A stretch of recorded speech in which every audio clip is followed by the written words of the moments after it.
Council meeting for Tuesday, July 9th.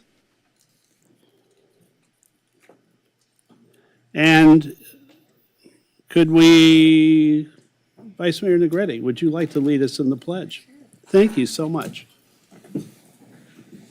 I pledge allegiance to the flag of the United States of America and to the republic for which it stands, one nation, under God, indivisible, with liberty and justice for all.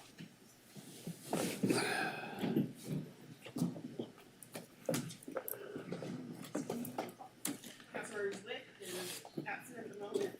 Councilmember Parr? Here. Councilmember Davis? Here.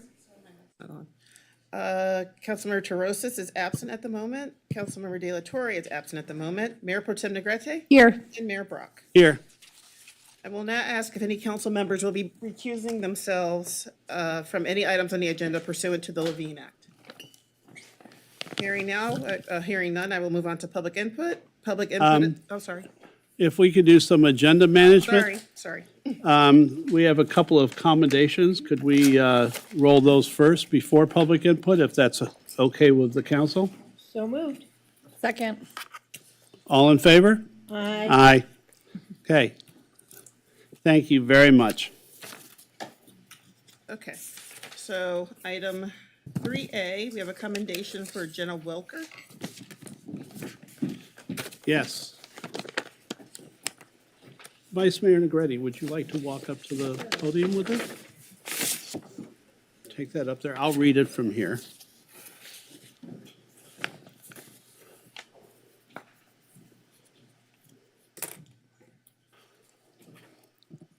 He's going to read it to you. You can come over here. Give it to you. So, this is a commendation for Miss Jenna Wilker, who did something very heroic a week and a half ago. And I want to recognize her efforts. We all want to recognize her effort and thank her for what she did that day. So I'll read the commendation, and you'll have a chance to say something if you want. And Vice Mayor Negretti will be there with you. So, whereas on June 24th, 2024, Jenna Wilker was on Santa Monica Beach when, after seeing an adult male violently attacking and attempting to rob a 17-year-old female, displayed extraordinary bravery by running over and pulling the attacker away from the victim, preventing further injury to the young woman. And whereas Jenna Wilker put herself in harm's way to protect another, sustaining injuries herself from the attacker who turned his violent aggression toward her. And whereas Jenna Wilker's actions demonstrate selflessness and courage under extreme circumstances, and whereas her quick thinking and decisive actions not only prevented further harm to the victim, but also contributed to the suspect's apprehension by Santa Monica police, and whereas the collaborative efforts of bystanders like Jenna Wilker, along with the prompt response from the LA County Lifeguards and Santa Monica Police Department, highlight the important role a bystander can play when they see someone in need of help. Whereas Jenna Wilker exemplifies the spirit of community and the importance of standing up for others, serving as an inspiring example of courage and humanity. Now, therefore, I, Phil Brock, Mayor of the City of Santa Monica, on behalf of the members of the City Council, do hereby commend Jenna Wilker for her heroic efforts and outstanding bravery in the face of tremendous danger. Thank you so much, Jenna. You're welcome, Mayor.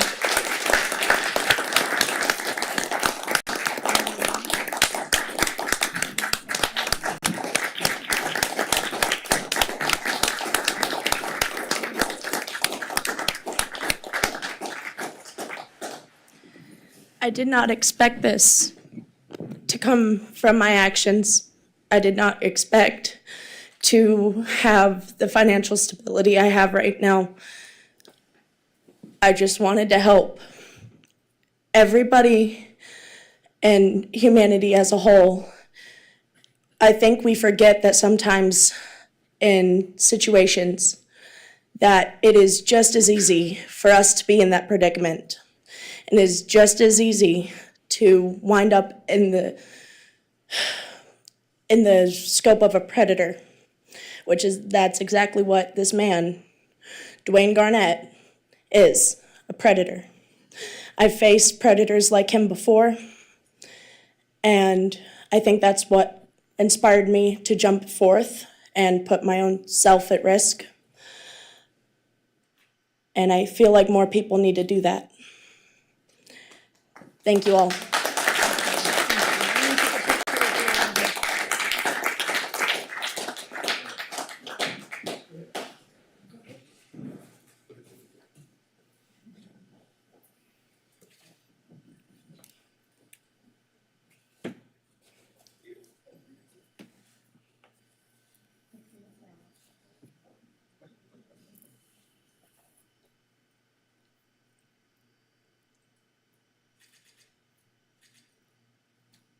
Awesome.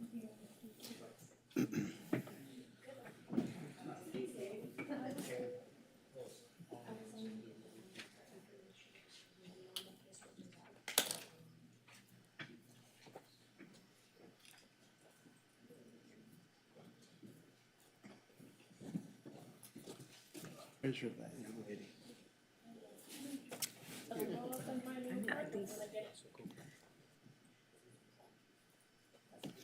Next is item 3B, commendation from McCabe's guitar shop.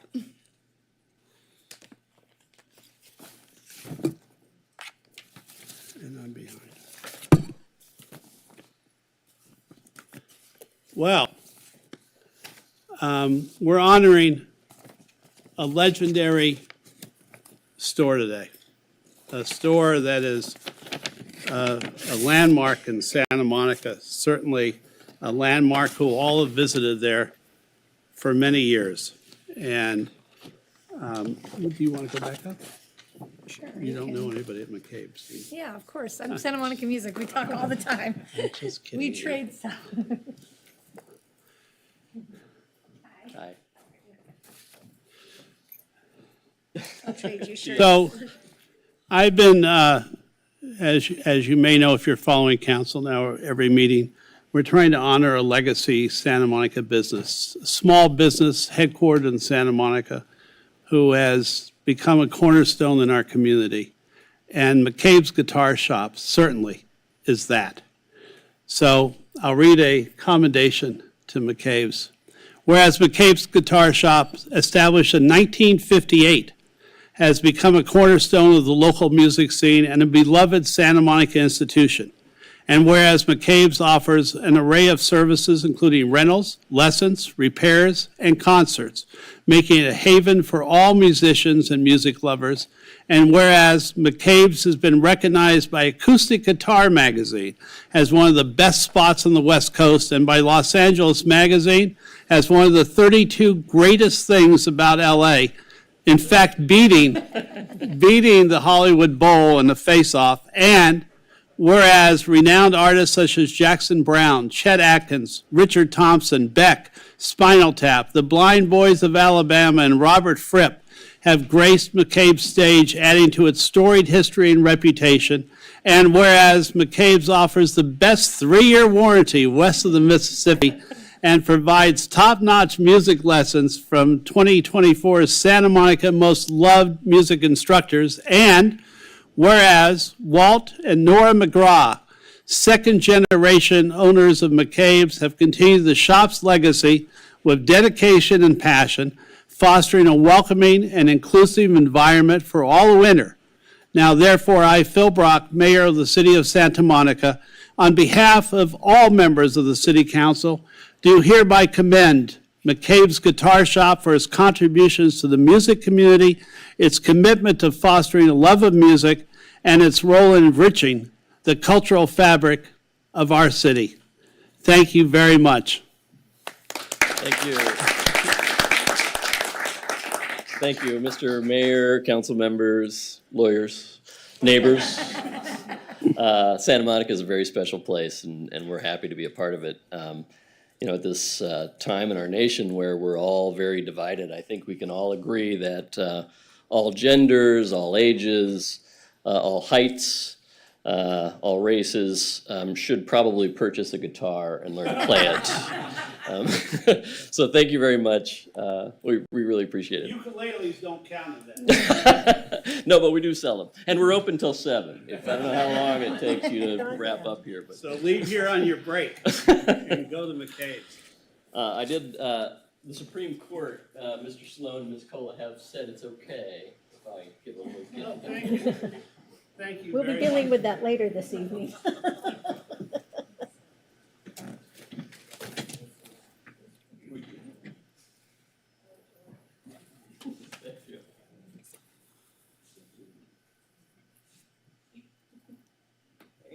Wait a minute. Are you okay? Yeah, I'm fine. Lauren's working out for me.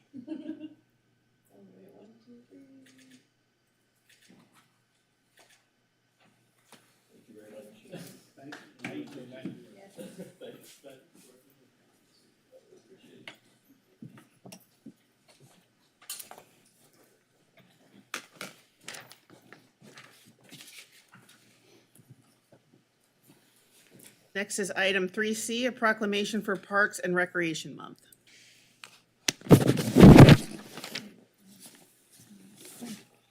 Good evening, Honorable Mayor, Vice Mayor, and Council and community. It is my great honor to be here this evening. Jenny Rogers, your Director of Recreation and Arts. And if I may take a moment as part of this celebration, I want to introduce you to one of our new hires, who is not exactly a new hire, but is new in a new position. Micah Ackerson has been selected as our new Community Recreation Manager after a very competitive process. And in celebration of July as National Parks and Recreation Month, I want to acknowledge him and introduce him to council tonight. Micah has been in his current role as a Principal Community Services Program Supervisor for our very busy Community Recreation Division since 2017, serving our 90,000 residents and 300,000 visitors daily. As part of his work, he's supervised our sports and athletics team and a variety of recreation facilities and programs, including, but not limited to, the adult sports leagues, our drop-in programs, our fitness center, our Cove Skate Park, our community gym, fields and outdoor court rentals, tennis and pickleball, and other community services. So you can see his experience is wide and he has a deep breadth in the field. He's worked in the fields of recreation and community services since 2006, starting as a recreation leader and working his way up through positions of increasing responsibility. He's worked for the city of Santa Monica as a recreation supervisor and now previously as a principal supervisor and now in his new role as community recreation manager. We're really thrilled to welcome him. In the almost 12 years of dedicated service for City of Santa Monica, formerly CCS and now RAD, he's also worked for the cities of West Hollywood, Beverly Hills, and Caneo Recreation and Parks District. Micah is a graduate from California Lutheran University, where he earned a bachelor's degree in sociology. He's a certified parks and recreation professional. Micah is a Santa Monica native and lives in the Sunset Park neighborhood with his wife Maggie and his 2 sons, Finn and Luke, who attend Grant Elementary. And so I want to have Micah join me tonight in receipt of this proclamation, and I'd also like to welcome up the chair of our Recreation and Parks Commission, Stephen Johnson, and former chair, Mary Ann LaGuardia. Please join me. And I don't know if I missed any other commissioners out there. I don't think so. Jenny? Take the Jenny, position of honor, yes. can you walk that down to the podium to hand them in a minute? Thank you very much. Okay. Well, this is always a treasured proclamation for me, having been a predecessor of both of you on the Recreation and Parks Commission and recognizing the importance of parks and open space in our Santa Monica community. So here goes. Whereas the city of Santa Monica recognizes the importance of its parks and outdoor recreation in celebration of summer and the beauty of nature. Our parks, beaches, green spaces, community centers, and recreation facilities are a welcome respite for all. And whereas the creation of a dedicated recreation and arts department supports the council priorities of sustainable and connected communities for all by providing high-quality, inclusive, community-based programming to expand community and cultural offerings and activate our parks and green gathering spaces. And whereas the Recreation and Arts Department, affectionately known as RAD, faithfully builds strong, vibrant, and resilient communities through the power of parks, the arts, and recreational play to create community and elevate the spirit.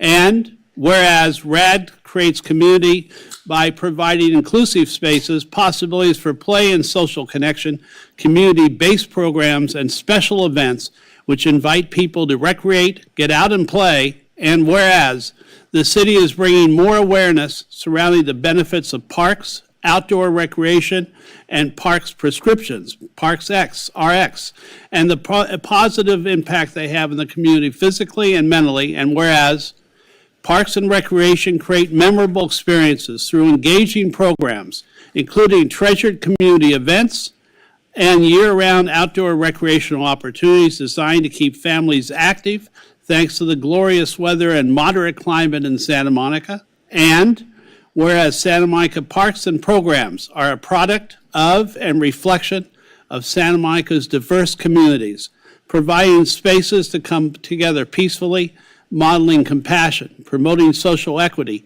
connecting social networks, and ensuring all people have access to the benefits of our parks and recreation, in alignment with Council's priority on racial justice, equity, and social diversity. And whereas, this is a long group of whereases, whereas parks and recreation support human development and lifelong learning, fostering social, intellectual, physical, and emotional growth for all people of all ages and abilities. And whereas the City of Santa Monica and its RAD will continue to provide the community with robust recreational activities and activate its beautiful parks, beaches, and green space so that generations of residents and visitors alike can enjoy its offerings for years to come. No more whereases. Now, therefore, I, Phil Brock, Mayor of the City of Santa Monica, on behalf of the members of our City Council, do hereby proclaim the month of July 2024 as Parks and Recreation Month in the City of Santa Monica, and encourage everyone to recreate, get out, play, take a walk each day, get your 10,000 steps in, enjoy our city. And would the chair like to say anything?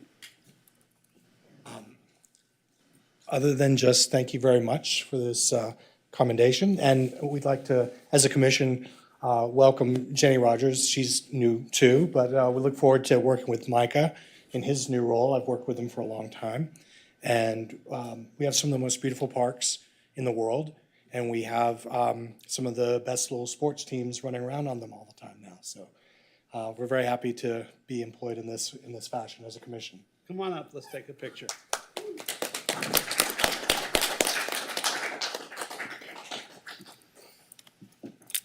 I'll stand behind Mary Ann. Here, one over this way. So that Mary Ann's right there. I photobomb. Here, I don't know. Can you see Lana? I'm going over here too. We're all standing behind Mary Ann.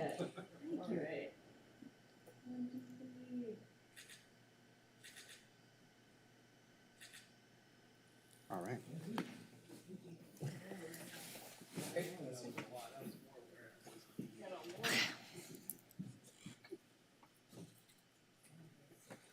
Commendations are remaining. The first 30 minutes. And now public comment. Yes, or did we want to continue with the city manager's report or move back to public input?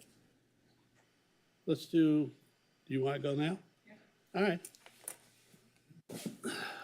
Good evening, Mayor, Vice Mayor, and City Council. I hope everyone had a wonderful 4th of July. I certainly did. I had a chance to attend our parade, and it was one of the most outstanding parades I've seen in my time here with the city. The crowds were amazing, and the floats were equally delightful.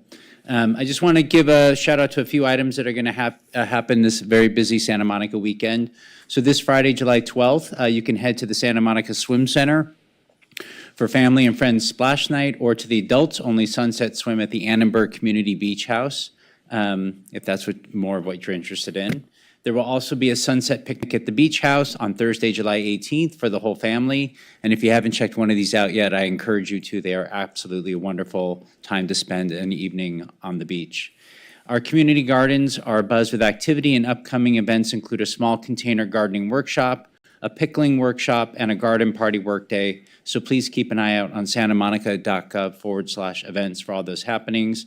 And I'd be remiss if I did not tell everyone about the wonderful solstice event coming this Saturday down on Main Street. It's the 20th anniversary summer solstice, and it'll be from noon to 7 p.m. And I've seen the flyers, I've seen the advertising. It's going to be absolutely delightful. So I'm looking forward to seeing all of you down on Main Street this weekend.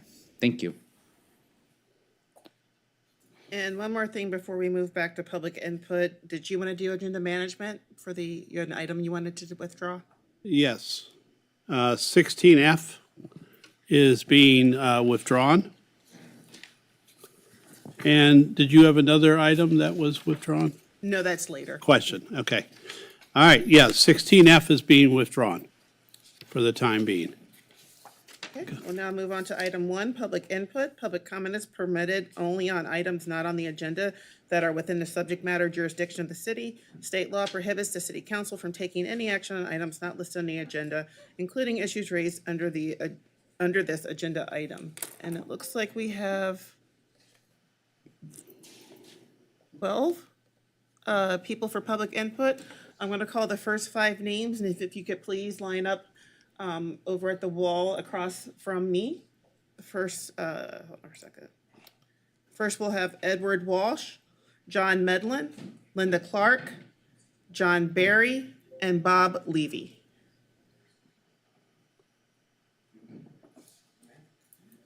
Man, that's a tough act to follow. An amazing city we have. My name's Edward Walsh. 25 or so years ago, my wife and I stood here and we pleaded with the city not to have Whole Foods put a loading dock next to our rental house. That was ignored, and now I'm here 25 years later with the concerns of Whole Foods being next to our house. I'll try to make this real quick. There's 25 years of suffering that my building has gone through. It's a triplex. I don't live there. I live up the street on Washington Ave.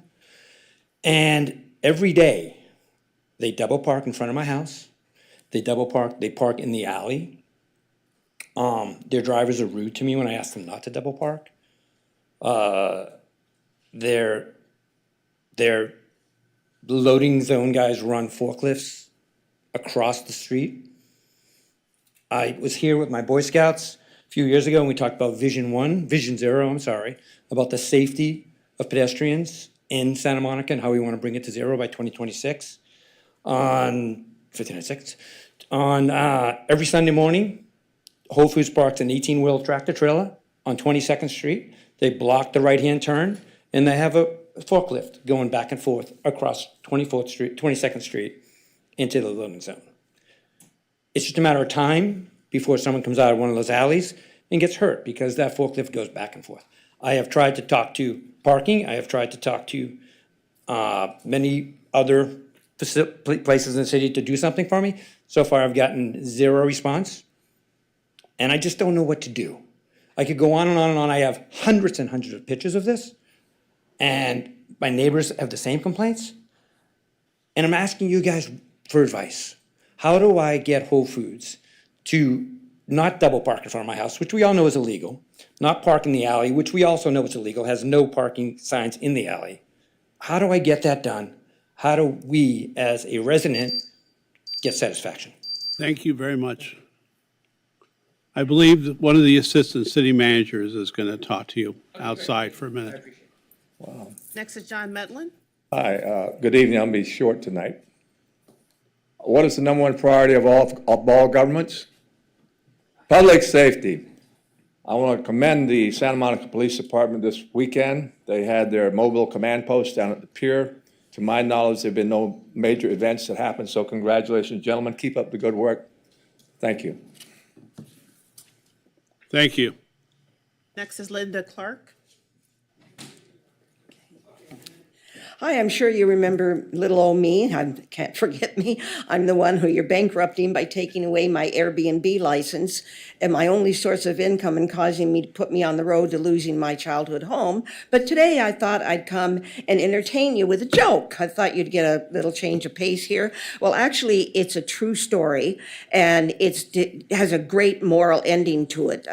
We all know the famous economist Milton Friedman from the Chicago School of Economics, the captain of capitalism, of course, and he receives a phone call from a minister from a small Methodist church who calls him up and was shocked that Milton actually answered his phone. He's got, oh my God, I can't believe it. I'm so honored that you would answer your phone. I've admired you for so long, and oh, what great fortune. And, Milton is a little flustered and he says, yes, can I help you? And the minister says, well, we've done exceptionally well today in our year.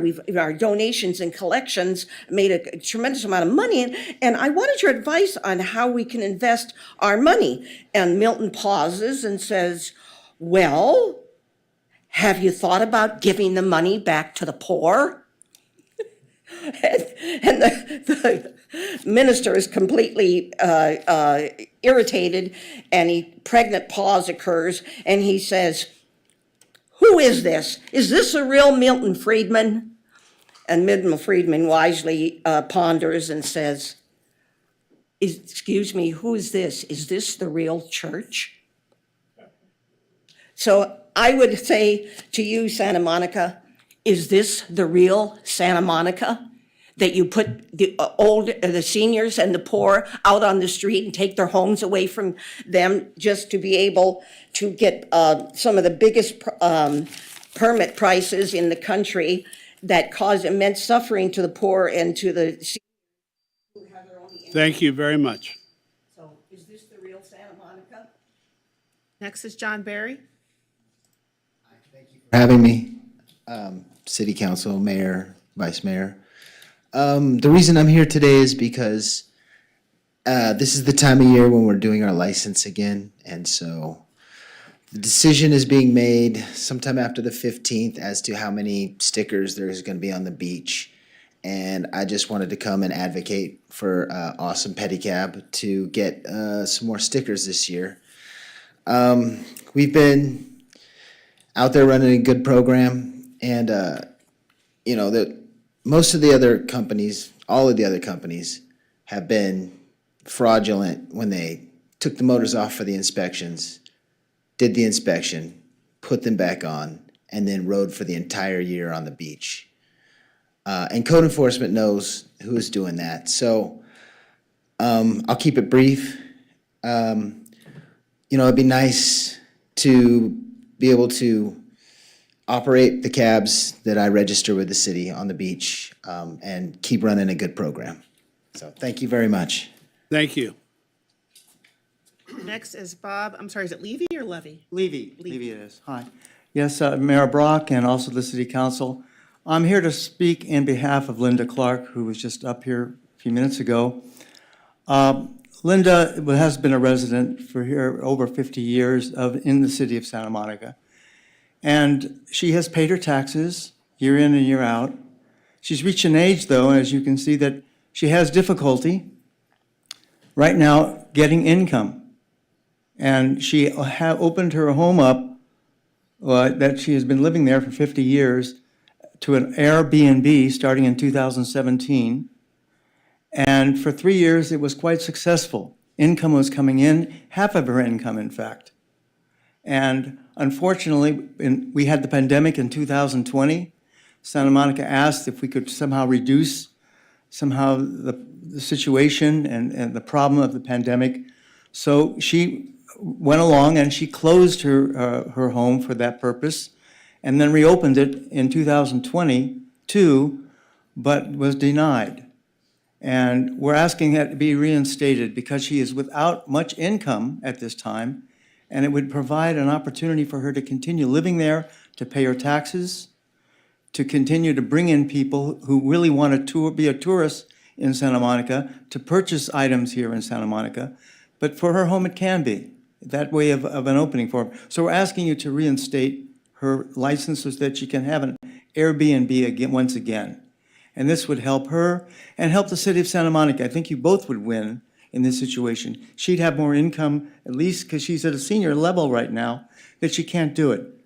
The city of Santa Monica will also have more revenue by people coming in to reside at her home, actually in her guest home, which is in her house. Thank you for listening. I hope you will be lenient and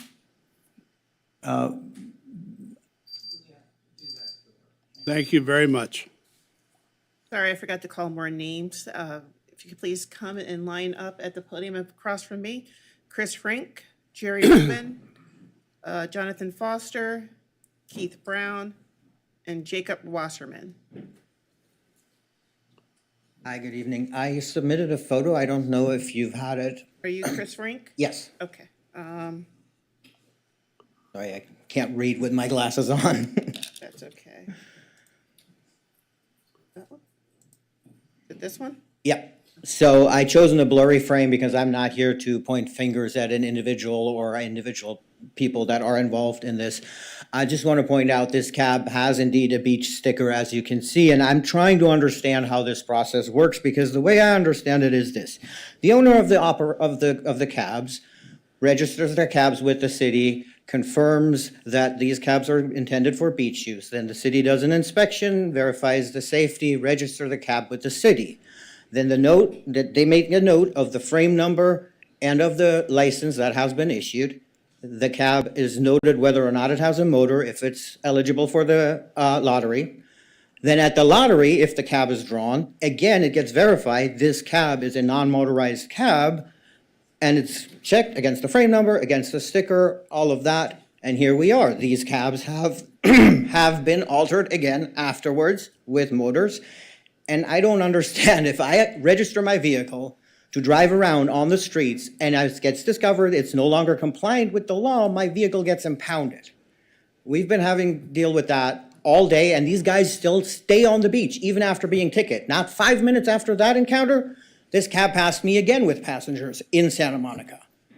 So I don't understand why we have to deal with that. If you get yourself a list of all the tickets that have been issued, I'm not saying we're angels, we also have tickets. They are, oh, you're transported 4 people instead of 3, because so someone's sitting on a lap. I admit it, we sometimes do that, but we're not motorizing, we're not altering the cabs after multiple times it's been verified in the process that this cab doesn't have a motor. They roll off, once they get the sticker, go to the bike shop and put the motor on. And no one does anything about it. And it's really, really frustrating. I'm very sorry if I'm that loud right now, but it's really annoying, to be honest with you. Thank you. Thank you very much, sir. Next is Jerry Rubin. Thank you very much. Jerry Rubin, Santa Monica.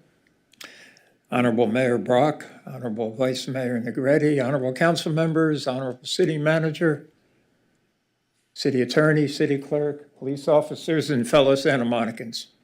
I want to reiterate the praise for the 4th of July parade this year. I do think it was one of the best, if not the very best, and I want to give a lot of praise to the Ocean Park Association and the city for putting this on, and I hope the next one is even bigger and better. It was great to see our former Mayor Judy Abdo as the Grand Marshal, and of course Mayor Brock in one of the pedicabs also, and all the other community groups, and it was really wonderful, people of all ages. I want to also mention that the group that's been putting on the Tree Hugging Day annual events that my wife and I started about 14 years ago is hoping and planning to do a city council candidate forum to find out what all of the candidates that want to be on our council come the end of the year are planning to do to support our urban forests and what they'll do to protect our trees and to get input. And we're likely going to do it probably in September, maybe at the library, after all the candidates officially get it in, and the deadline happens. So I just wanted to say that, and I want to thank all the work that you have done and the work that the Urban Forest Task Force has done. And keep up the good work. Thank you. Thank you very much. Next is Jonathan Foster.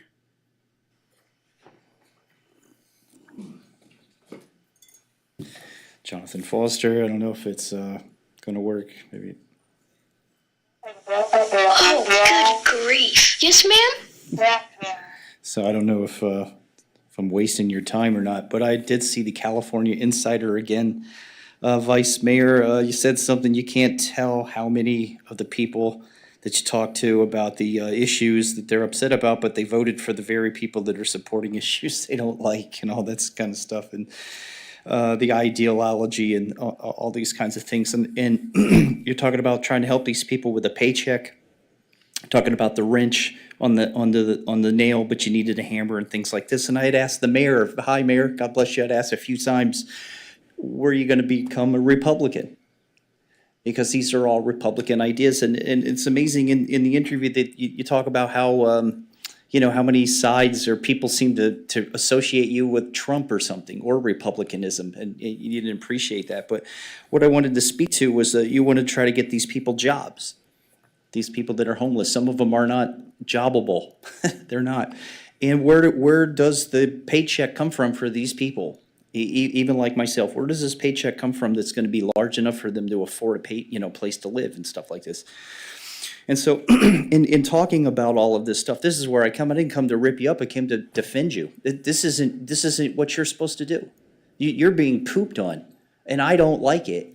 That Santa Monica has to take up the reins for the federal government, those poop holes in Washington, D.C., that are making your life hell in Santa Monica. I don't like those people, what they've done.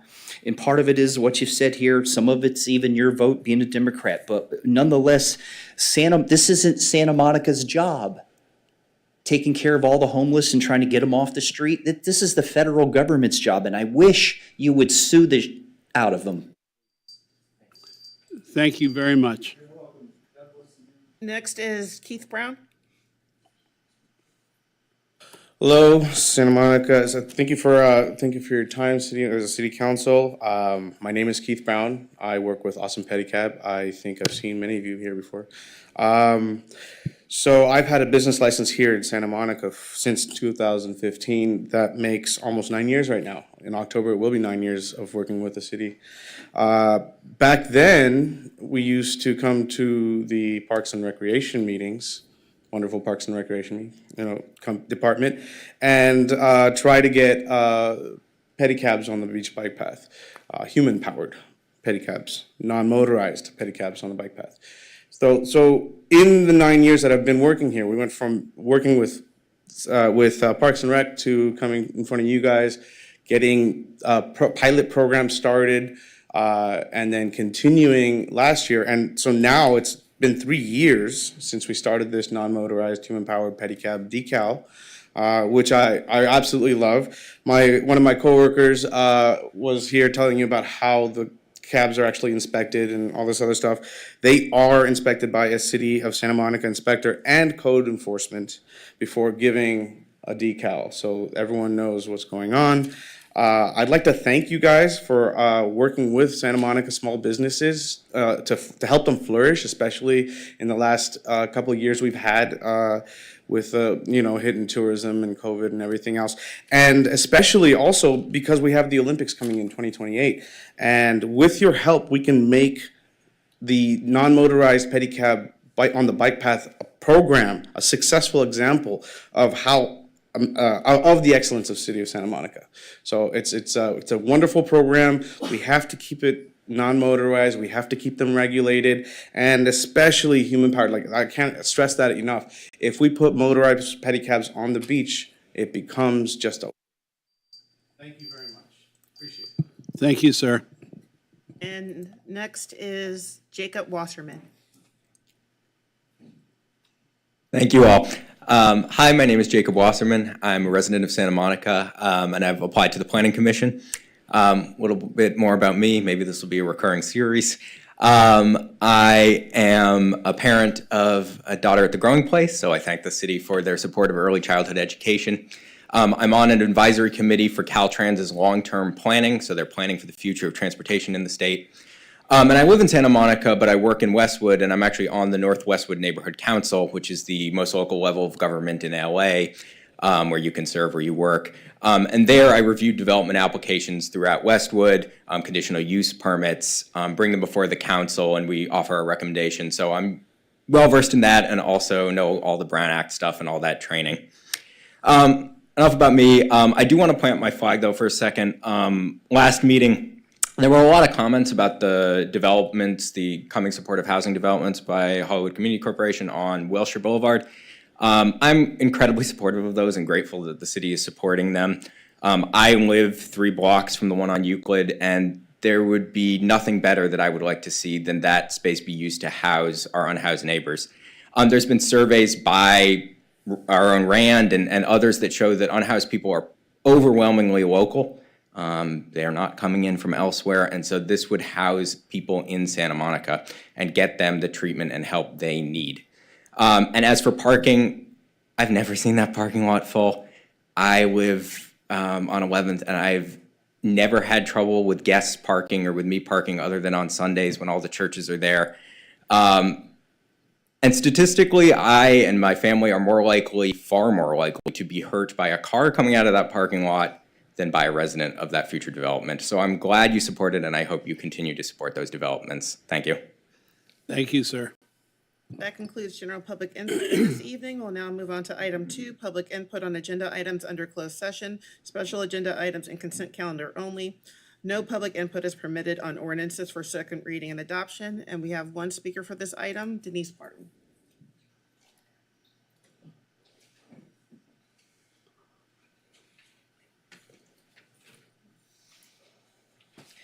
And good evening on item 5A, DTSM's budget.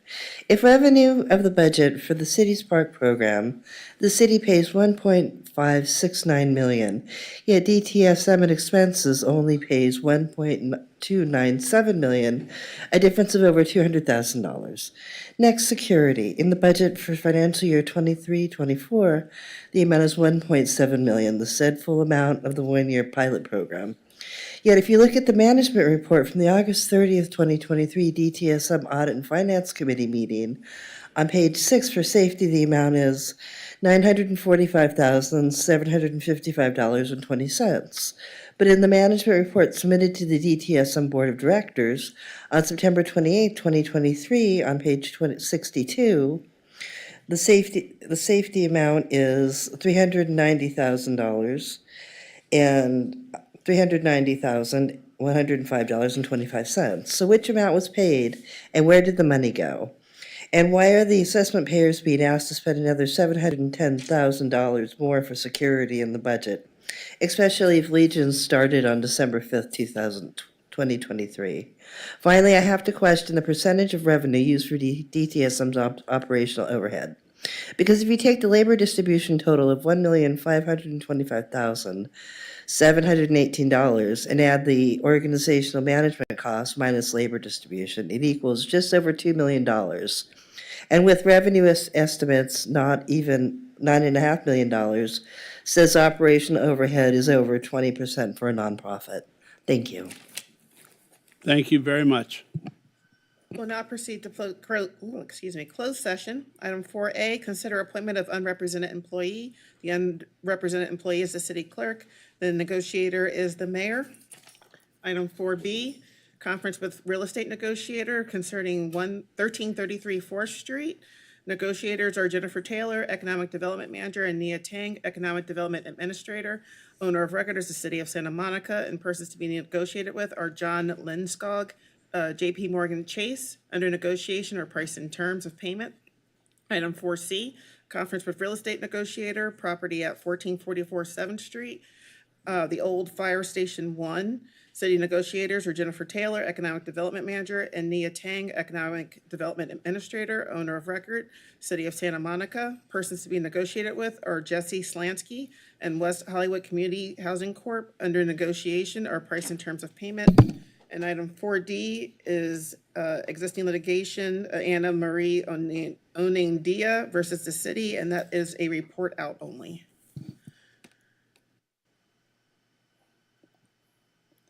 And our time schedule? Mayor, let's shoot for 7 o'clock. Beautiful. On time. Hope springs eternal. All right, we're at recess until 7. Thank you. Yay. A normal meeting for a change.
Jerry Rubin.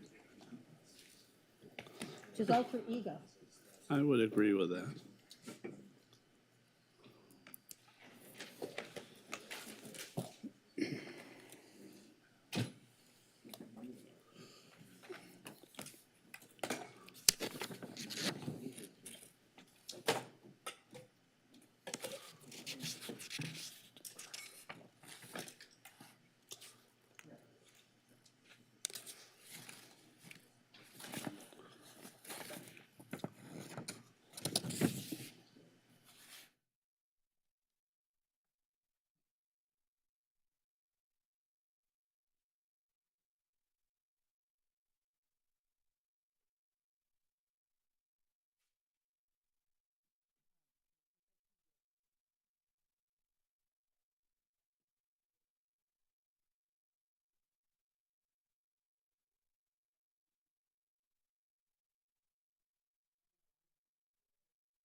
The report's out.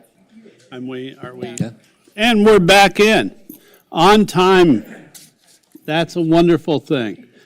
City Attorney, do you have a report out for Yes, us? two matters to report. First of all, in the Ona India personal injury case, it's settled for $1 million. The council approved the settlement at the May 28th meeting with a vote of 7-0. And then I'm pleased to report that the council has appointed Nakima Newsom as city clerk.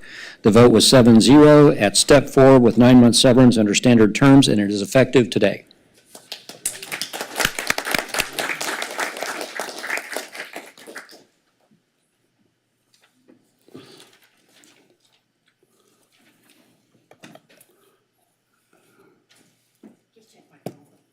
Huh?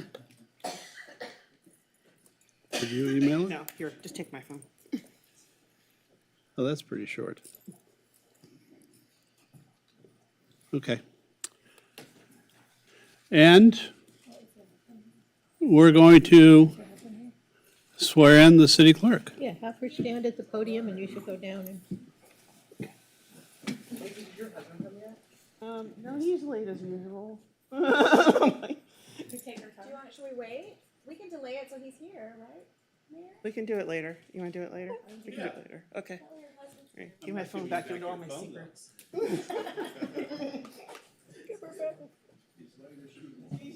he was late for a bit, so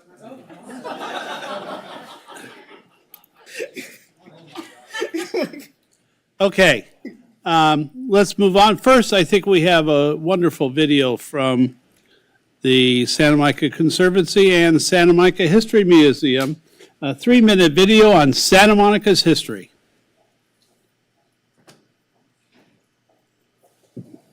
Santa Monica 3-minute history series. Today we will tell the tale of 2 ocean parks. Abbott Kinney invested in Santa Fe Railroad's line into Santa Monica, completed in 1892. Outmaneuvered by railroad manipulators, he lost his investment. The courts compensated him with a strip of sandy beach between Strand Street and Mildred Avenue. In 1893, Kinney allowed the Ocean Park YMCA to set up a beach resort on his land, extending from the water's edge to the Santa Fe Railroad's South Santa Monica Station. The depot was renamed Ocean Park Station for the popular resort, and soon the whole south side was called Ocean Park. In 1898, Kinney created the city's first amusement wharf over a sewer outfall pipe at Pier Avenue. It was also a success. Ocean Park saw its first development boom in 1900. New Southsiders called for a decent water system, streets, and schoolhouses. They wanted a recent ban on saloons lifted for their thriving amusement zone, and to address the smelly sewer pipe under the wharf, which was polluting their beaches. Marginalized by the North Side seat of government, feisty Southsiders made 3 efforts at secession from Santa Monica in 1900, 1901, and 1903. And each time they were outvoted by the North Side establishment. In 1904, a new city called Ocean Park was incorporated south of Santa Monica's border, where Abbott Kinney was turning his marsh into an amusement zone called Venice of America, a recreation of the Italian Canal City. In July, Kinney instigated a 4th secession movement in Santa Monica's Ocean Park to realize his ultimate plan of annexing it to his city of Ocean Park. Meanwhile, Santa Monica annexed its unincorporated east side and became a charter city in 1905. The Ocean Park neighborhood elected its own representative to the Board of Trustees through a ward system established by the charter. And Santa Monica remained whole. To calm unrest in the city of Ocean Park, it asked to be annexed by Santa Monica in 1906, in 1907, and again in 1909.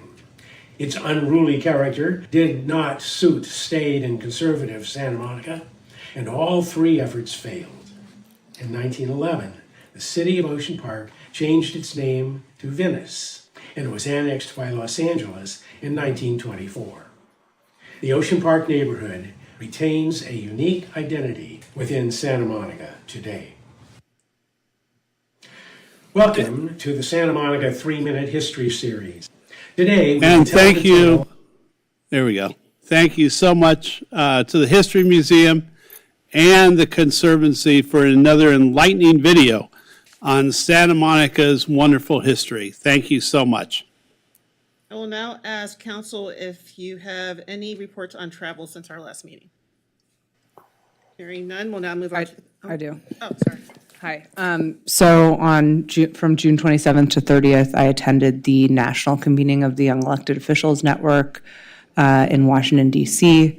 It was really just refreshing and invigorating. We met with federal leaders, but most importantly, met with other elected officials at the local level from across the country to exchange ideas on policy. Specifically, also talked about how we are recruiting more folks to our state and federal benches and how we're building that pipeline. Had skills workshops around digital advocacy and how we reach out in the age of social media, how we're communicating our message to our constituents, sharing information around building a pro-worker democracy and other policy discussions. And we left reinvigorated to defend, quite frankly, the democracy in this country. So I'm really glad that I had that opportunity. The city did not pay for it. I actually received a scholarship to attend. Thanks. And I brought you all really nice pens, but I forgot them at my house, so I'll bring them next time. Okay. Consent calendar, all items will be considered and approved in one motion unless removed by a council member for discussion. In accordance with Charter Section 615, the adoption of all ordinances and resolutions shall be by reading of title only unless a council member present dissents. No public discussion is permitted on ordinances for second reading and adoption. And we have a request to pull 5G from Councilmember Para. Are there any other items to be pulled? Seeing none, I'll move all the consent items except 5G. Second. that's been moved by Councilmember Davis, seconded by Vice Mayor Negrete. Councilmember De La Torre, Yes. Councilmember Torrosis, Yes. Member to Negrete, Yes. Councilmember Davis, Yes. Councilmember Para, Yes. Councilmember Zwick, Yes. and Mayor Brock. Yes. Item 5G, approval of request for proposal of a professional services agreement with Rising Realty Partners for property management of Bergamot Station Arts Center. Councilmember Para? Yes, thank you. So I just wanted to ask a few questions that I received from some of the tenants. Go for it. We have Ava can come up, and we also have David Martin here as well. Okay, great. So one of the questions that was asked were all the companies who applied interviewed?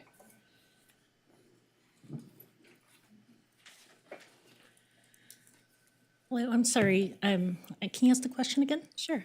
So one of the questions that was asked, they want to know, were all the companies that applied interviewed? So we followed, for this RFP, we follow the procurement process through the city's procurement office. I'm not, I wasn't part of the evaluation committee process, so I'm not certain if they were all interviewed in person. Okay, so do you know which companies or how many companies were So interviewed? there were three firms that applied, and the evaluation committee evaluated all three firms and made their recommendation based on criteria in the RFP. But then you don't know if they were actually interviewed, you just know I that do they were not. evaluated? Correct. Okay, thank you.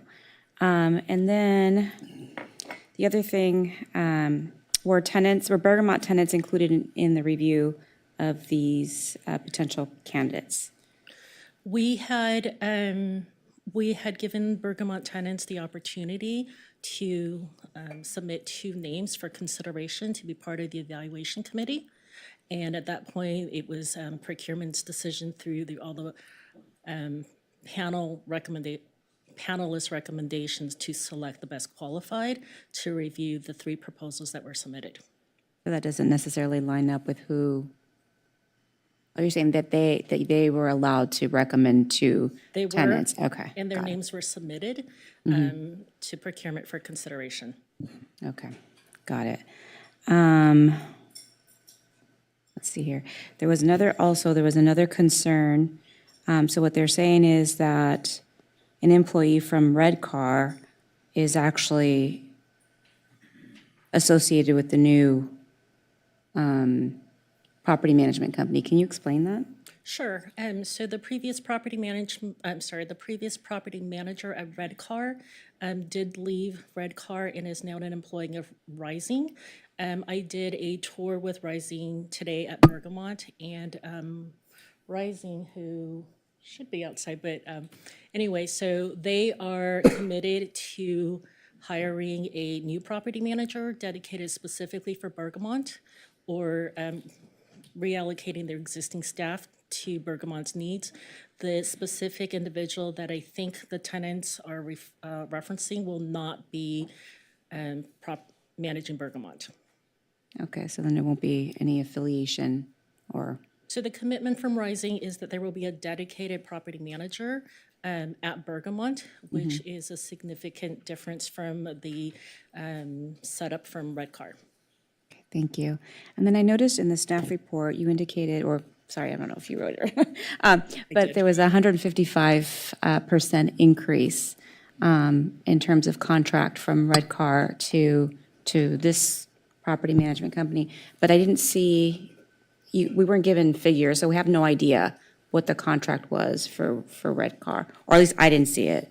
For Redcar was the previous property management firm. Right. And that was brought to council, I think, in 2022. Their fee was based on a percentage of rent. So when Bergamot had vacancies, their property management fee were a little bit lower and such. The structure for property management fees proposed by Rising is different. So there's a $6,000 monthly flat fee for administrative and costs. The other is about a $9,000 reimbursement for a dedicated property manager, providing no less than 30 hours a week to Bergamot. Okay. And just for clarification, so Redcar was a little bit different. Redcar had a property manager that was assigned to a portfolio of properties, one of them being Bergamot. One of the things we heard loud and clear from the tenants is that they weren't given the time that they thought Bergamot warranted. The support, And so what do you anticipate, and I know, in your magic, your ball, but I mean, what do you anticipate, with this new type of system or setup, what do you anticipate being like the wins, if you will, outside of being more responsive?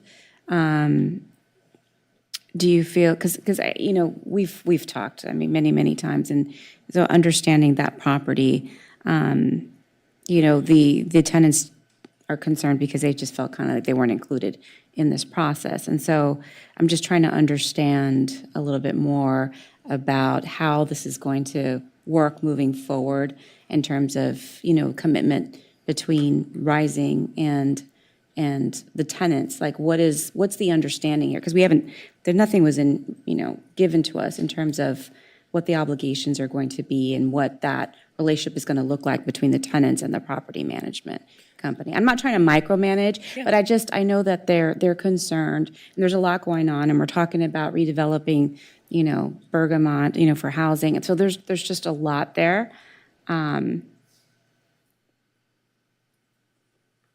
So we anticipate that Rising would come on board August 1st. And at that point they would assess the budget, understand the administrative needs at Bergamot, and then we would have a meet and greet with all the tenants to better understand, or to have tenants themselves address what some of their concerns are at Bergamot. And then, and the CAM charges and what have you, is that going to be affected, or is that still going to? So we're going to have to take a closer look at that with property management fee increase. That could include. We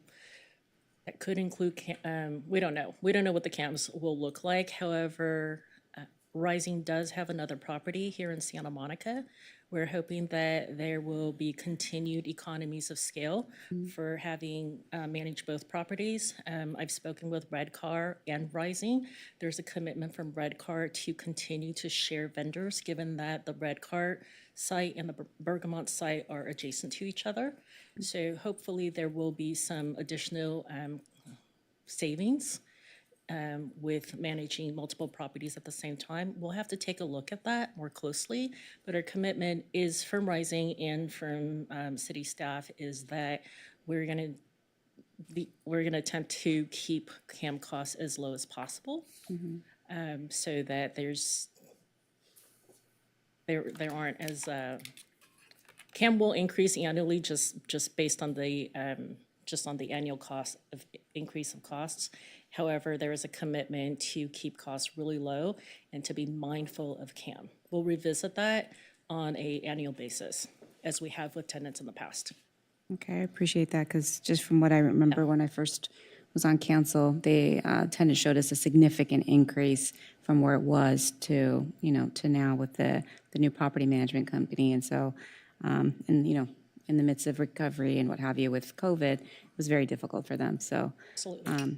I appreciate that. And then my last question is, like, once you give the property over to a property management company, how often are they updating you on what's going on there, or anything, like on a regular basis, just a check-in? I mean, are you guys checking in with each other regularly on a quarterly basis? So with Redcar, initially we checked in on a weekly basis for the first couple of months. And then once things stabilized, we went to a monthly meeting, but I'm available to property management and to tenants regularly. Tenants know how to reach me.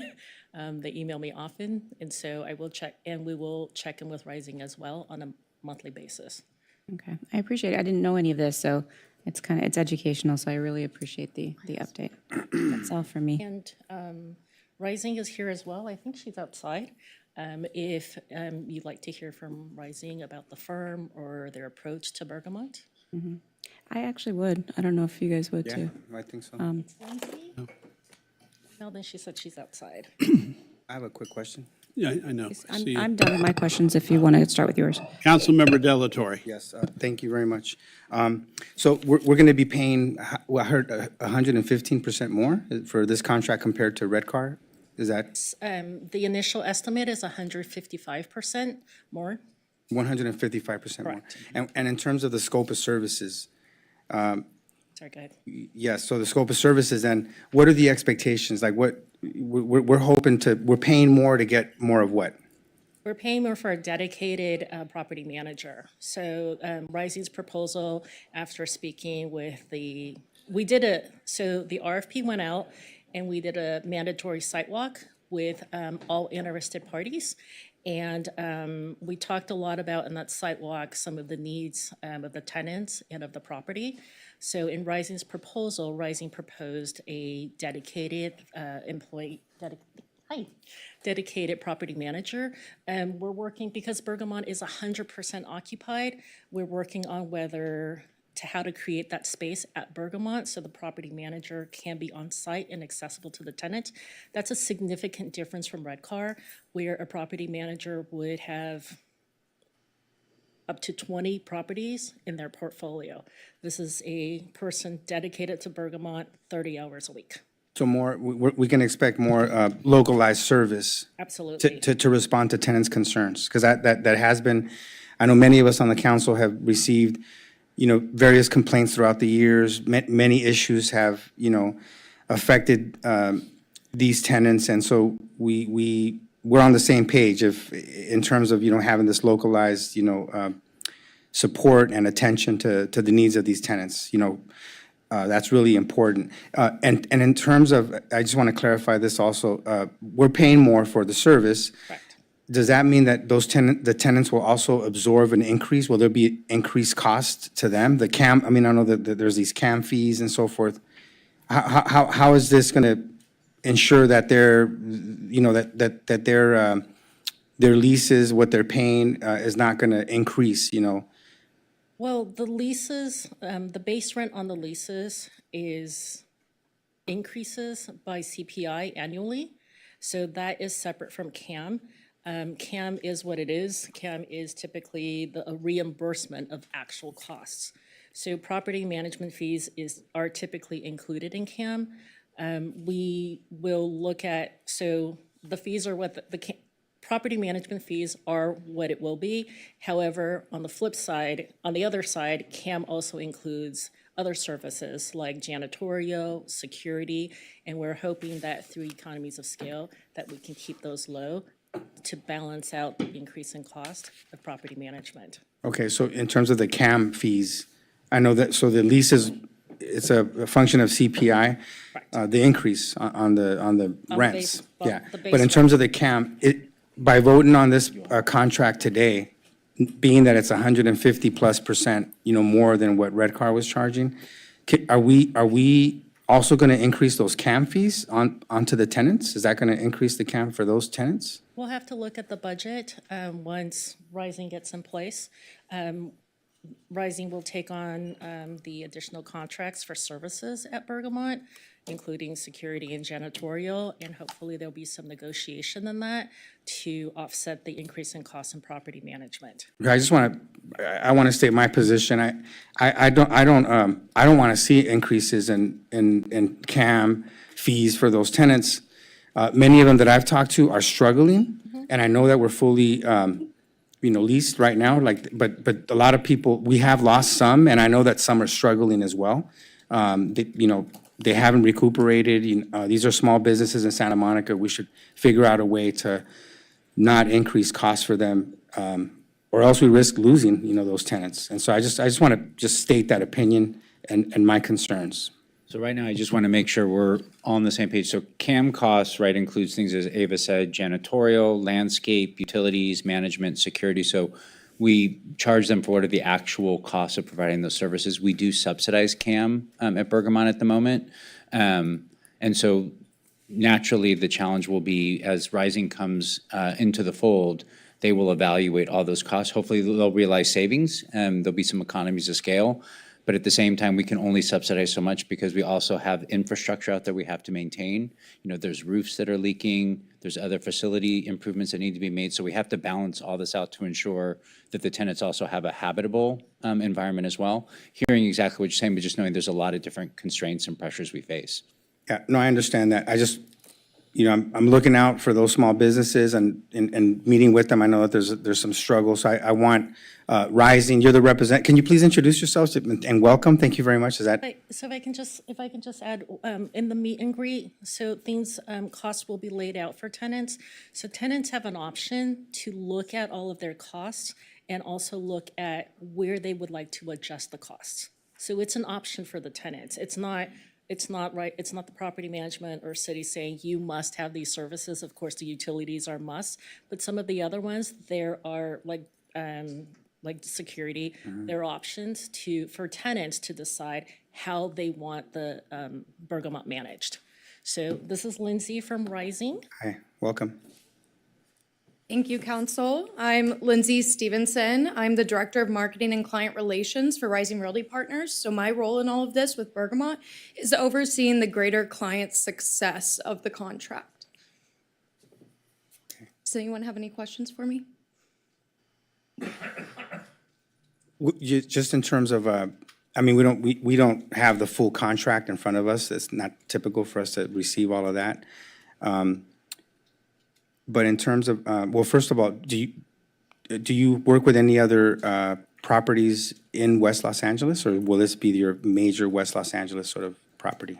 So we mainly manage two major properties here in West LA. One is Santa Monica Medical Center, and the other is 1880 Century Park East in Century City. So one here in Santa Monica, one in Century City. And in terms of like your experience in working with sort of the type of tenants that we have there, which are mostly, small boutique art galleries, nonprofits and so forth, do you have experience with those type of tenants as well? Absolutely. And I think the most relevant experience that we have in regards to especially the arts community is the Trust Building in downtown Los Angeles. We formerly owned that. It is now owned by UCLA.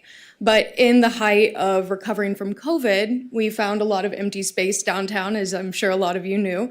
So we really wanted to activate that space. And we brought in Gurin and Molly Swing. They live in the Pacific Palisades and they're local artists. We provided that space to them at free of cost. So they brought in close to 25 different artists over a period of 4 to 5 months that the gallery was operational. And it really brought some lively arts energy to the historic core that was really needed. So we worked closely with the Swings to get their space set up. So that ranged from everything from getting security for their events to tenant improvements, adding half walls, adding new lighting, things to really get it in gallery shape. And so I think, for myself, for our greater senior leadership team, and for our property management team, that was a new challenge. We hadn't had an arts-related tenant before, and that's something that was a great learning experience for us. And we learned about, a lot about how the arts community operates, and it was a great learning experience for us. Thank you. Yes. No further questions. I have a couple of questions. Yes, sir. And it's, I think, more for staff. Thank you, though. So I know when everything changed at Bergamot, from the original owner to the second owner, second management company who worked on it, tenants were hit with large CAM charge increases. And they were frustrated and protested. I'm happy that we're fully occupied right now, but partly because of CAM charges over the last 5 years, things have fluctuated. So the complaints from the art galleries and nonprofits there have been consistent. They feel where they're getting hit is CAM charges. They understand the rent, but what I'm hearing here is CAM charges are going to increase again with the new manager, and a lot of those businesses are barely hanging on. So the CAM charge, David, are you saying CAM charges will not increase? I saw you frown, so I'm. No, CAM charges are based on actual expenditures, Right. so it'll be an evaluation of what the actual expenditures are. And we're hoping that with Rising's experience that there'll be some economies of scale reaped, so there may be opportunities for reductions, but that's an evaluation that they're going to take on when they take control of the property. But once we approve the contract, then we don't have any choice in helping those tenants any longer. And I know that they've gone through, when they went from Wayne to the next management company to Redcar, the constant refrain is the amount of CAM charges, and that in some cases is overwhelming their ability to pay rent. So I understand the rent is fixed with a % increase a year, but the CAM charges have shown the largest increase there each year. So I guess I don't understand why, as part of the RFP or afterward, that we don't have more of a handle on what the amount of increases per square foot or whatever would be. And that you're saying to us to approve a contract without really having any idea of what the change in cost will be for each gallery owner there, when they are already, as Councilmember Parra said, they're already unstable because, and Councilmember Delatorre, because they're going to maybe have to move within a couple of years. So there's that constant uncertainty about their business. And now we're adding another uncertainty because we can't even say if the CAM charge increase is 3%, 5%, 10%, 20%. I understand CAM charges and I understand triple net, I understand all that. But that is a concern when so many of those owners who have struggled and they stayed alive during the pandemic. New tenants have gratefully come in, but I don't want to start losing them because of the associated cost there. So I think my question is that we don't seem to have any idea. Firmly, the management company hasn't figured out what they anticipate the increase in cost will be per whatever the gallery might be.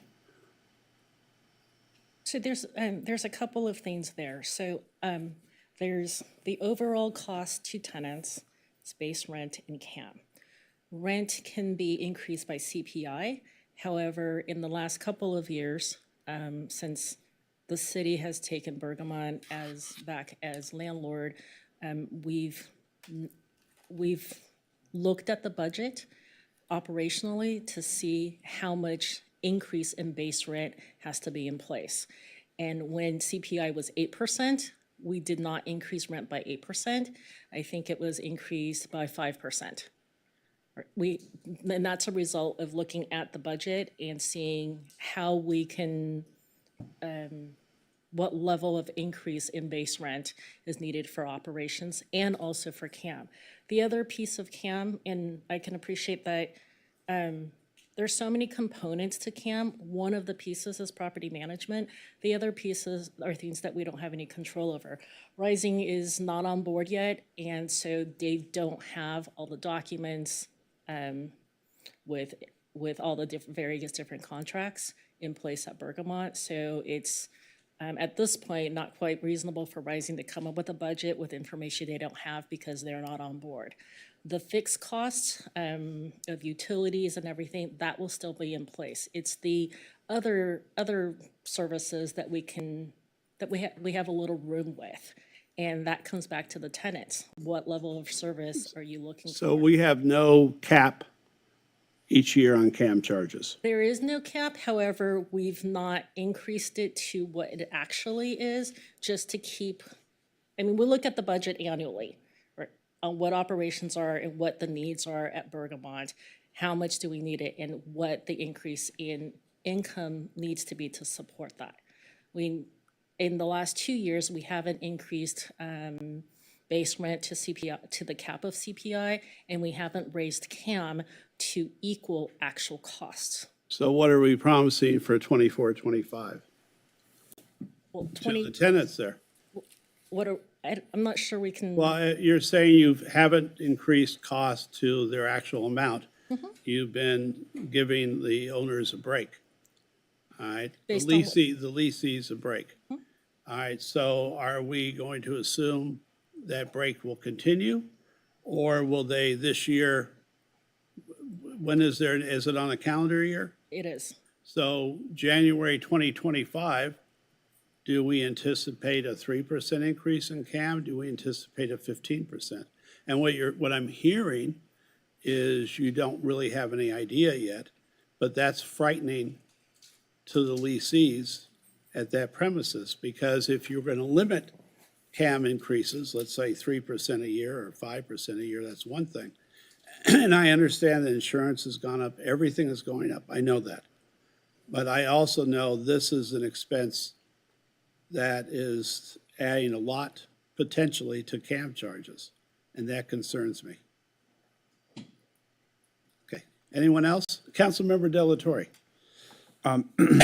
Again, not having the full, contract in front of us, will the services, the scope of services also include anything beyond just property management, sort of like future planning for Bergamot? The scope of services does include assisting tenants with resources and marketing. Trying to think in the scope of work. So there is, in addition to basic property management, there is additional services to help tenants with small business resources and also marketing the complex as a whole. Yeah. Okay, so that, but nothing in regards to the future of Bergamot or planning along those lines? No, okay, so I see David not saying no. Okay, great. I just wanted to clarify that. But there are, beyond the general property management scope of services, there will be marketing and what else did you say? Small business support. Small business support, to support the current tenants. Correct. Which is definitely welcome. That's something that I know would be welcomed by tenants. Okay, I have no further questions, but I do have concerns. And I guess one question is this. I mean, if we wanted to postpone the item, is there, to next week so that we can get a better handle on the CAM charges and get a better understanding? I know, I hear some of the concerns of my colleagues on the council regarding the CAM charges, and we definitely don't want to exacerbate, the delicate sort of, balance that's Bergamot right now for many of the tenants that are small businesses. We want to be thoughtful and conservative in terms of our approach, with any extra increase, right? Would it be possible for us to postpone this to the following council meeting? Would that be a problem for this contract? It is challenging because Redcar is prepared to exit at the end of July. So we need someone on board to take over effective August 1st.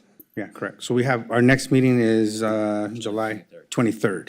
There's a lot of components that goes into the transition, banking, all of the tenant records, all of the service contracts. So there's a lot of pieces, and as is, I think Rising asked for 90 days, and we threw out August 1st because Redcar is exiting, so Rising stepped up to take this on effective August 1st. So in the background, we've done a lot of work with Rising, with the help of Redcar, to meet this deadline. Okay. Yeah, David? Yeah, I would just say that we understand the questions and concerns, and hearing those from council, we could take that direction and make sure that we're doing everything to work with the tenants, work with Rising to keep those CAM charges low. I mean, we definitely hear that. We knew that even coming into this. So, with that direction, we can move forward. And again, like there's some things we have no control over in terms of CAMs, but there's other things we could work with the tenants, the gallery owners, to say that if you don't want this particular service, we can work to lower the cost. But again, we definitely understand the direction.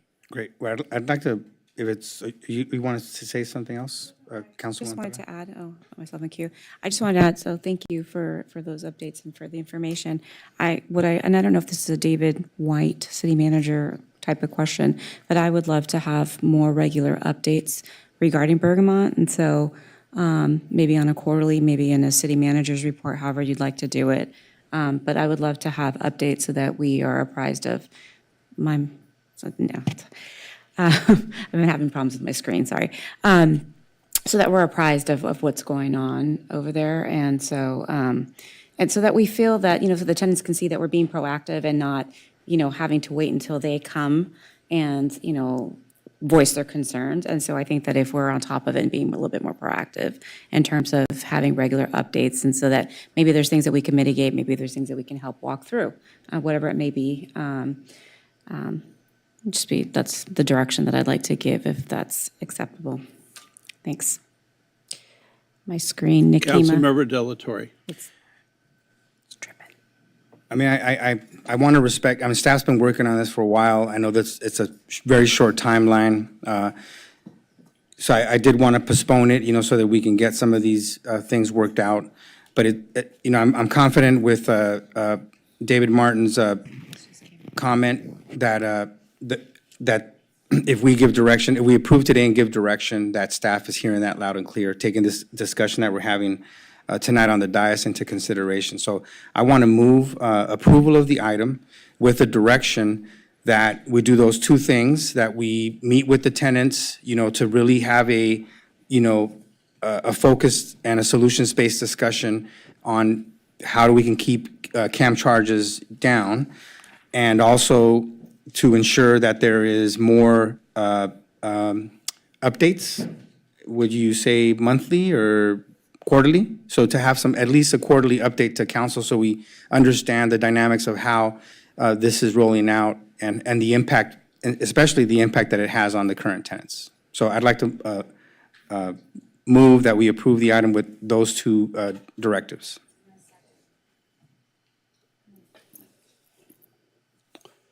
Any other comments? Okay, let's take a vote. Councilmember Zwick? Yes. Councilmember Parra? Yes. Councilmember Davis? Yes. Mayor Pro Tem Negrete? Yes. Councilmember Terosas? Yes. Councilmember Delatorre? Yes. And Mayor Brock? No. That passes 6-1. 6-1. Okay, let's move on to the next item. Thank you so much for coming in. Mr. Mayor, if I may, my husband has arrived, so if you... Does he get penalized and have to sit in a corner or something for a few flowers, minutes? so I think we have to forgive him. And I appreciate council's patience and flexibility.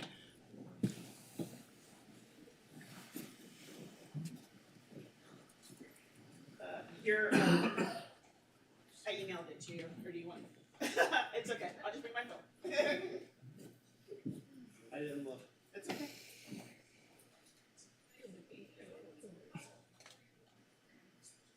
Let's see.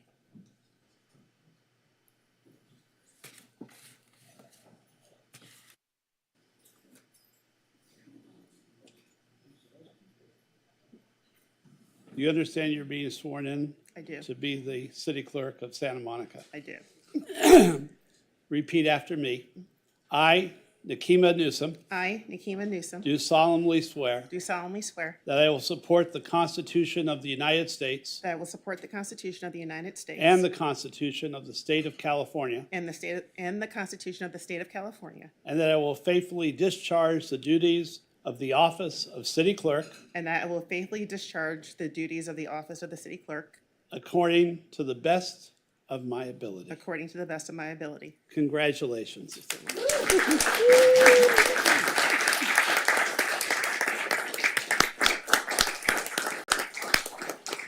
Did you want to take pictures? We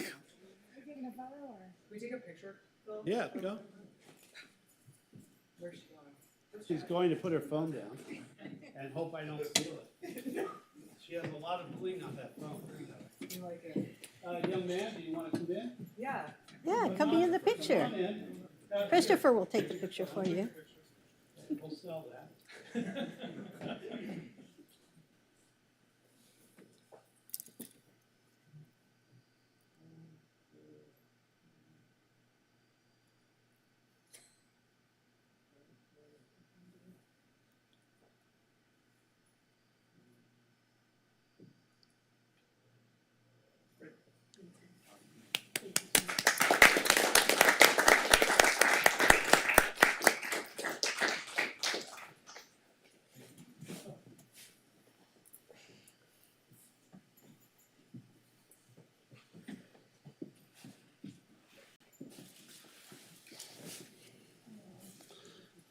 Okay, the next, oh.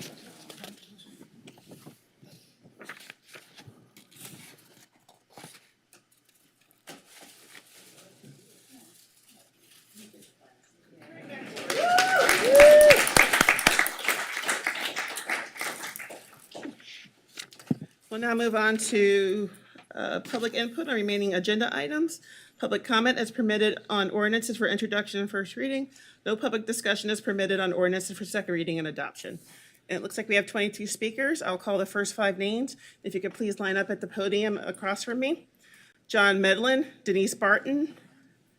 It says Jerry Urban, but I'm pretty sure it's Jerry Rubin. Jonathan Foster and Jacob Wasserman. I have 3 items, right? Yeah, I have you signed up multiple times. You've already spoken for your first 2 minutes, so you have 4 minutes left for the remainder of the night. Okay, thank you. If you Okay. could please state when you're speaking on each Say item. again? If you could please state which items you're speaking on. 11A is an alpha. Approval of the Big Blue Bus Comprehensive. I've been riding, God damn, excuse me.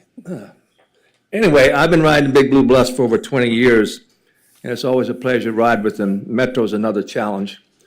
I do have one comment. I was in Vegas recently, 100-degree temperatures, people lined up to catch on their bus. Did you know that everyone who gets on the bus in Las Vegas pays? They actually pay their fare, even though they have to wait outside when it's hot. If you ride the city bus of Santa Monica, the Big Blue Bus, in fact, I used to work with a guy who did not pay. I said, why do you not pay? Because I can get away with it. I can get away with it. I've been at a Big Blue Bus meeting once over the library, and they said, no, everybody's supposed to pay, however, we do not enforce it. We're having a budget issue, I believe, some tightness of finances. So how about if we start requiring people, if they're going to ride the Big Blue Bus, they pay? You know, that's the fairness. So I get to do the other items right now? Is that how it works? Yes, all items at once. Okay. Let's go to the one on 16 Charlie. City must do more to address public safety and the homelessness crisis. Effort from Mayor Brock, et cetera, et cetera. And then we want to have another meeting, they're going to have a big discussion, supposedly by September, The crisis is now. We created a crisis, we declared a crisis on homelessness. Why can we not declare a crisis on public safety? Last week, we lucked out. We didn't have any severe issues, thank God. The guys in blue were doing their job. The young lady tonight who got a commendation, that was incredible. She put herself at risk, serious risk, with a crazy man and saved a young girl. Again, public safety has to be #1 priority, always, and we need to start putting the money in there more than we can. I know it's difficult, but that's what we all get paid for, and that's why we all support you. My final item with Councilwoman Vice President, Vice Mayor Negrete, Bitcoin. I started work with Merrill Lynch 50 years ago. You know what the hot tickets were then? Avon products. What was the other stuff they used to talk about? Avon products, Xerox, all those, they were the hot ticket. They were the Bitcoin of the day. Now we're not going to pay them, as Vice Mayor told me, we're not going to pay them, we're just going to encourage them. That's like I encourage my son or daughter. You know, marijuana's not bad for you. It can be healthy. Yeah, and you know, it might be a gateway to another thing. Bitcoin, I hate to tell you, boys and girls, it's a scam. Serious money. I really hope we do not get involved in it at all. I know we're going to have a big conference and you are running people and all that sort of stuff. You know, it's like going to this county outside Vegas where you can get all kinds of things which are not necessary for our advantage. So we don't need Bitcoin here. Thank you. Thank you, sir. Next is Denise Barton. And Ms. Barton, I have you down multiple times. How many Yeah, items? 14 and 16 items. I'll give you 2 minutes. Good evening. In reading the resolution for item 14A, it seems as though only one person was being targeted. Where if something gets out of closed session, I would think all of you sitting up there, as well as city staff and the plaintiffs and their representation, anyone in closed session would be considered a suspect. One city council member should not be able to target, negatively impact the reputation of any city council members. Again, if you're all in closed session, you're all a suspect. So I hope you can understand that the city manager, city attorney, and their associates in closed session would not be able to participate in an investigation as anything other than a suspect. I would also think having a city staff member doing the investigation would be a conflict of interest. Do all of you remember how then Councilmember Pam O'Connor pressured former city manager Rod Gould to fire Elizabeth Reel before she started, due to a former campaign contribution Pam O'Connor didn't like? So it's not like the city council or city manager does not have a history of targeting people. Leaving the only other choice is to have a third party do the investigation, which is, if it has to be done on all of you frequently, could be very costly. And you all know actions like this doesn't make the public trust you either. Since Gleam Davis has tried to take actions like this recently, would her fingerprints be all over this item? Next, item 16C, which looks like nothing more than a campaign stunt. I say this because the residents, property owners, business owners, hotel owners, and management have repeatedly come to you about safety and addressing more police. Yet by listening to you at the last city council meeting, you seem more interested in pandering to the homeless. I also hope you realize for you or anyone else in the city, for the residents to pay more for anything, including parking fees, is a non-starter. And you don't even act like you want to improve safety within the city, until media stories about high-profile crimes repeatedly happen. Remember, more police bring more business leases, which brings more people and generates more tax revenue for the city. It's not rocket science. But you have chosen to gaslight the public that Santa Monica is safe, as well as making the Santa Monica Coalition sign not a lie.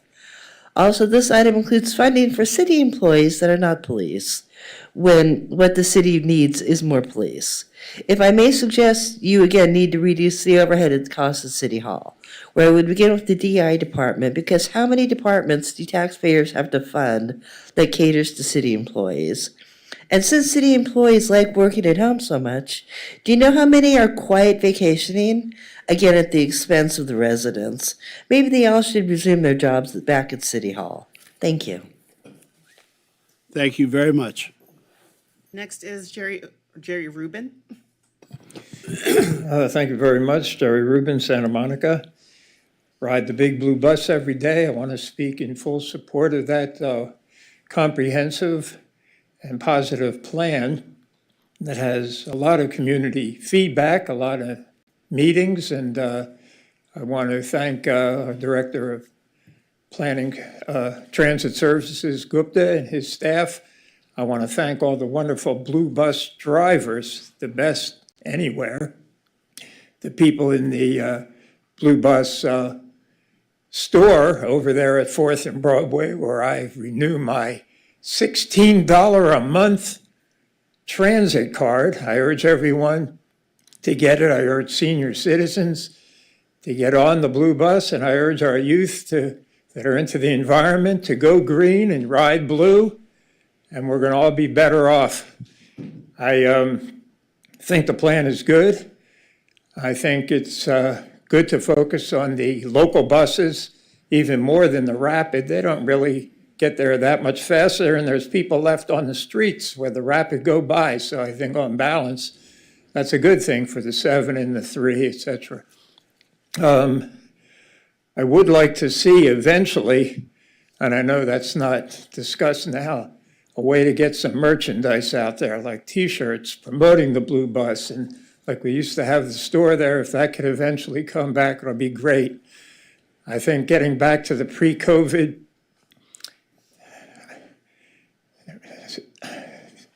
idea is a good thing. And I want to thank the city and the Blue Bus for getting us through COVID. They really did a wonderful job, the Blue Bus, a safe and comprehensive plan that made it a lot easier on people to function through the whole COVID dilemma. It was really good the way they did it. Even free rides. thank the Blue Bus and keep up the good work. Thank you very much, Jerry. Next is Jonathan Foster.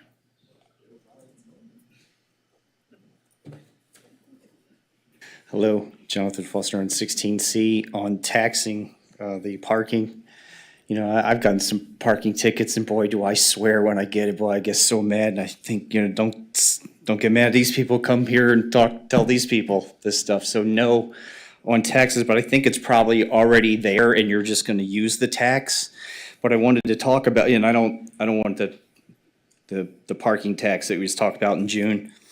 But I wanted to talk about too about how it gets into this situation. You have this unaccountable government here. So you people get to talk about the discussion, right? And we're giving input right now, but I haven't heard the discussion on 16C. So you guys are doing runaway government, unaccountable government, you see. It's hard to repeal stuff you already get voted on. See, we have to hear the discussion first. The current council rules have the public giving public input. We haven't heard the discussion, right? And no one brought up some of the topics you talk about in the discussion, and then you vote on it, it's gone. The public then does not have a way to comment on your discussion. That's what government is, okay? And I have to look up the code that you're offending, but the council voted. Now it's law. See, this is also what I'm arguing, is that if someone is caught offending the law that you passed and they get convicted, that means there's been exam and cross-examination. And this council rules are violating this procedure. And this has a law, and it's dictating a violation. I can't keep up with it. It makes me so angry. You get away with it. Next is. Thank you, sir. Oh, sorry. Next is Jacob Wasserman. Before you get started, I'm going to call some more names. Matteo Pellegrini, Lisa Ho, Terrence Michael, Asher Hop, and Terrence Yang. You may proceed, Mr. Wasserman, and I think you have, yeah.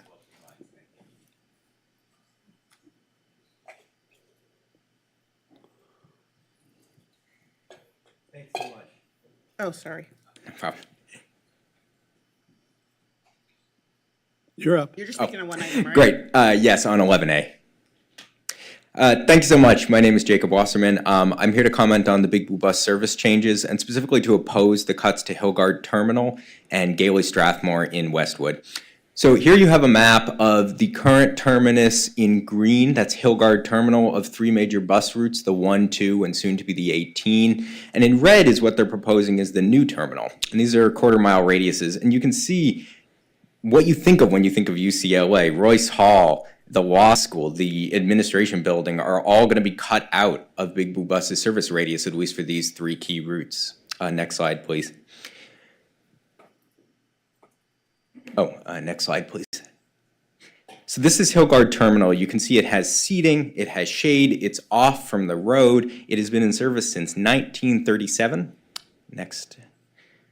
And this is the new proposed terminal. You can see it's right outside one of the major entrances to a huge parking garage, so there's conflict there. Bikers are squeezed in that bike lane. There is some shade and some seating, but not as much. And then this was just the first Google Street View screenshot I got. There's a car blocking it, and that's pretty typical. Next slide, please. So city staff has framed this as a dichotomy, like, oh, we're going to move the routes into campus to serve it better, and that's moving from the gray line to the dotted red line. That's not a bad idea. I would support that, but it's not a dichotomy. You could serve both Parking Structure 2 and Hillgard Terminal by using one of the green routes I outlined with the arrows. Some of the other objections to using Hillgard Terminal are that it's limited in hours by UCLA. Big Blue Bus could just ask for more hours. It's UCLA's decision, but as far as I know, they've never asked. There was a claim that you can't get to Hillgard Terminal with a wheelchair. You can on the sidewalk. I've done it on a bike. And Route 17 does serve North Campus, but it does not have the frequency of the 3 major routes that. Thank you, sir. Next is Lisa Ho. Or Hal, I'm sorry. No, Lisa, are you Lisa? Yeah, you're next. Ho, okay.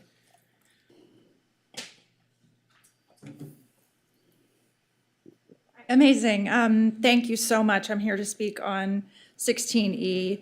City council members, city manager, and city council staff, I so appreciate the chance to come here tonight. I actually flew here from Houston, Texas, just to attend this meeting. I spent my life in the energy business. I traded natural gas, and I now work in the Bitcoin sector. I serve as a board member to 3 organizations. The Bitcoin Today Coalition's purpose is to be the most effective, nonpartisan advocacy group in the U.S. We distinguish ourselves by providing multifaceted expertise, and we are objective. I serve alongside Dom Bay on Proof of Workforce Board of Directors, which brought us here tonight, and I serve as an advisor to a digital fund based in Paris. I congratulate you to opening the door here for Bitcoin and for education. I believe the possibility exists for Bitcoin in Santa Monica that will exceed the spectacular growth that you saw at the beginning of the 20th century and the beginning of the 21st. You will soon discover that Bitcoin is the only form of property that can be held by every human on earth, regardless of property rights. And like your city, it emboldens integrity and ownership. I'm a frequent visitor to California. I look forward to bearing witness to your success, and I thank you. I will cede my time to my colleagues. Next speaker is Terrence Michael.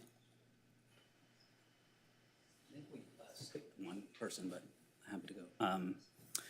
Good evening, City Council members. Thank you for having me. When I'm not educating on Bitcoin, I'm a TV and film producer, and I've filmed and shot many of my shows around here, shutting down the pier, the bluff, the Strand. I love Santa Monica. I've been here since a little boy.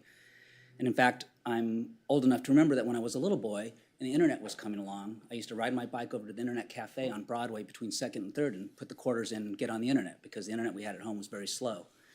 And I was always warned, you know, be careful of the internet. There's criminals, there's porn, there's bad people. And yeah, it was a scary Wild West, but the network, the network was amazing because it democratized and it decentralized information for everybody.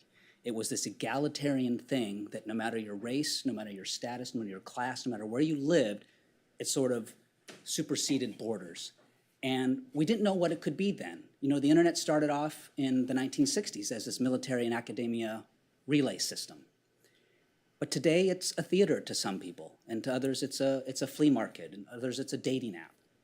We didn't know what it could be, but I saw Santa Monica welcoming these companies and tech companies, and you know, we have Uber here and Postmates, and we see what people could build on top of it, but we didn't know that back then. Bitcoin is the same thing, and the reason people get confused is because they come into it with Bitcoin the asset. Pretend the internet had a token called the internet coin or whatever, and its price reflected and captured how valuable the internet is. That's what Bitcoin the asset is, what most people come into. That's the way Satoshi used it to incentivize us.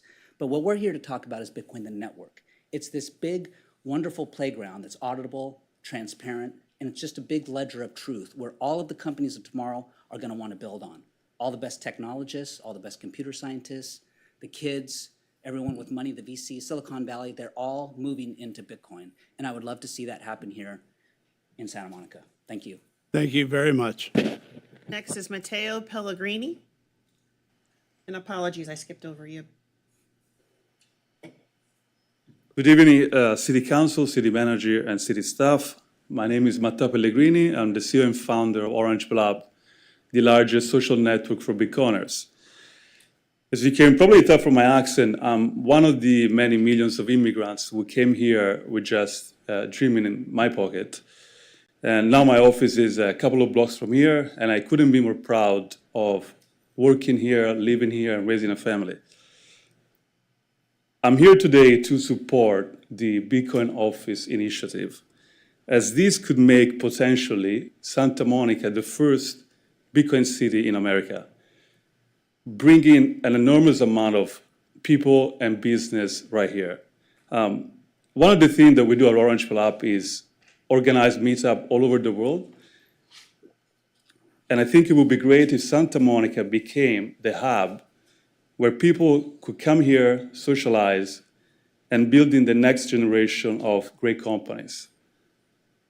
Bitcoin is going to be a force for good and a tool for empowerment for everybody, and I hope you will support it. Thank you for your time. Thank you so much. Our next speaker is Terrence Yang. I'm sorry, Asher Hop is the next speaker, sorry.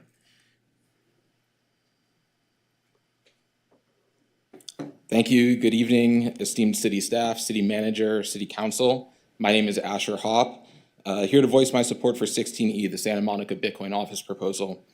I grew up on the East Coast, and after 2 tours of duty in the U.S. Army overseas, I moved here to study business at the Pepperdine Grazie School of Business. And after graduating, I stayed local. Since then, I've been researching Bitcoin. I've been learning about Bitcoin. I've been working at Bitcoin companies, contributing to Bitcoin open source software projects.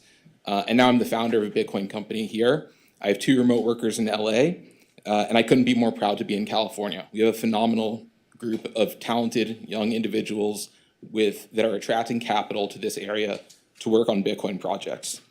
I'm from the East Coast, and when I moved out here, the thing that impressed me the most about California was the surfing scene, because when I learned the history, it was really interesting. Surfing was originally like a counterculture movement. It wasn't eagerly accepted by everybody, but it's turned into this major economic driver. It attracts tourism, it attracts social events, it attracts investments, it attracts an entire cultural movement behind it. And I think Bitcoin could be the next surfing for the area. This is the perfect time to adopt this kind of program.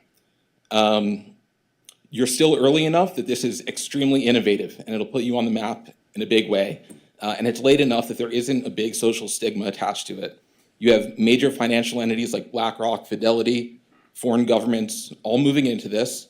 There's no social stigma about it, no reasonable social stigma at least.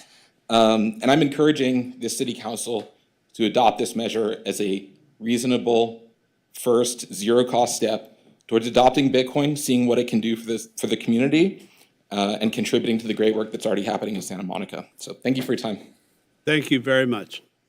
Terrence Yang. And before you get started, Mr. Yang, I'm going to call some more names. Magdalena Granaska, I'm sorry, Jose Morales, Damian Shat, Dom Bay, and Jade Tran. You may proceed. Thank you. Good evening, council members, city manager, and staff.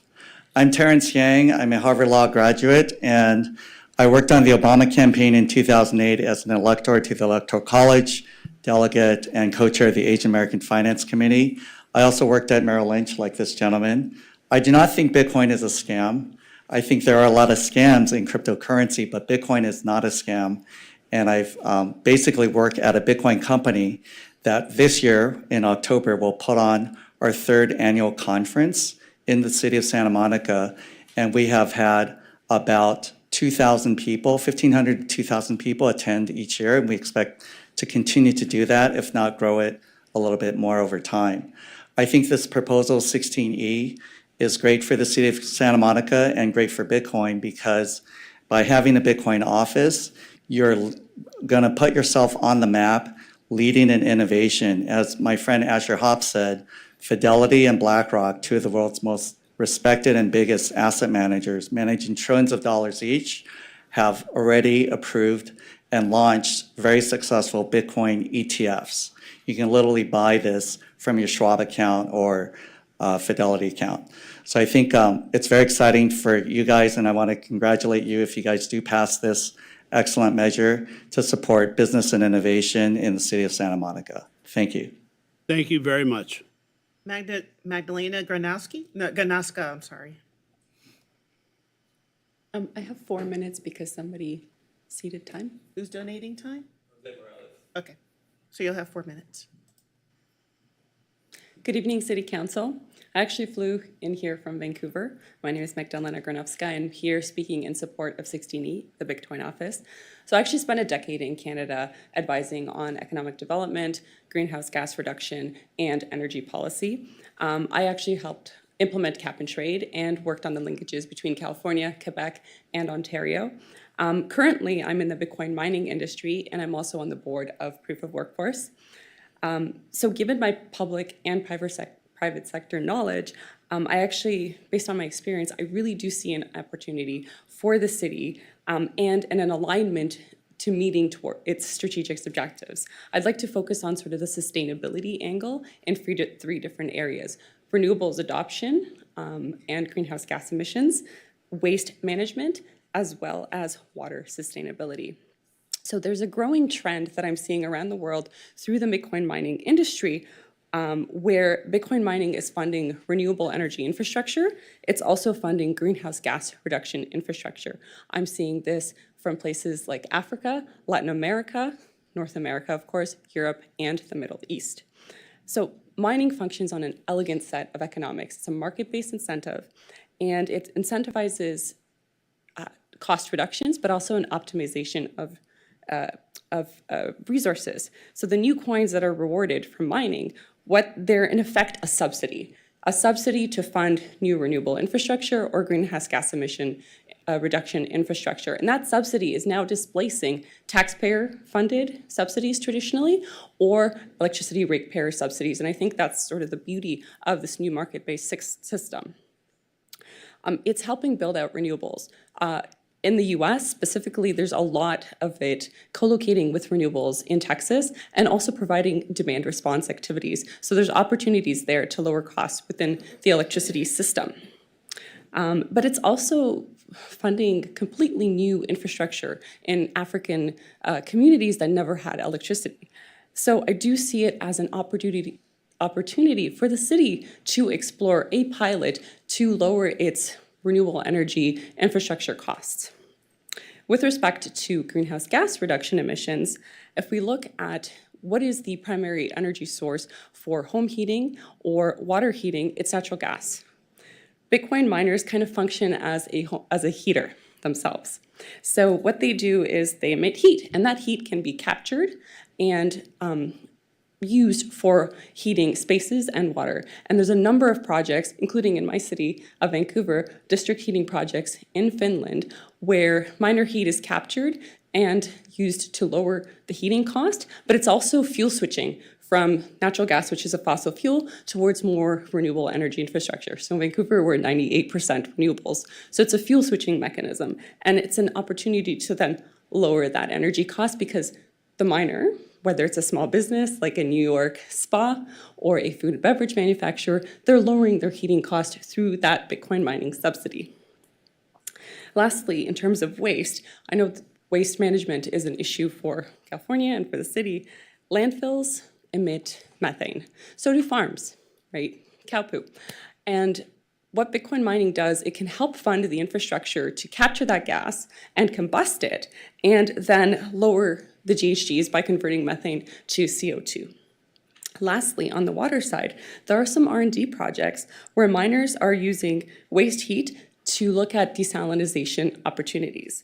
So in summary, I do think there's an opportunity here for your city to explore options to help meet these particular objectives. Thank you very much. Next is Damian Schott.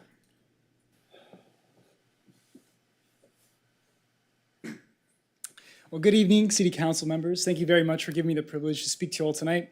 I am speaking in favor of the Bitcoin initiative. So my name is Damian Schott, and I'm a rising junior at USC, and I'm starting the first ever Bitcoin-only club at USC. So to my generation, Bitcoin is the future.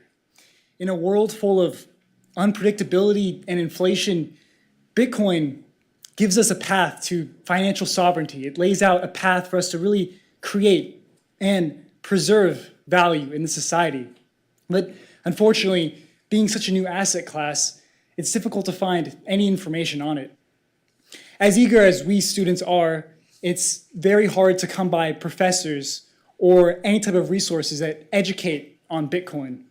But the truth is, we are the future engineers, or the future computer scientists, or the future economists of this country. And Santa Monica, building out a place where students like myself can really get immersed in the Bitcoin community and creating a place where companies want to build out places here for students like me to go work at upon graduating would be absolutely fantastic for Santa Monica. Thank you. Thank you very much. Dom Bay?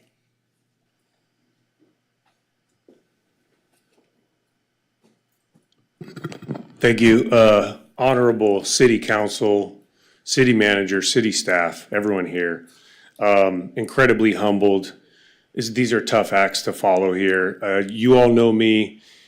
I was fortunate and blessed enough to be hired here in 2009 as a firefighter. I've been here 15 years. I've seen all sides of this city. We've been through tons of ups and downs, had some great wins and some struggles too. Did not ever anticipate I would be here. You almost have to take a moment and like let this all in, because this is a very just special moment.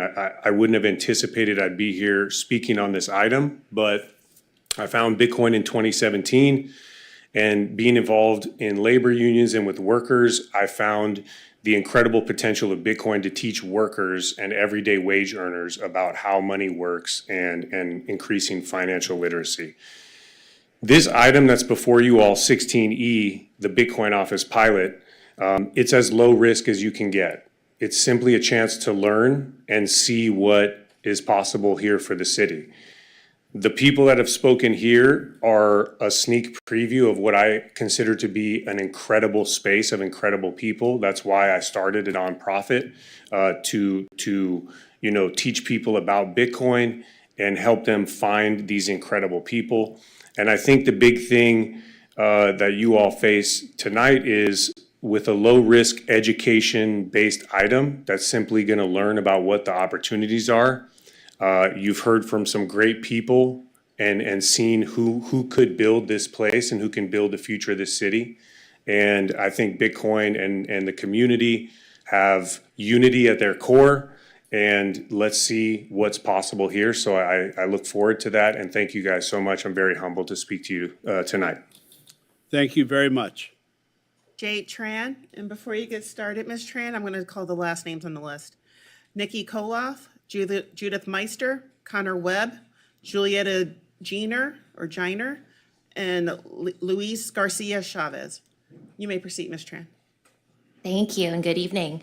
My name is Jade Tran. I'm a resident of Santa Monica.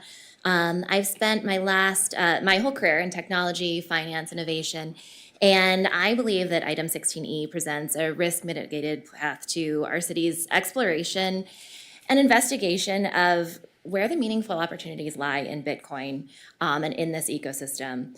Moreover, here is where Santa Monica can exhibit increased leadership in making efficient use of the renewable energy sources that are within our borders, which is particularly important given the sort of resource-intensive nature of mining. I also welcome residents' access to vetted education about cryptocurrency, about both the potential upsides and the risks of entering the Bitcoin ecosystem. I think we can really both financially empower and protect our more vulnerable residents, many of whom are elderly and underserved, from falling prey due to lack of information, to the kinds of scams and grifts that my fellow resident mentioned earlier, that unfortunately do pervade all aspects of the digital world. And as a resident, I look forward to seeing our city's leadership in both the financial empowerment and in the sustainability in promoting the financial, I look forward to seeing our city's leadership in promoting both financial and digital literacy, and I hope that you'll consider adopting 16E. Thank you. Thank you very much. Nikki Koloff. Good evening, City Council. Changing gears to a more tangible Recreation and Parks Commission appointment. I'm Nikki Kohlhoff. I've applied for a seat on the Recreation and Parks Commission, and I'm asking for your vote tonight. As a 24-year resident of the city of Santa Monica, I've been advocating for residents on both city and school district issues for many years, including securing approval of from the Coastal Commission for the Civic Center sports field and rallying the aquatics community to get a 50-meter outdoor pool at Samo High. I'm currently the vice president of Friends of Sunset Park, an executive board member of the Yale Swimming and Diving Association, and a practicing commercial finance attorney. I recently co-founded the nonprofit Santa Monica Sports Parents Association to bring much-needed funding to the sports in our public schools. Residents trust my diligence and expertise on the issues, and they trust that I seek input from stakeholders, prioritize the needs of residents, and have good ideas and solutions. You heard from many residents in support of my appointment, as well as 3 neighborhood organizations, the Friends of Sunset Park, Pico Neighborhood Association, and Wilmont. Santa Monica's recreational opportunities and public open spaces must be preserved and expanded for current residents and future generations. It's essential to identify and protect our recreational and open spaces now, because once these spaces are developed, they will be lost to resident use forever. I have several goals in serving on the commission. First, completing a parks needs assessment to identify what we have and what is missing. Second, creating a master plan that ensures resident needs are prioritized and met while leveraging investments in facilities for regional and international events. Third, creating a philanthropic funding mechanism to support our recreational and entertainment needs without developer strings attached. Fourth, restoring safety to our public spaces. I look forward to working with you and staff on these important matters for the residents of Santa Monica. Thank you. Thank you very much. Judith Meister?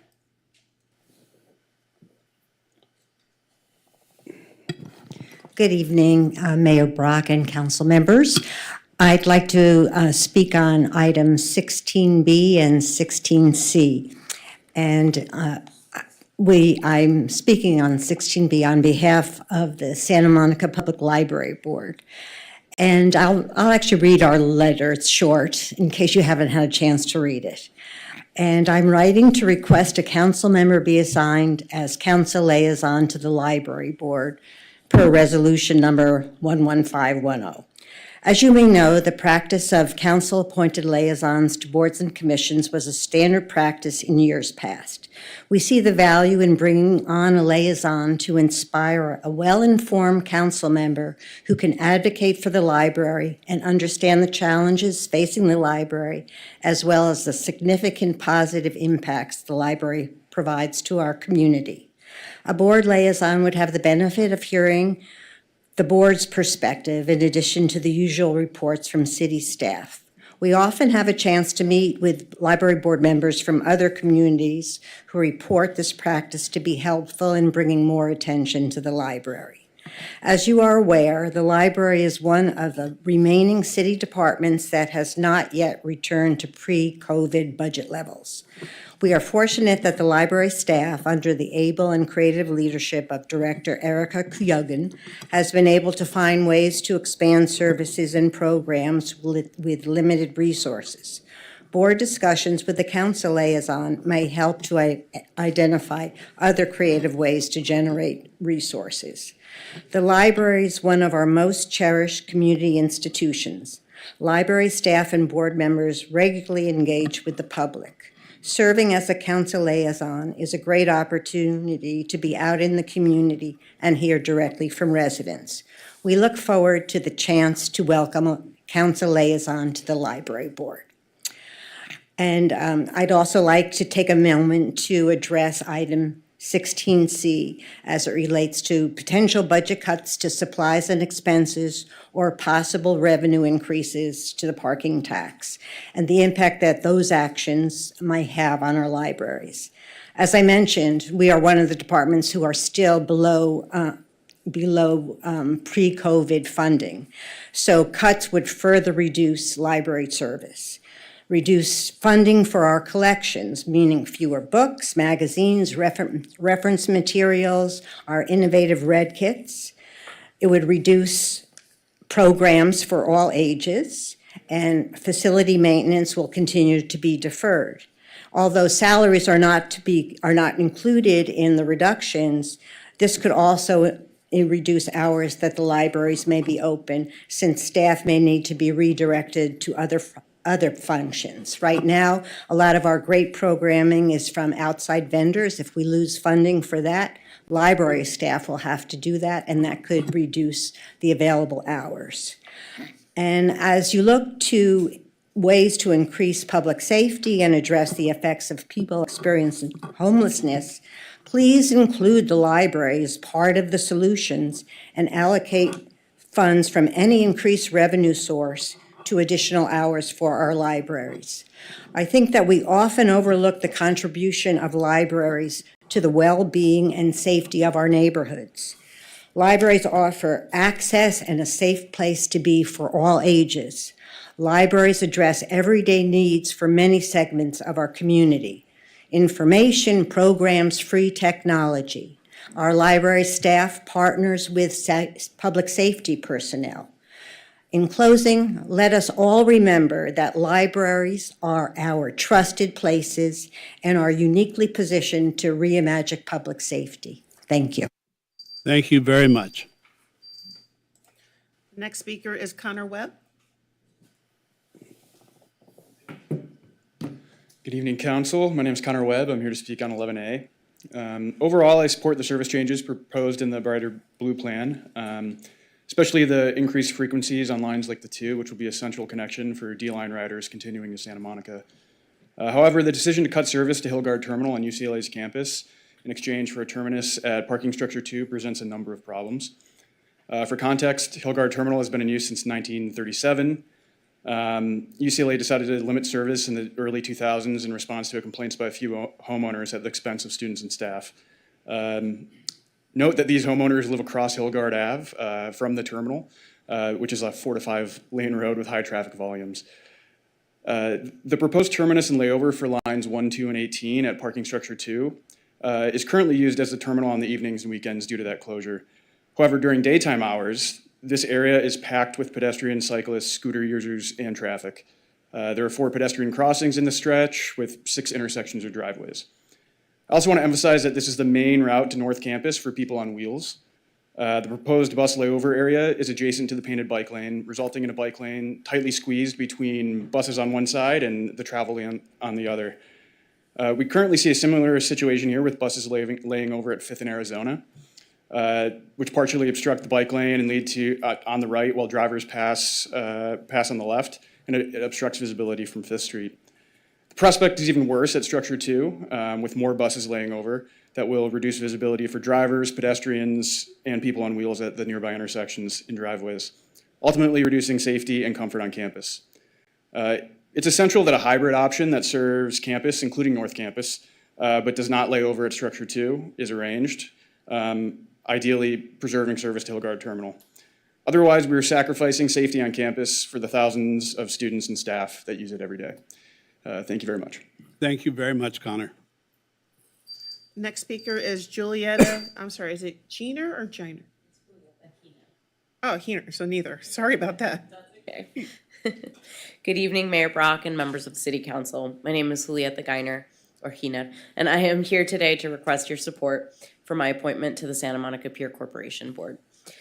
As a St. Monica graduate and someone whose father used to take her to the pier every summer as I grew up, I have a deep personal connection. Additionally, as a longtime resident of Santa Monica and a former employee of the Santa Monica Pier Corporation, I have always been deeply passionate about our city's iconic pier and its significance to our community.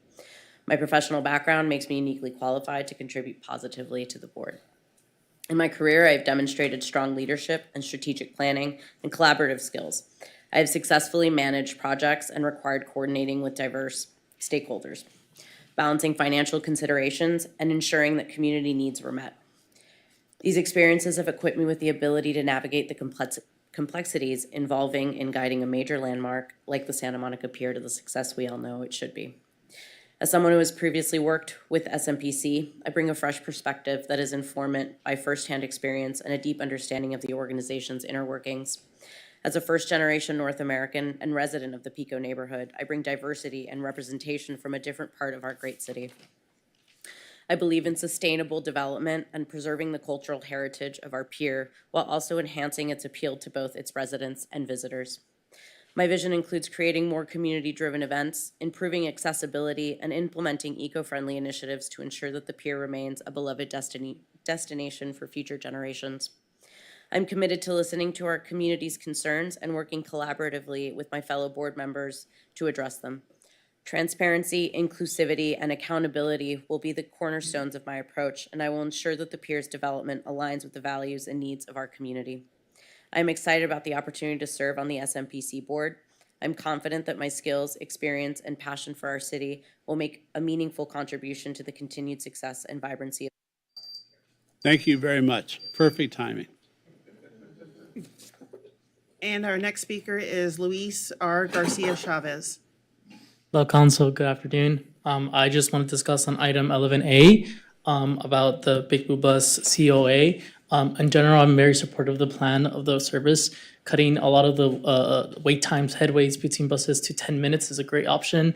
I know I use the R12 constantly to get on the E line from UCLA to UCLA and whatnot. And going from 20-minute headways to 11, 15 is great. And extending the time to be around 11:30, 12 a.m. services is great, since I often come later on in the day to get back home. Although I would request to push back against the removal of Hillgard Station and the lines for multiple bus lanes like the 18. Just because that's an existing infrastructure that has bus shades, that area is quite fast, but it has a big infrastructure to allow buses to be stationed there when they're not on service, whenever workers need breaks. There's bathrooms there, and it's a great service. So it'll be a waste of our governmental money if it's not being used. And the complaints from just one neighborhood against the needs of students, workers, a lot of users of the Big Blue Bus would be a shame. And as mentioned before, the proposed line to parking structure 2 could squeeze cyclists. I myself am a cyclist. I use e-scooters. I use my regular bike. And that corridor, that area is often very busy during peak hours, like at 5 or 6.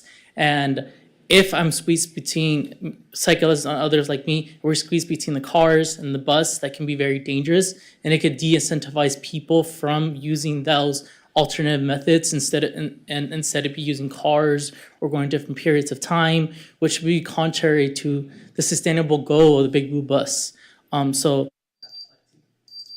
Thank you very much. And that concludes public input for tonight. We'll now move on to item 8A, annual appointments to boards and commissions. The first body we'll be appointing to tonight is the Airport Commission. There is one open seat, and there's 2 applicants.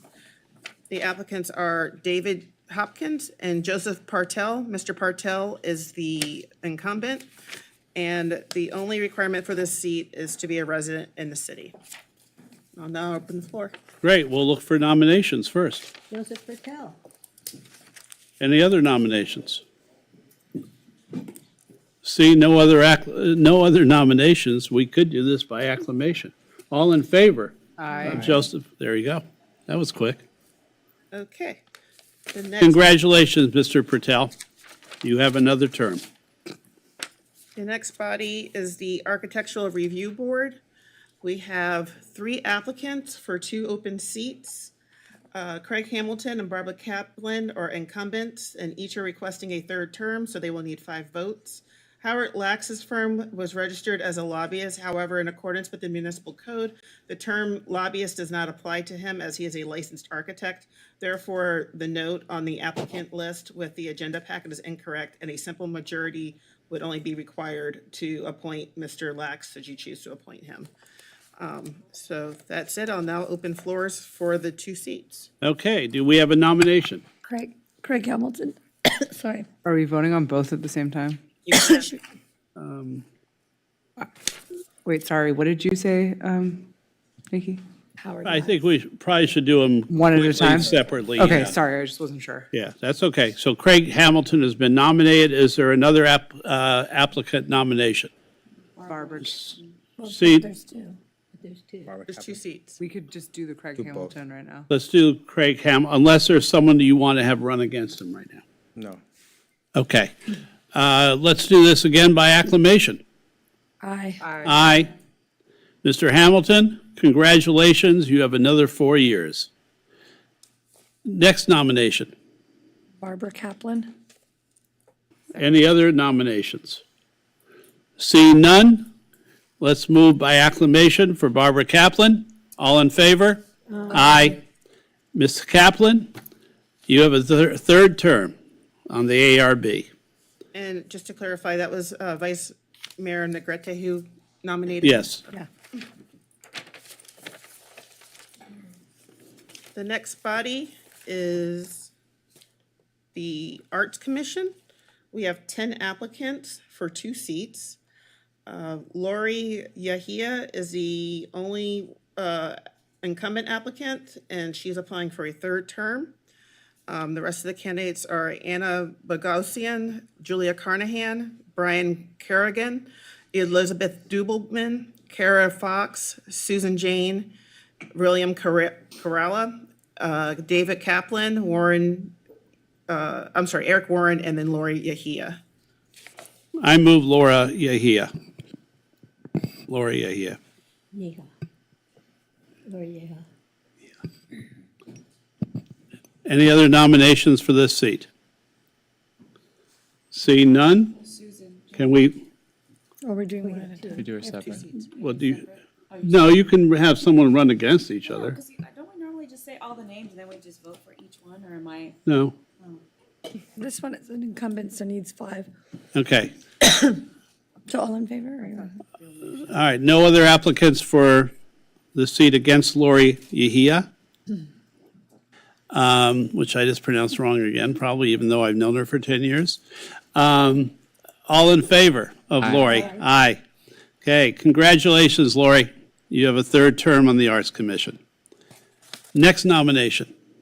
We have one more seat. Susan Jane. Any other nominations? We're so agreeable tonight. That's great. Seeing none, Just going through this. let's vote on this for acclamation purposes, if we can. All in favor? Aye. Congratulations, Susan. You're now an Arts Commissioner. Okay. The next body is the Building Life Safety Commission. We have 4 applicants for 4 open seats, and each seat does have a special requirement. One seat is required to be a civil structural engineer. Currently, the incumbent for that seat is Tim Koutsoris. The incumbent for the other seat is Blair Calderhead, and for that seat, you're required to be a California licensed building contractor. The 3rd seat is Charles Whitaker's, is the current incumbent, and that seat is required to be filled by a California certified access specialist. And the 4th seat is currently vacant, and the requirement is that they must be a California registered fire protection engineer. Are there any nominations for that spot? Well, can I clarify something? Because my understanding, Tonya George does not qualify for that 4th empty seat. That is correct. That's correct. Right, so nobody qualifies. Yeah. So can we have nominations? First, I nominate Tim Koutsoris. and it would be for a 2nd term? Yes. For which, for this?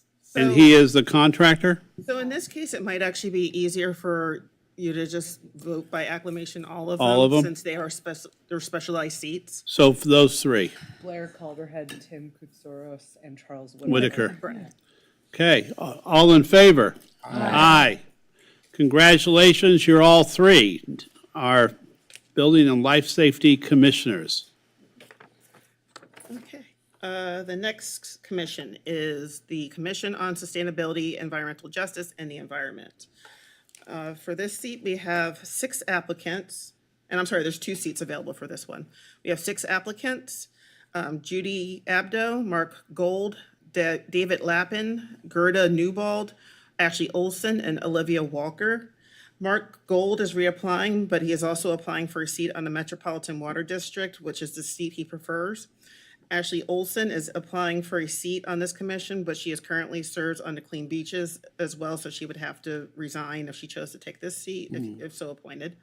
Judy Abdo is applying for a seat on this commission, but she currently serves on the Metropolitan Water District, and under the current rules of the boards and commissions, she is required to wait a year before she serves on another board or commission. And with that, I now open the floor for nominations. Gerda Newbold.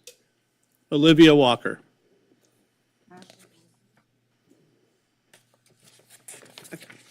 So all 3 for this one first seat. I'm sorry. Who nominate? Can we do this over again? I'm sorry. I nominated Gerda Newbold. I nominated Walker. I'll take off Olson for the next seat.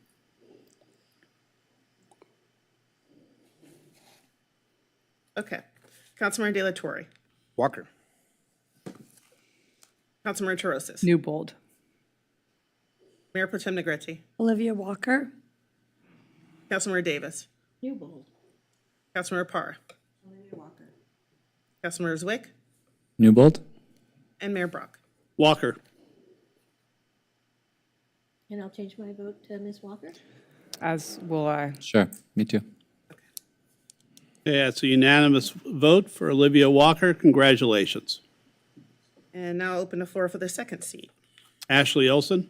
Gerda Newbold. Councilmember Zwick. Newbold. Councilmember Parr. Ashley Olson. Councilmember Davis. Newbold. Mayor Pro Tem Negrete. Ashley Olson. Councilmember Torosis. Newbold.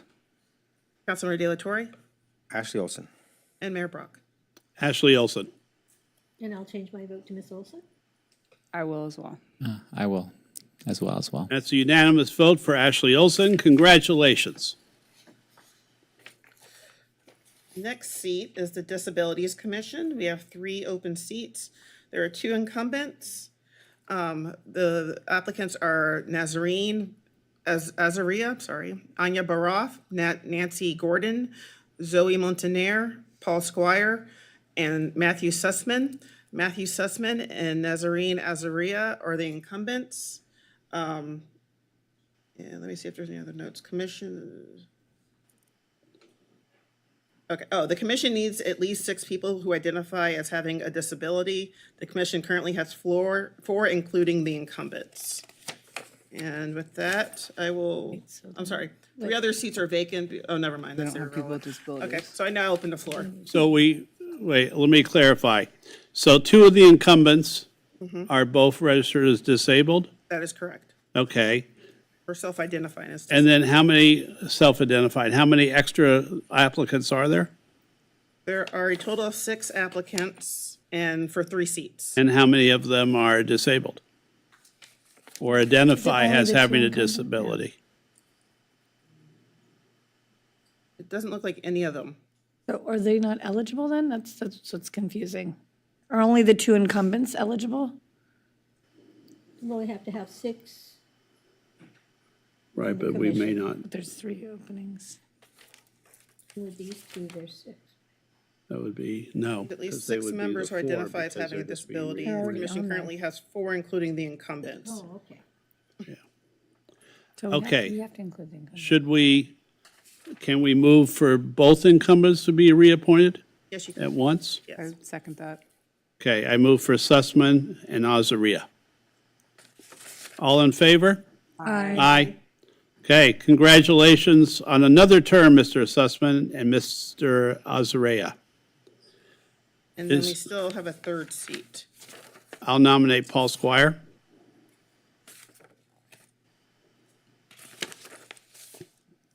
Is that person disabled? No. Oh, no, he's not disabled. So we don't have anyone else who can go on then, correct? No, we only need, only 2 need to be self-identified for this, so the 3rd doesn't need to The be. 3rd doesn't need to be done. The 3rd does not need to be. I'll nominate Anya Baroff. And I nominated Squire. Okay. Councilmember De La Torre. Squire. Councilmember Torosis. Oh, sorry. Anya Baroff is the other person? Yeah, sorry, I'm just looking at my list. Anya Baroff. Okay. Mayor Pro Tem Negrete. Anya Baroff. Councilmember Davis. Paul Squire. Councilmember Parr. Nancy Gordon. Oh, Wait, sorry, what? Was there a third person? was there a Okay. 3rd person? I thought Nancy Gordon was on there. She's on the list, but she wasn't nominated. Oh, I thought we Should were, we start sorry. over? Should we start over? Because we got a little, can we do a redo? On this one. I thought that's what we were doing right now. I'm sorry. I will reopen the floor for nominations. Sorry. So, Mayor Brock, you want to stick with Paul Squire? I'm gonna take that nomination off. Nancy Gordon. I'd like to nominate Nancy Gordon. Nancy Gordon, And Vice Mayor Negrete. I'm not removing my nomination. So then it's just the one, any other nominations? all in favor of Nancy Gordon? Aye. Aye. Nancy, you're appointed. Okay, the next seat is for downtown Santa Monica. We have 3 seats available with 11 applicants. The applicants are Michelle Cardiel, John Farzan, Albin Gillich, Kurt Isensi, Erica Leslie, Hudson Maudlin, Berta Nagari, Hodge Patterson, Natasha Russler, Andrea Salerno, and Peter Tren. The 2 incumbents are Erica Leslie and Peter Tren. Mr. Gillick currently serves on the TOT board, and he is also a registered lobbyist, so he would need a 5 vote. I'll nominate John Farzam. I'd like to nominate Erica Leslie. Hold on. Who was the first? John Farzam, I did John nominated Farzam. by Vice Mayor Negrete. And I'm sorry, Erica Leslie. Nominated by Terosis. any other nominations? Peter Trin. Doing all right now? or yeah? You're doing, you have 3 nominations for the first. I'd like to nominate Michelle Cardiel. No, hold it. We're saying that it's. We're doing 1 seat at a Oh, time. one seat at a time, okay. So you have Farzam and Leslie nominated. Do you want to nominate a 3rd person For for that first the seat? first seat, okay, 3 seats, first seat. So, okay, so who's been nominated so far? Farzam Farzam? Leslie. and Leslie. Okay, we can stop there. Councilmember De La Torre, John Farzam. Councilmember Terosis, Erica Leslie. Mayor Pro Tem Negrete, John Farzam. Councilmember Davis, Erica Leslie. Councilmember Parra, John Farzan.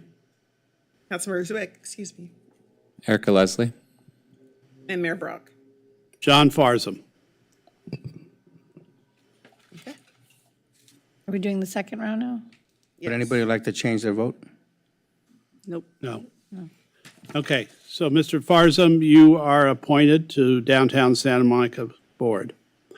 2nd seat. Erica Leslie. Berta. Sorry.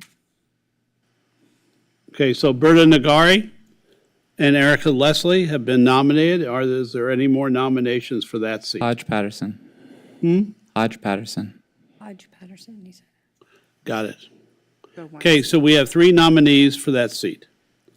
Berta Nagari, Erica Leslie, and Hodge Patterson. Councilmember De La Torre, Berta Nagari. Councilmember Terosis, Erica Leslie. Mayor Pro Tem Negrete, Berta Nagari. Councilmember Davis, Hodge Patterson. sorry, Councilmember Parra, Berta Nagari. Councilmember Zwick, Hodge Patterson. and Mayor Brock. Berta Nagari. Okay, we have to do this over again. No one received a majority vote. We have 4, we had 4 votes for Nagari. No, I had 2 for Hodge Patterson. Yeah, and 1 for Erica Leslie. one for- One for Erica Berta Leslie. Nagari. So then we only have 3, 2. 4 for No, Berta. 4. 1, 2, 3, 4. And Councilmember We can Parra. restate if we want to. Okay. Okay, Ms. Nagari, you're appointed. I'll change my vote. And she's seen in the audience, smiling. Wait, sorry. Oh, hi. okay, so we have 1 more seat. Peter Trin. Erica Leslie. Michelle Cardiel. Oh, geez, okay. Well, I was going to nominate Albin, but he requires 5 votes, so I can see where this is going to go. You can still I nominate. know. Doesn't make sense to do the nomination because we've already got. Yeah. Anybody else? Okay, so the nominees again are? Are Michelle Cardiel, Erica Leslie, and Peter Tren. Okay. Councilmember Okay. De La Torre, Michelle Cardiel. Councilmember Torosis, Erica Leslie. Mayor Pro Tem Negrete, Michelle Cardiel. Councilmember Davis, Peter Trin. Councilmember Parr, Michelle Cardiel. Councilmember Zwick, Peter Tran. and Mayor Brock. Michelle Cardial. Okay, that's the third seat. And Michelle, you're appointed.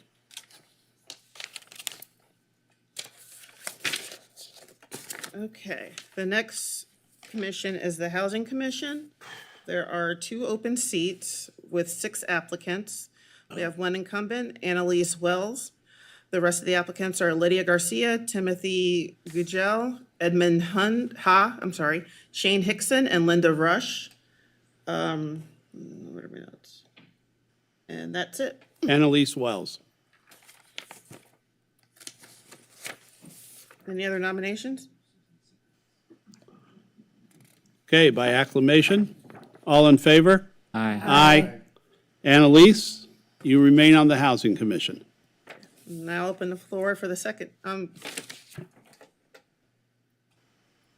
sorry, that was just the 1 seat, so, okay, that one's done. Huh? That was just the 1 seat for that one, so we're done with that. Yeah, that's what yeah.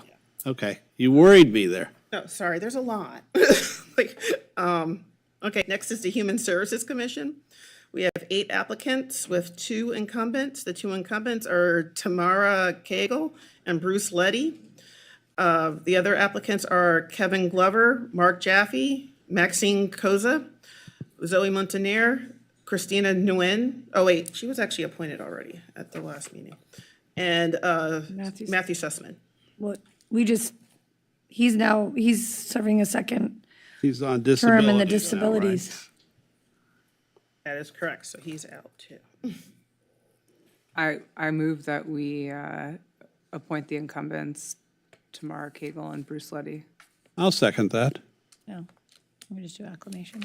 Yeah, let's do acclamation on that, unless anyone else has a different nomination. No. Seeing none, all in favor? Aye. And Mr. Letty, Ms. Cagle, you are reappointed. The next seat is the Landmarks Commission. We have 2 open seats Wasn't there a third seat? for human service. It's coming later. Oh, okay. All right. The usual. So we're not doing it now. It's part of, it's a Okay, no, that's plan, fine. yeah. So partial. I just had a list there, that's all. Okay, so the Landmarks Commission, we have 2 applicants for 2 seats. We have 1 incumbent, Jody Summers, and then the other applicant is Grant Keller. Is he qualified? I'm looking right now.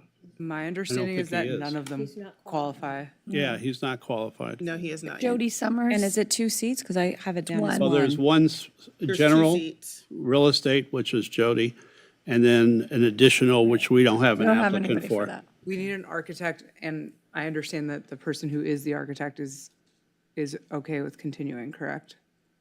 Actually, the other seat is for a real estate licensee. Got it. Jody That's Jody fills- Summers. Yeah. No, Jody Summers fills the seat for the licensed architect. No, No, No, she's the. That's what it says on my list. she's real estate. she's real estate, and the licensed architect, I believe, is Mr. willing Brand. to Yeah, continue to who- serve. Brand Who is will willing stay to on for a little until while. we can find a licensed Yeah. architect. Which is good. Do you want to do this by acclamation? Sure. Yeah. Sure.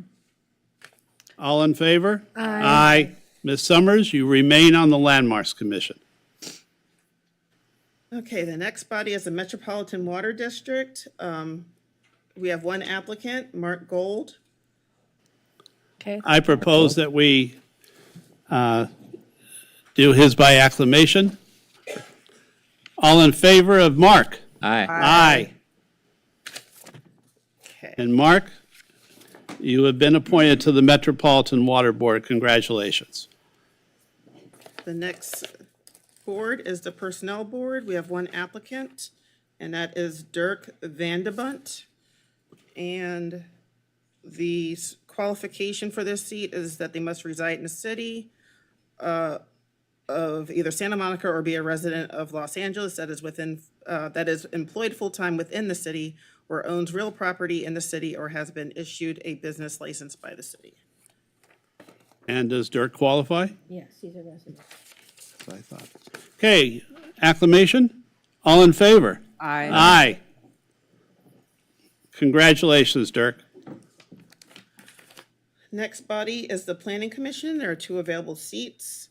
Both applicants, Ellis Raskin and Leslie Lambert, are reapplying, or incumbents rather.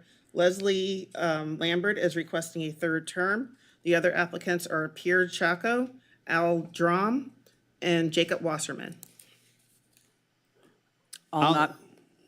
Go ahead. I was going to say Ellis Raskin. I'll nominate Lambert. So she needs 5, or? She needs 5 Lambert votes. gets 5, that's correct. Brock, Lambert, and Terosis, Raskin. Okay. Councilmember De La Torre, Lambert. Councilmember Terosis,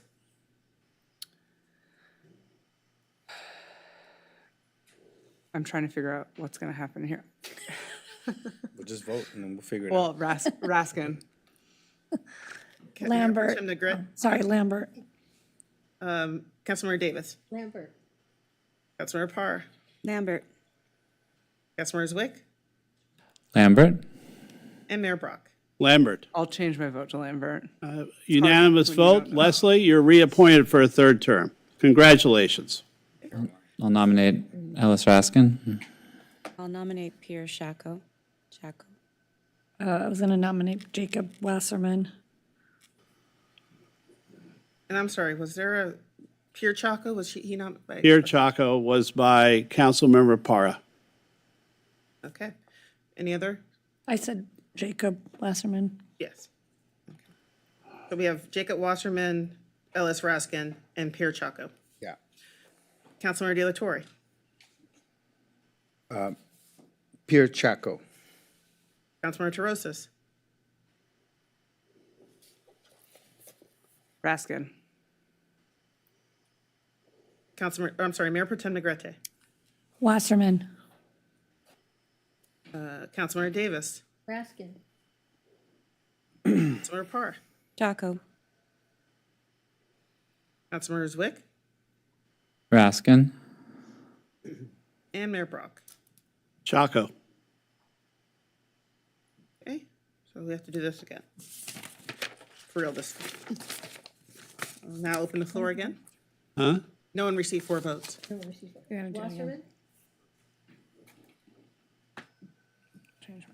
You guys 3 were for Chaco. Any other nominations? Pierre Chaco. Pierre Ch- Oh, sorry. No, you got it. Okay. Any other nominations? Okay, Councilmember De La Torre, Pierre Chaco. Councilmember Terosis, Wasserman. Chaco. Sorry, I just was counting. Councilmember Davis, Wasserman. Councilmember Parr, Chaco. Councilmember Zwick, Wasserman. and Mayor Brock. Chaco. Okay, that's 4.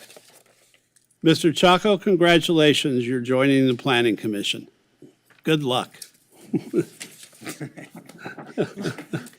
says it. All right, the next body is the Public Safety Reform and Oversight Commission, and there are 2 open seats.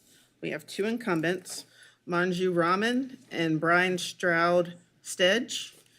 We have 5 other applicants, Xavier Bannister, Stuart Graber, James Kennedy, Zoe Montaner, and Donald Singer. And let me see if there's, So there are two seats available. correct. Not 3. I move that we nominate the incumbents. I second. Yeah. All in favor? Aye. Aye. Congratulations, Manju. Congratulations, Brian. You resume your duties on the Public Safety Oversight Commission. All right, home stretch. The next body is the Recreation and Parks Commission. We have 3 available seats with 2 incumbents. Stephen Johnson and Marianne LaGuardia are the 2 incumbents. The other Four applicants are Larry Ariola, Nikki Kolhoff, Jaleh Mirhashemi, and Greg Morena. Ms. LaGuardia is requesting a third term. However, the commission already has 2 of its 7 members as third termers. So, and no more than 1/3 of the commission may serve on their third term. So, but council may override this rule with a 2/3 vote. All right, I nominate Mary Ann LaGuardia, So she needs 5 votes then, right? and she needs 5 votes. By acclamation. Any other by acclamation? Aye. Aye. Mary Ann, congratulations. Okay. Next nomination. I nominate Greg Morena. Second that. Anyone Everyone's surprised. else? Okay. All in favor of Greg Marina? Aye. Aye. Congratulations, Gregory. Gregory. He's now, he got a formal name there. Nominate Nikki Koloff. I nominate Stephen Johnson, who's the incumbent. I Nominate- nominate, oh, go go ahead. ahead. Jaleh. Jolly Mr. Rami, I'm sorry, was that Vice Mayor? Mr. Shemi. Here, show me. Jaleh. I said Jaleh, yeah. That was Vice Mayor. Okay, any other nominations? I said Stephen Johnson. Hopefully you heard that. Got that. Yes. Okay, Councilmember Zwick, Johnson? Councilmember Parr, Jaleh. Councilmember Davis, Johnson. Mayor Pro Tem Negrete, Jaleh. Councilmember Terosis, Johnson. Councilmember De La Torre, Nikki Koloff. and Mayor Brock. Jaleh. Okay, we have to do this again. No one received 4 votes. We open the floor for nominations again. Johnson. Jaleh. Any other nominations? Seeing none, let's go to a vote. I'm sorry. Councilmember Zwick, Johnson? Councilmember Parr, Jaleh. Councilmember Davis, Johnson. Mayor Pro Tem Negrete, Jaleh. Councilmember Terosis, Johnson. Councilmember De La Torre, Councilmember De La Torre, And say no to him? Johnson. That's right. And Mayor Brock. I'll go to Johnson as well. Congratulations. And I'll change my I'll vote. change my vote to Johnson.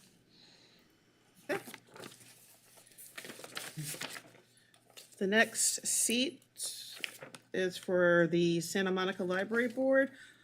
And we have no incumbents and 3 applicants, Daniel Cody, Nick Flagg, and Dan Hugh Jones. And I'll open the floor for nominations. Cody. Any other nominations?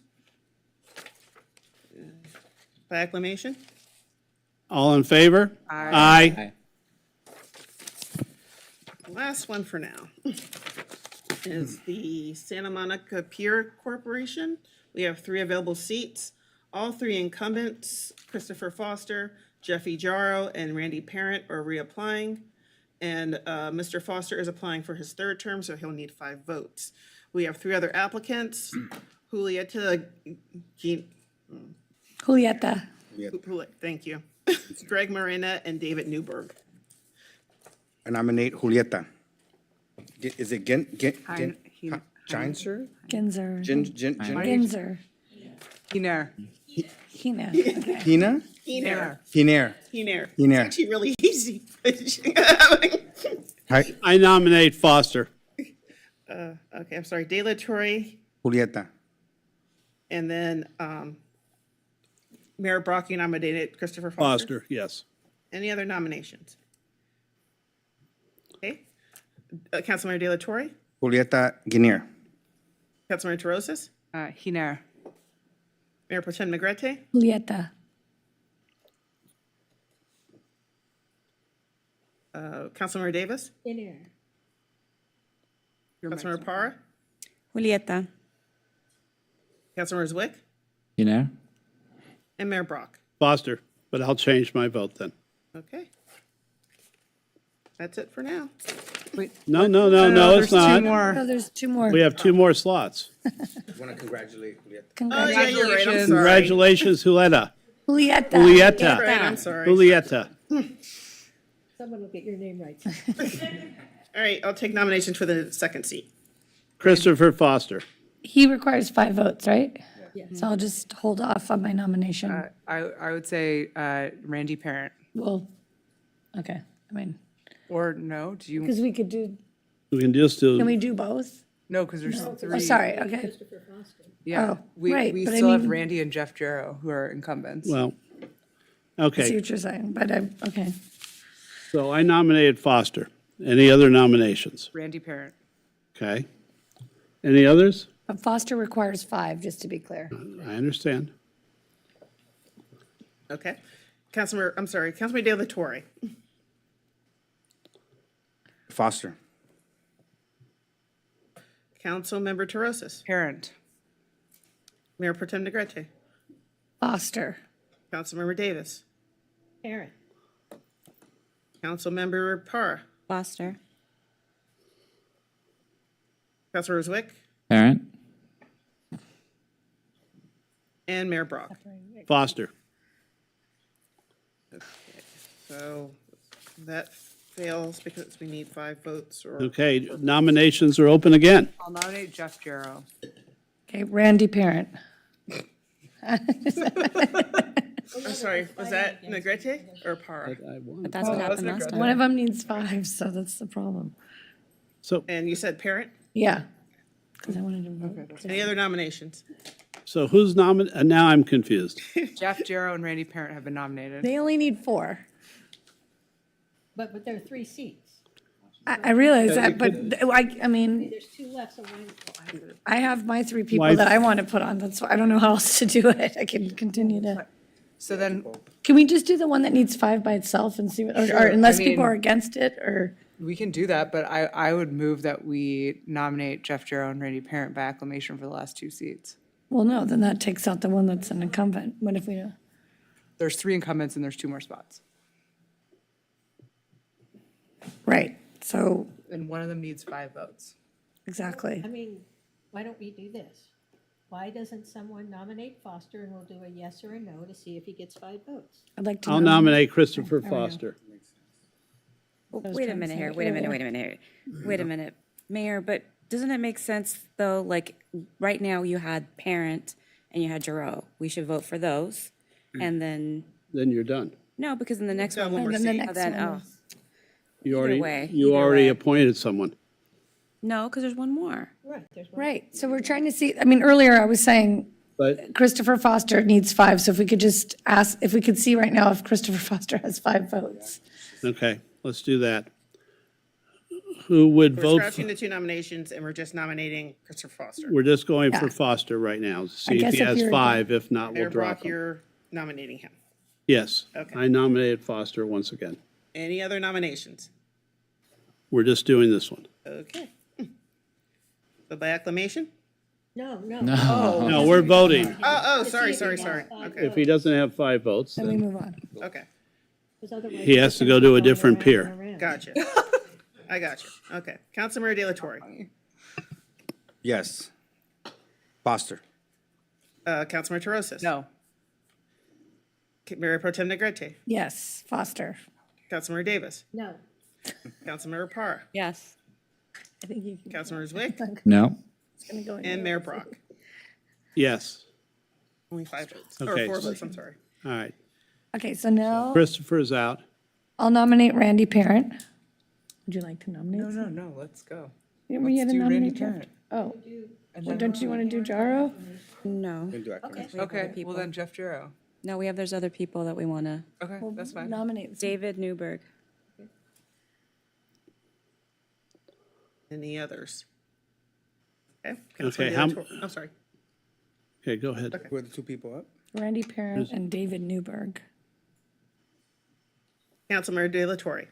Parent.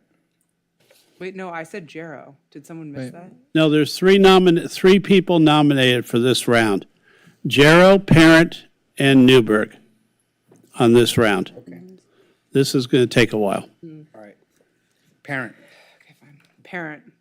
Wait, let me, Councilmember Torosis. Parent. Mayor Pro Tem Negrete. Parent. Councilmember Davis. Parent. Councilmember Parr. Okay, I'll go for parent. Yeah. The next one. Councilmember Zwick. Parent. And Mayor Brock. And that's unanimous for Randy Parent to serve another term. Okay, so we have one more seat. David Newberg. Jeff Jarrow.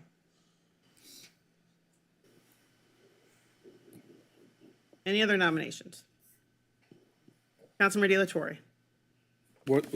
Remind me of the two that. David Newberg Yeah. or Jeff Jarl. Jeff Jarl is the incumbent. Okay, we've already, we brought back, how many incumbents out of the three already?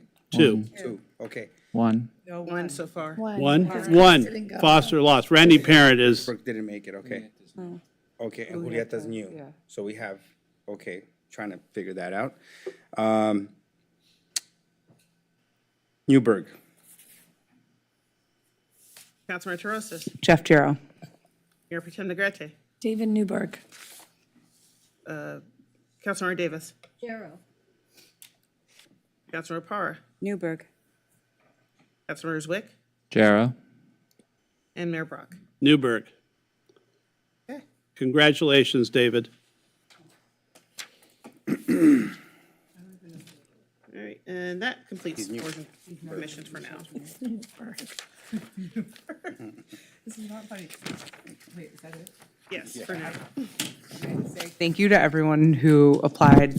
Although we're up here having a jovial time, obviously we take this very seriously, and I think it's important that we have a lot of representation in the community. So I just want to thank you all seriously for putting your name forward, and we always need good people, so please keep doing so. And you're encouraged to keep your application on file and apply again. Yeah. there could be And changes. anyone listening to this, if you're a resident of Santa Monica, we need that representation. So please consider joining a board or commission in our city. Thank you. Next item is item 11A, approval of Big Blue Bus Comprehensive Operational Analysis Recommendations. And I think we have a report.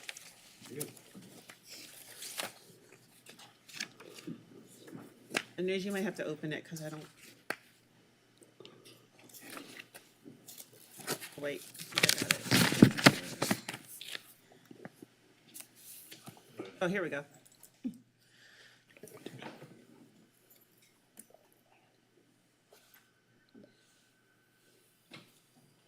All right. Good evening, Mayor and City Council. I'm Anuj Gupta, Director of Transportation. It's great to be with you this evening. And it's my honor tonight to introduce our Brighter Blue Service Plan project, which reflects a very exciting set of major improvements to our Big Blue Bus service that we intend to deliver over the coming years, which collectively advance our priorities of sustainable and connected community and justice, equity, and diversity. So this is the first comprehensive service planning effort that we have undertaken in nearly 10 years, and it's really an exciting moment for Big Blue Bus and the Department of Transportation. As we emerge from the pandemic and prepare for major events and metro rail expansions coming to the region in the coming years, we've taken the opportunity to reimagine our service for the future to best serve our current riders and attract new, loyal riders to our service and to public transit in Southern California more broadly. What has been absolutely clear to me in my over the last year leading DOT is that we have a world-class transit agency right here in Santa Monica in our Big Blue Bus. And our council and our community can and should take pride, great pride, in our Big Blue Bus. And we are poised to deliver even better, more accessible, more reliable service as we move into our zero emissions future in the coming years. So before handing off, I want to briefly highlight the great team that has brought us to this moment tonight. First and foremost, our Planning and Performance Division, led by Alfredo Torrales, who's behind me, who will deliver the Brighter Blue presentation in a moment. This team has conducted the major study with a deep commitment to broad and inclusive stakeholder outreach and engagement, a relentless focus on our riders and our employees, and a determination to make our service shine even brighter by responding to what our riders and our stakeholders have told us they want most out of our service. But it's truly a team effort to reimagine Big Blue Bus service for the future that involves every division of DOT, Our operations division, which literally is where the rubber meets the road for this plan, the nearly 300 professional motor coach operators who provide our safe, outstanding service to the community every day, and they are the ones who will carry out the increased frequency and expanded service that you'll hear about tonight, plus 18 supervisors who support them. Our safety and training team, who are dedicated to their mission of ensuring our riders, our bus operators, and all of our staff in the department are safe and secure, including our successful new transit safety officer program, which of course is in existence thanks to the approval of the council of this investment last year. And this team is also training our large classes of motor coach operators that are helping support these service expansions that are already underway. Our finance and administrative services team ensure that we have the resources in place to deliver safe and sustainable public transit to our community. They've also been instrumental in our recruiting push to rebuild the ranks of our MCOs over the last couple of years, enabling us to provide more frequent and accessible service. Our maintenance and facilities team, maintaining and cleaning our buses and keeping them in top condition. And if any of you have ridden a Big Blue bus recently, I think you probably have experienced that they are just about as safe, clean, attractive, and welcoming as any buses around in public transit. This team is also leading our transition to a 100% electric, zero emissions future, keeping with council direction to make this transition fully by 2030.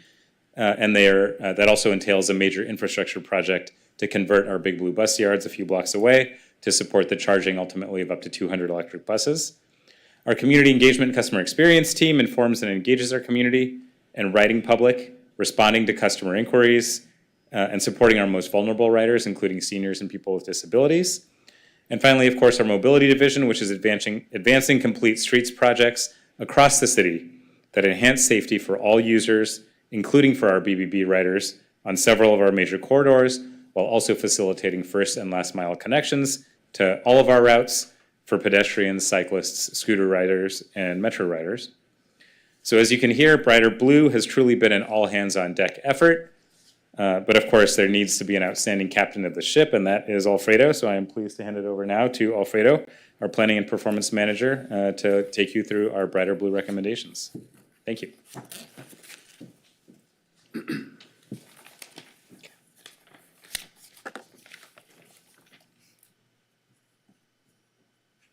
Hi, good evening. So what is Brighter Blue? It's our comprehensive operational analysis of Big Blue Bus. So transit agencies do these types of analyses every 5 to 10 years to ensure the services that we put out on the street are meeting the needs of the community. This is very similar to Metro's Next Gen study, if you're familiar with that. The last time we undertook one of these, as Anush mentioned, was almost 10 years ago, and that was in anticipation of the Metro E-Line opening in Santa Monica. Brighter Blue in particular focused on how we respond to the changes in how people get around since the pandemic, and again, in response to the opening of, or the growing Metro rail network. The proposed 5-year service plan before you was developed based on extensive analysis of the existing service and a robust 18-month customer outreach and stakeholder engagement effort. Our consultants for the analysis was Transportation Management and Design, or TMD, who with the assistance of sub-consultants conducted the technical analysis and organized all the outreach and engagement. So TMD, our consultants, provided us with 4 key deliverables: a 5-year service plan, and that's comprised of the route-by-route recommendations, which I'll highlight in a second; a final report, which summarizes the entire project and explains the reasoning behind our proposed changes; a public outreach report, which summarizes all our engagement efforts and all the feedback we received from our customers and stakeholders; and an existing conditions report, which provides background and baseline for the development of the proposed service plan. So all of these deliverables were attached to the staff report.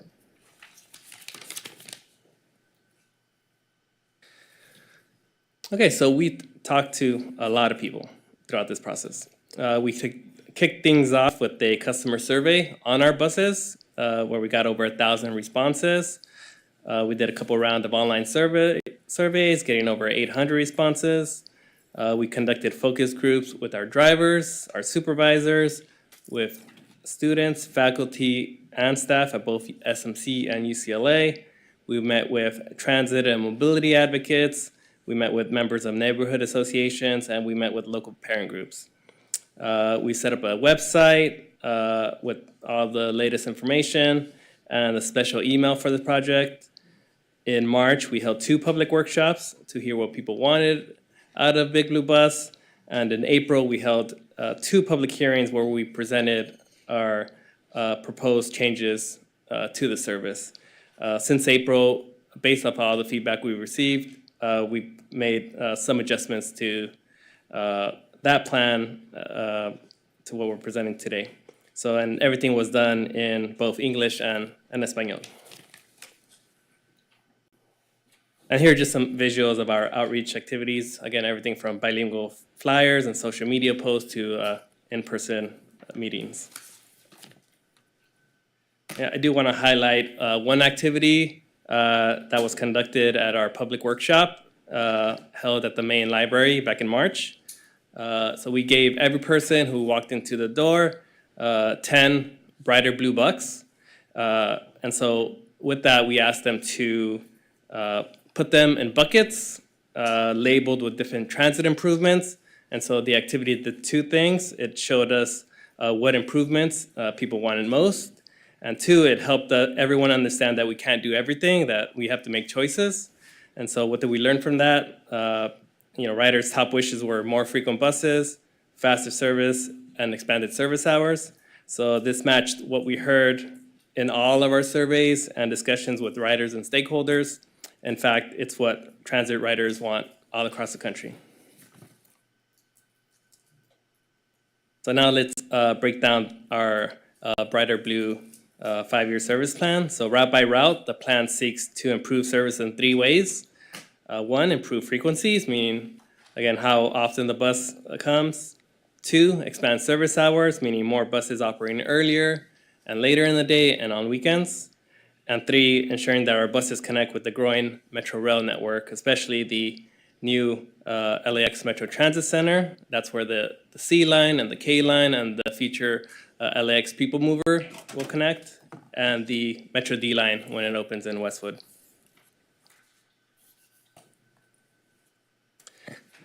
So when we speak about frequency improvements, I hope this side-by-side comparison is helpful.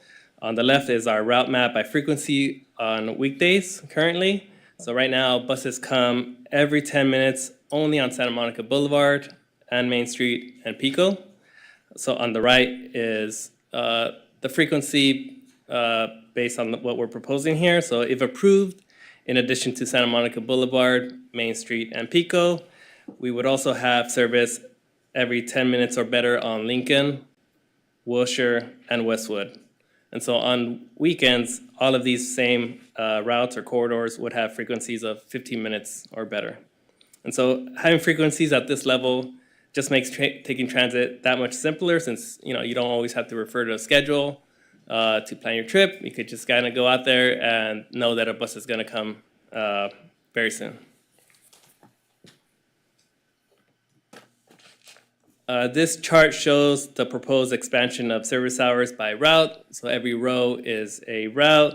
The gray squares are the hours that route is currently operating, and the blue squares represent the expansion or the proposed expansion of service hours. So as you can see here, we're proposing that most routes either start an hour earlier or later, and an hour or 2 earlier or later. Route 43 currently doesn't operate midday, so we propose to operate that in the midday as well. And then Route 44, we plan to reinstate that as soon as this fall. This is the same chart, but for weekdays or for weekends. Again, most routes proposing adding an hour or 2, either in the morning or at night. Few routes, Route 5, 16, and 41, we are proposing operating weekend service on these routes. So that's why they're all blue all the way across. So next, I'll walk you through our proposed changes for each route. We have 21 routes in total, so I'll move quickly through most of them, but I'll slow down and give you more details on the most significant changes we're proposing.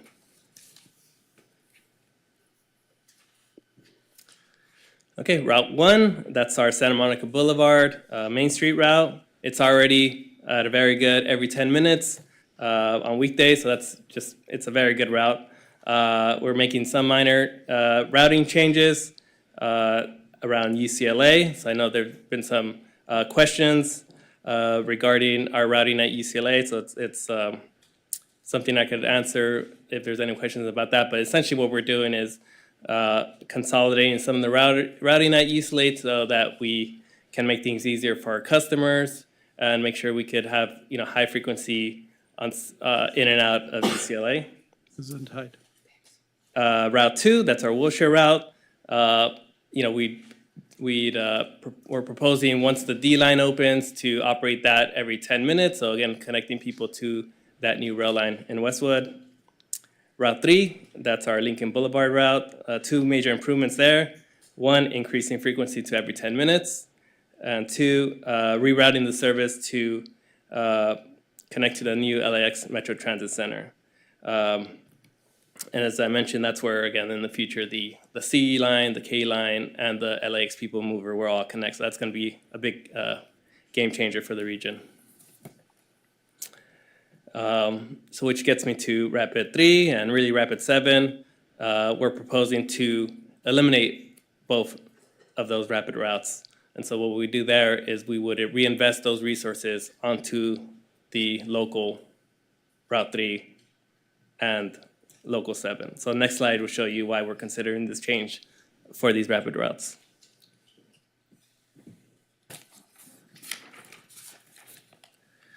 So similar to Metro's findings a few years ago, the rapid routes are not working or performing as they were originally envisioned.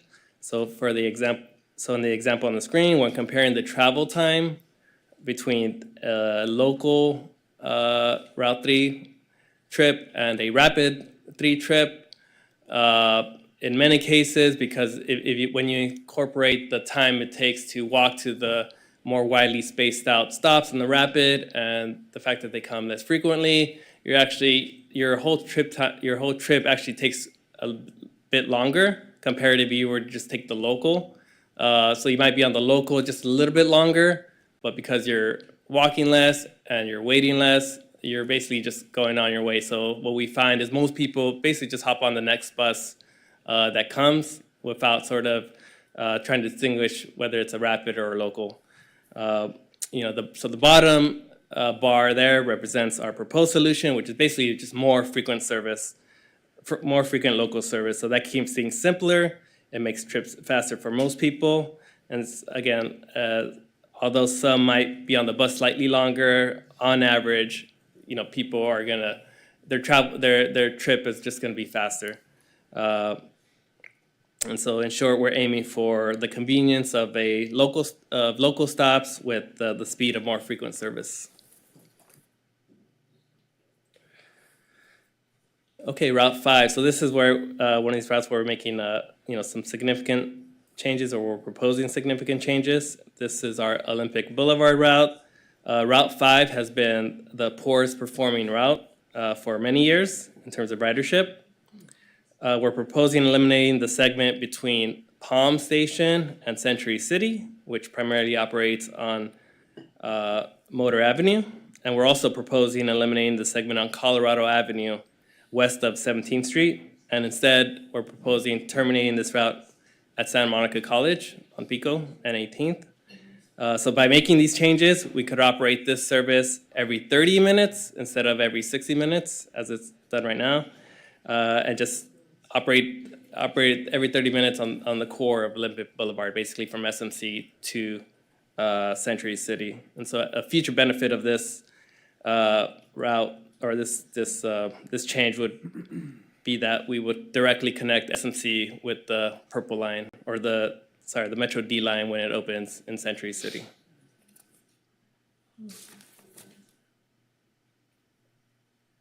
Okay, Route 7, that's our Pico Boulevard route. We're proposing peak frequencies of every 7.5 minutes. So that's during your rush hour. And so that would make Pico Boulevard the corridor with the most frequent Big Blue bus service. And so as mentioned earlier, we would do this by eliminating the Rapid 7 and along with the Express 7, which only ran a few weeks, a few years ago, but we're here to formally seek approval to discontinue that. So we would, again, reinvest those resources into a more frequent local service on Pico Boulevard. Okay, Route 8, that's an Ocean Park Boulevard route. So we'd go from every 30 minutes to every 20 minutes, and we do some minor rerouting in downtown Santa Monica and UCLA. Route 9, that's service to Pacific Palisades. We'd increase frequency at peak times. Rapid 10, no changes currently proposed. And Rapid 12, we'd get that to a frequency of every 10 minutes.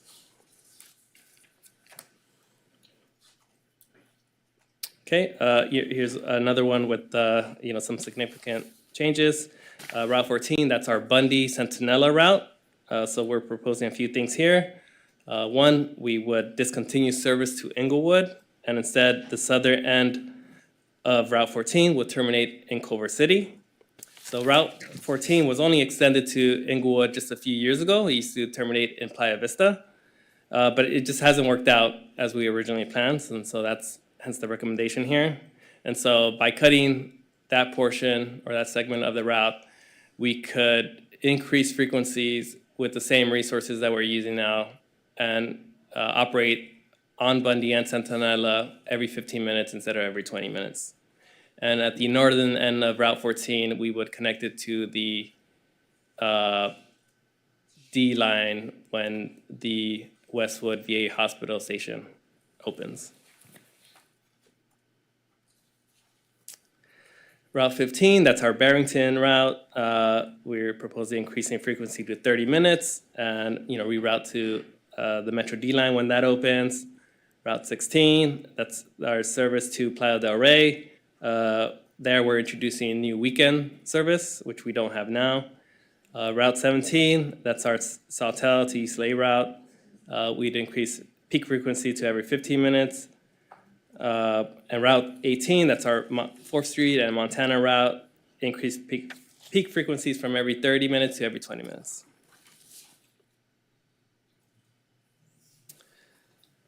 Here's another route with some big changes. Route 41, this is our what we consider our community circular. So we're proposing rerouting the service to serve Ocean Park Boulevard, as it did a long time ago when it was known as the Crosstown. And so essentially what this route does is it travels up in one direction. It travels up 14th Street up to Montana, 20th Street, southbound all the way to Ocean Park and backwards with a few deviations. And so that one being the connection to the Expo line at 17th and Colorado. So this service, by making it frequent to like every 15 minutes, we think during the day it's just gonna get it's gonna help people in that part of town get up and down the city, and so we've gotten very positive feedback about this proposed change, especially from residents who again want to see this connection in that part of the city. So Route 42, it's currently suspended. So that was the sort of counter loop of the 41, but we're proposing eliminating that one so that, again, we could invest those resources in the one-way loop. And so we could get it, again, the Route 41 to every 15 minutes by doing this. Route 43, just a minor extension. And again, as mentioned earlier, operated in the middle of the day. And Route 44, we would do some rerouting so that it served the SMC Performing Arts Center, along with what it already serves, which is the SMC main campus and the Bundy campus. So when we propose routing changes, we always assess impacts to riders. So on the map here, the red dots, there represent boardings or riders that will now be more than a quarter mile away from a Big Blue bus based off our rerouting. The biggest impact of our rerouting would be at the aviation LAX station. That's the big red dot way at the bottom of the map. And so, or I should say, however, the majority of those riders will actually be okay, because what's going to happen there is most of those riders that are connected to Big Blue Bus right now are coming off the Metro C line or Green line.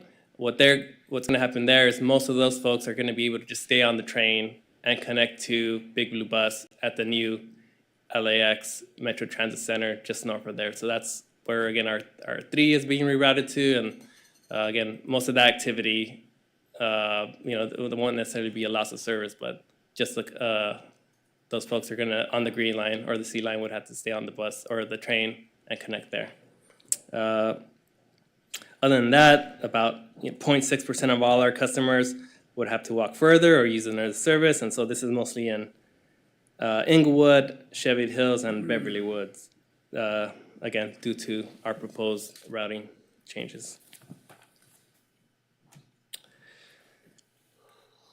The Federal Transit Administration, it requires transit agencies perform what's called the Title VI Service Equity Analysis when we're proposing significant changes to ensure that the changes don't pose disparate impacts or disproportionate burdens on disadvantaged populations.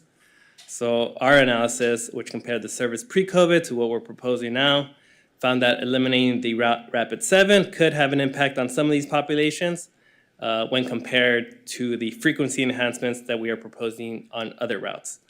But in the end, though, we felt that the proposed frequency increases to the local Route 7 would make up for the loss of the Rapid 7. So as mentioned earlier, Route 7 would operate on Pico Boulevard every 7.5 minutes during rush hour, and so that's better than any other corridor in our system. And so the other advantage, again, at least on Pico and Route 7, is that unlike today, where the Rapid 7 buses are skipping stops, now every single bus on Pico is going to stop at every Pico stop. So again, it's just going to serve everybody a lot better.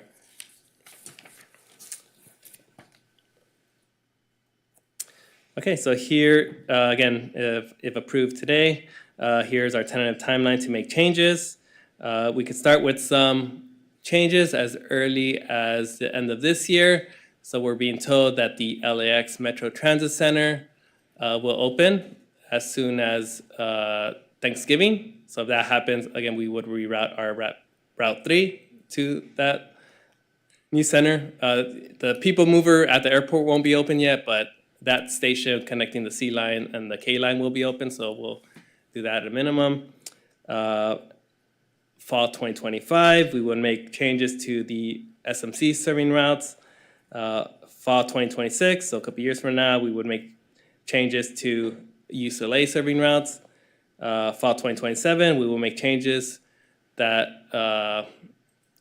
are dependent on the opening of the D line in Westwood. And if for whatever reason we can't get to a certain change, like a frequency increase, then we would hope to complete everything by 2028 before the Olympics.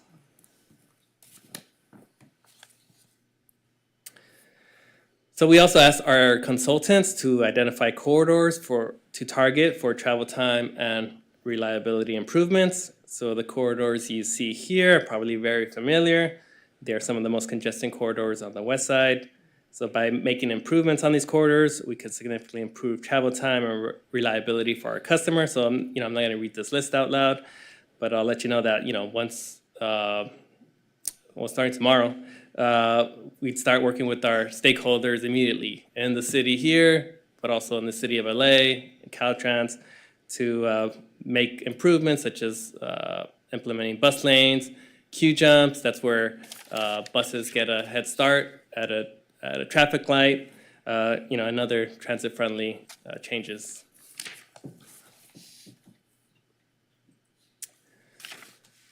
Nuj mentioned some of these earlier, so these were not in the scope of Brighter Blue, but just on the other initiatives that we are undertaking that, again, will support the service and support the proposals that we're making. So, again, safety and security, even though when we asked people during our focus groups and our surveys, safety and security, came up often, of course. And so we take that seriously. And as you know, just recently we launched a transit safety officer program to enhance safety for our customers and our employees. So initial feedback has been good from both drivers and riders about the program. In a recent survey, 63% of riders who encountered a safety officer reported feeling a greater sense of safety just due to their presence. So, as we get more feedback and data from this, we'll of course report back. Anuj mentioned the progress we've made on electrifying our fleet, and of course, we can't do all the improvements we want to make without drivers. So, that's very, very important to recruit and retain drivers to make this plan successful. Okay, so there's no immediate financial impact or budget action required. We still are recruiting drivers, and we need more drivers to operate these service levels. But again, it's within the budget that we have right now. And so, again, what we're asking here is for approval of our proposed Brighter Blue service plan. And so to reiterate, we think this plan is great for our customers, for our riders, for our employees, as it will increase frequency, expand service hours, and ensure connections to the growing Metro Rail network. So, thank you. Okay, thank you so much. Questions? Councilmember Terosas, you're first in the queue. Great. Really appreciate that. Very excited for what we're about to see before and in the lead up to the Olympics. Thank you so much for your work. I want to make some comments, but I'll reserve those. In terms of questions, you mentioned stakeholder engagement after this is adopted. It seemed to me that you were implying that those priority corridors that you talked about would be decided, like prioritization would be decided based on stakeholder engagement, or is that the prioritization already? That's the list that we want to prioritize. Can you go back to that slide by any chance? Sorry. Yeah, so, sorry. It seems like you're saying we're targeting all of these, but the stakeholder engagement will inform us as to which ones we go first, second, third, et cetera. No, what I'm saying, we're going to target all of these. And of course, each and every one of them are very unique. Right. Their own context. So they all have different stakeholders. And so I guess that's what I meant. So in some cases, we have to work with Caltrans. Other cases, we have to work with the city of LA. Got it. Different, even council districts within the city of LA. So that's what I meant when I said that. Okay, so they're all going to be prioritized in roughly the same order? Yes. Or at the same time? And then are we leveraging any sort of federal funding or even state funding or metro funding to roll out these improvements? Or is this just within our existing budget? Yes, I think initially, because we still have a shortage of drivers that we have budget for, we could make a lot of improvements in terms of frequency if we, again, recruit and retain the drivers. So initially, no additional funding is needed to make a lot of these improvements. So it's not like we went after like bipartisan infrastructure law funding to get more buses or shorter headways, et cetera? Thanks, Councilmember. So yes, and we are consistently 2 to 3 times a year applying for both federal and state funds on our broader electric bus procurement and our infrastructure conversion plans. Those are supporting, as Alfredo said, the service plans, but we're not directly seeking funding to support the service improvements. It's more so our electric fleet conversion. So just as an example, right, last year we received about a $23 million grant for the TIRCP program at the state level. We apply every year to FTA federal grants, grants, through Metro, our formula funding that we also receive that flows through Metro. So that's a consistent priority, and really our ability to meet that 2030 deadline to go fully electric and zero emissions is contingent on continuing to apply for and receive federal and state funding.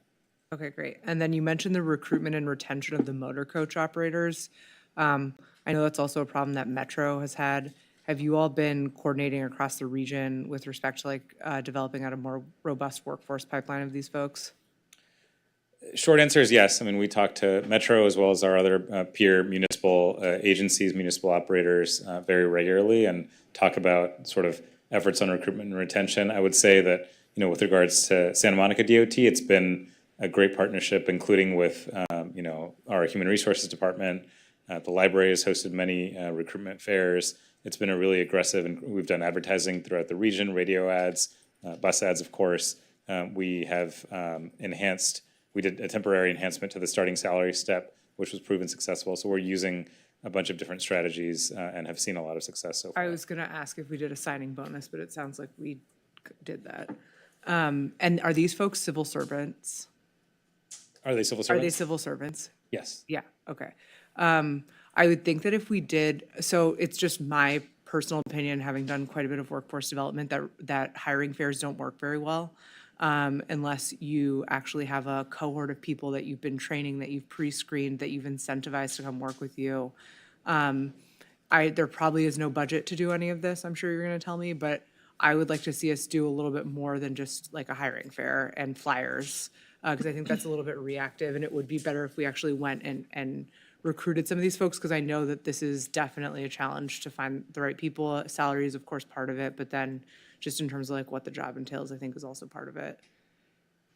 We appreciate that feedback, Councilmember. I will say, one of the things that we have done as we've tried to get, really creative, our maintenance division has teamed up with county opportunity youth agencies, foster youth agencies, done tours. So trying to do more of that pipeline building kind of beyond the traditional, more passive job fair model to really get the word out and just expose more folks in the region to the opportunities that we have, whether they be in maintenance or being a driver. There's no opportunity, and maybe this is a question for the city manager, to have some sort of pre-apprenticeship program for opportunity youth who are interested in coming to work in the city of Santa Monica I would be happy to talk about it offline about what other funding sources you can leverage, but some of that could be subsidized. You could actually pay people to earn while they learn and get them in your pipeline a little bit more proactively than just telling them come to this job fair.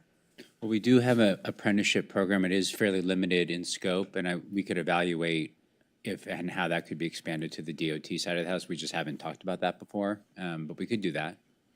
Just something to think about. I don't want to belabor that point, but I just know it's a significant challenge, and of course, we'd love to see, more operators.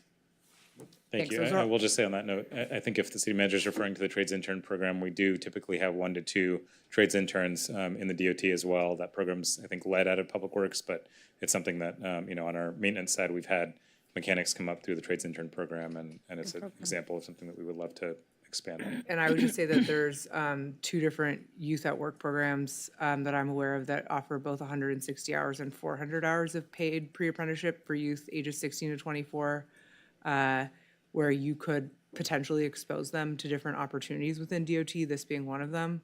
I'm not saying you need to take my word for it, but just something to think about, just expanding if we really do have the capability of hiring like a full cohort of people into these positions. That's it for me. Thanks.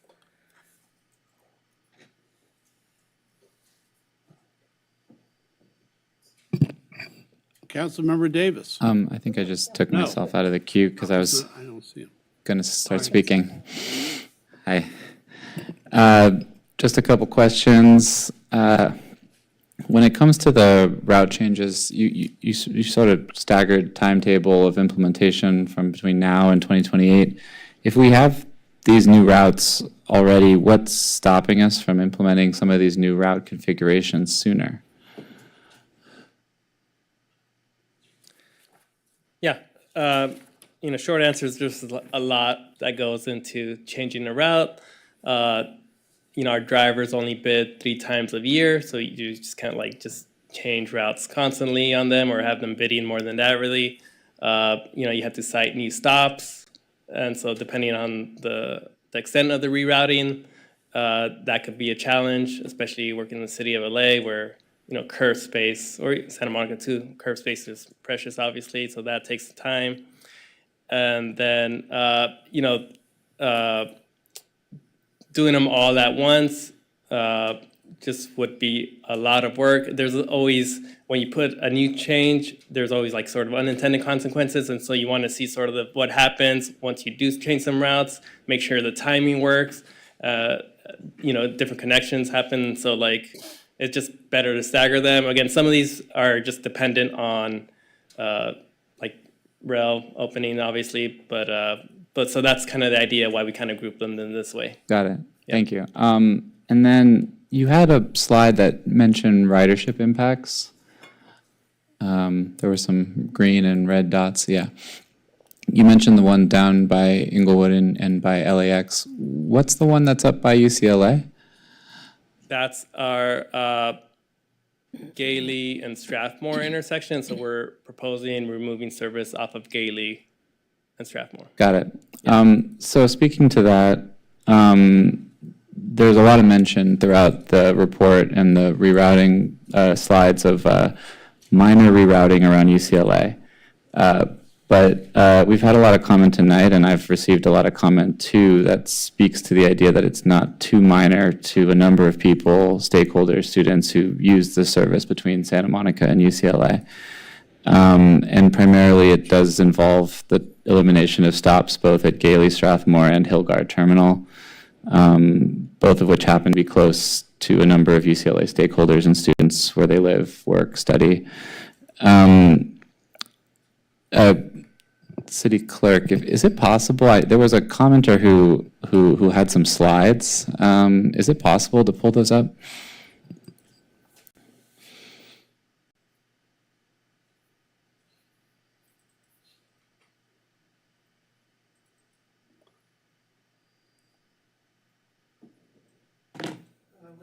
Maybe just back to one.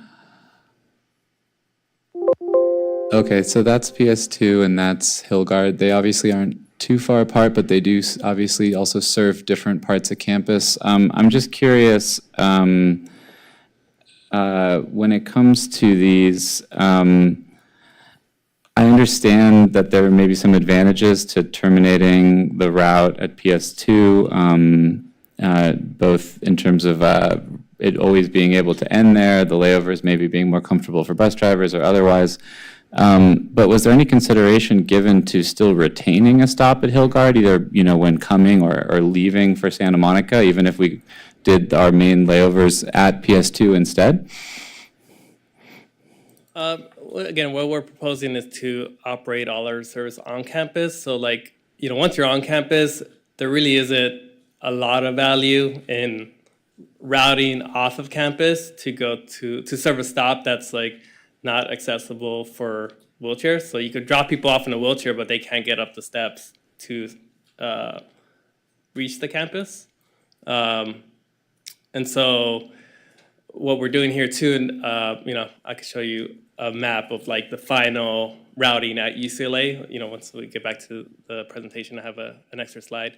But that's the decision there, basically, just organize all the groups there. And so what the 3 buses that we are recommending terminate at PS3 are routes 1, routes 2, and 18. So the idea behind consolidating those routes there, those are the 3 routes that are coming to the west side, coming down Montana, coming down Wilshire, and coming down Santa Monica Boulevard.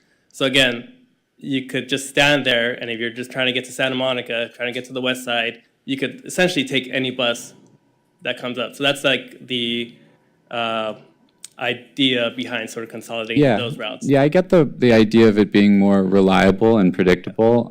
The question was rather, even if you did that, could not one of them still accommodate Hillgard as a stop on its way to Santa Monica?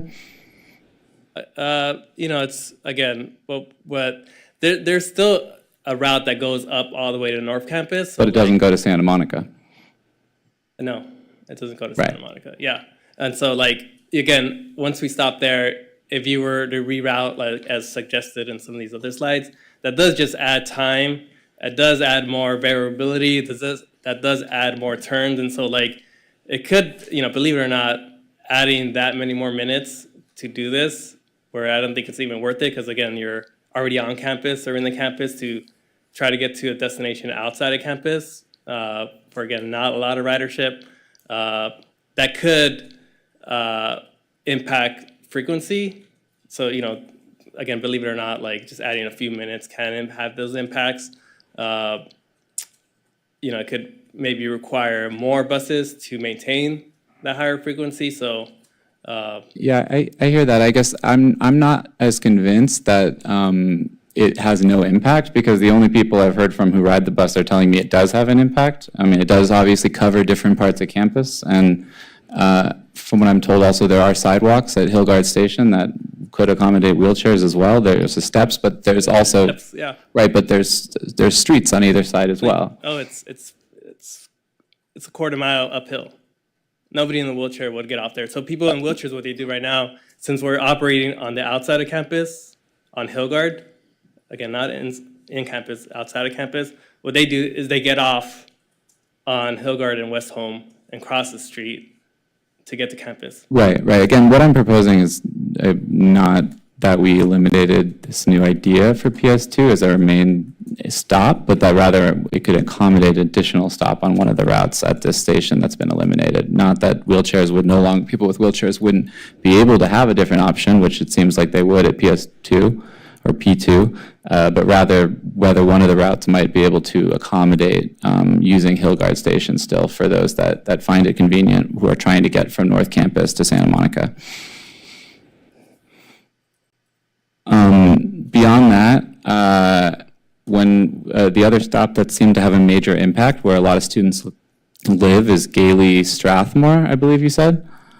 I've heard from a number of people this is close to where a lot of students live who are trying to perhaps access Santa Monica. My question is, when it comes to, say, like Route 18, it seems like it doesn't go very far from there. Was there consideration to incorporating this stop or retaining this stop when it comes to Route 18? Let me see if I can bring up my presentation again.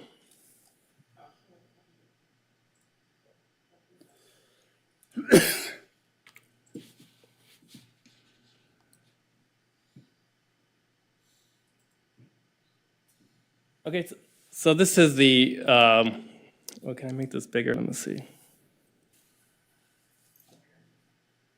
Oh, thank you. Okay, so this is the final proposed routing for UCLA. So again, on the left or the west side of the campus is that Gailey Strathmore. So before we used to have Route 18 that would hit that stop and then go to UCLA Gateway. And so what we're proposing here again is like the consolidation, because what we've heard a lot through our onboard survey or through our engagement efforts is that people would actually are okay with the longer walk if that meant the buses would be more frequent.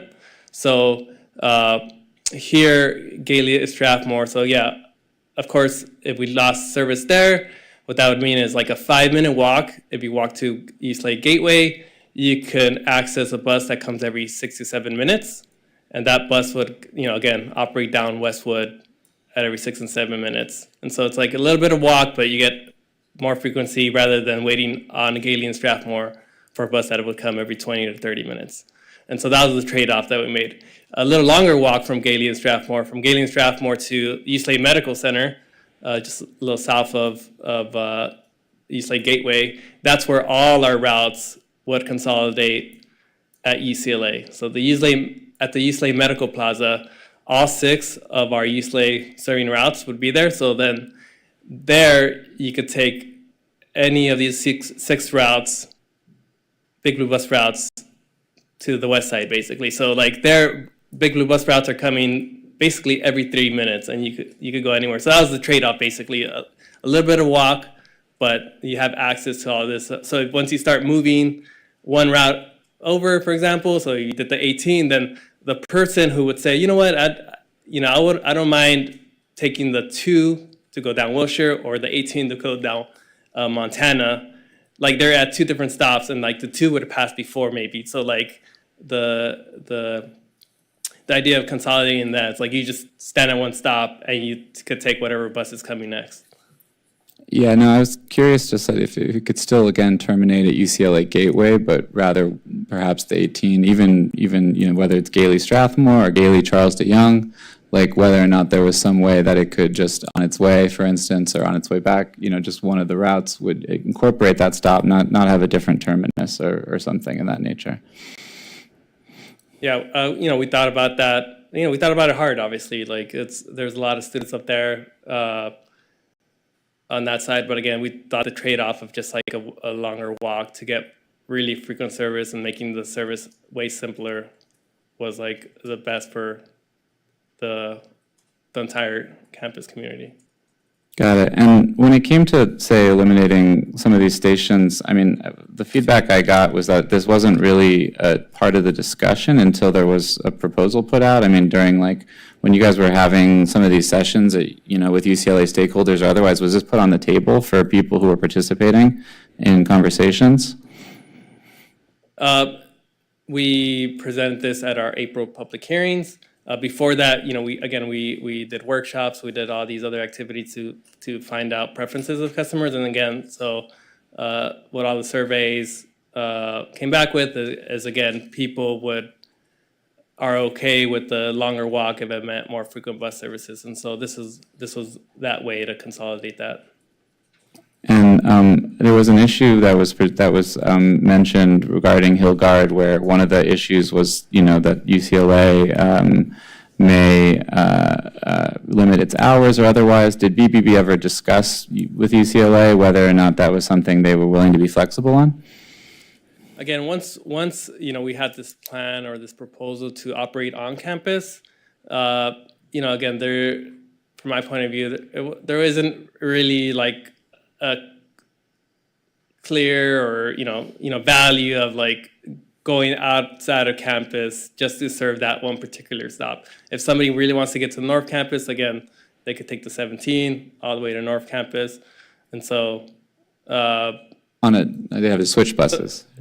Yeah. Yeah. So I mean, I don't commute regularly to UCLA. I don't know the difference, frankly, besides looking at those pictures on Street View between Parking Structure 2 and Hillgard. But I'm hearing from a lot of people that there is something meaningful about one stop versus the other. Do you have any idea why they might be saying that?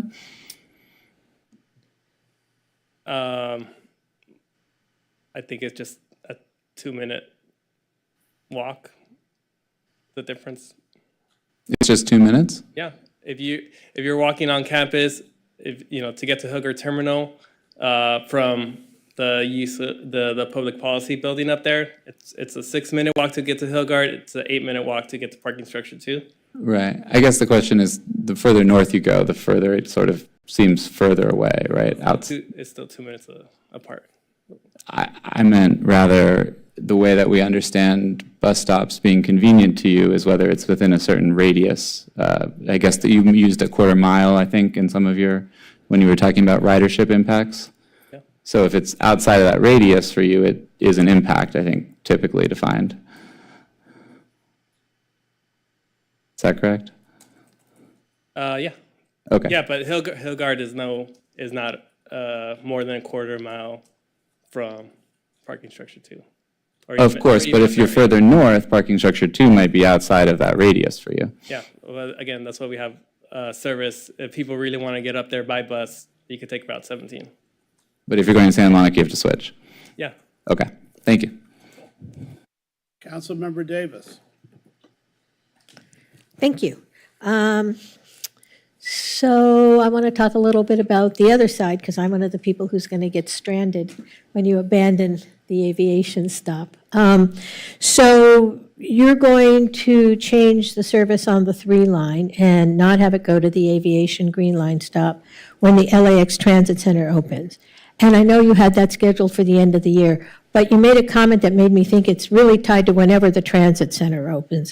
So if it were to open in September, you do it in September, but if it didn't open till next March, you wouldn't do it till next March. Is that right? Yes. Okay, so it's dependent on the transit center. Yep.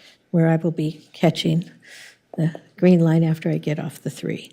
Okay, and then the other question I had to do with the Lincoln Express. If you look at Metro's future plans, I have a dream. There is this Lincoln Express plan that will come down Lincoln, and there's no real timeline associated with that. But I'm just wondering, did that play any role? And I mean, because at some point that will obviously duplicate the 3 line. Are we just going to wait and see what happens with Metro with that? Yes. Okay, great. And then the other question I had is the D line, which is of course going to terminate at the Westwood VA Center. Did we give any thought, and I know that's still a few years off, but some of these plans are a few years off. Did we give any thought to the idea of a circulator that would catch people at the end of the D line and just bring them into Santa Monica? Because I know we have the Wilshire bus service and we're going to increase the frequency there. But I'm just wondering, does it make sense to have sort of either a subset of Wilshire service or something that's more dedicated as a circulator that literally could pick people up at the VA and just bring them down Wilshire to Wilshire and Ocean and back, sort of back and forth? Yeah, like you said, that one's a few years off. And so like right now, the plan is just Route 2, Wilshire bus, operate that at every 10 minutes. From what we understand, Metro still have service. Yeah, again, the pretty high 720, frequency. yeah. So between both of those routes, we'd have a lot of bus service on Wilshire. So are you suggesting that like a subset of Route 2 doesn't go out of the UCLA or something? Or? Yeah. I mean, I'm just sort of wondering because this plan obviously is more short-term than the D line opening, although knock on wood, the D line will be open sooner than we all hope. But I'm just curious, I mean, so this is the plan for now. I'm assuming that, it sounds like maybe as Metro goes to its next step with the D line opening and maybe even the Lincoln Boulevard Express, that we'll have to reevaluate. I'm assuming that, is that correct?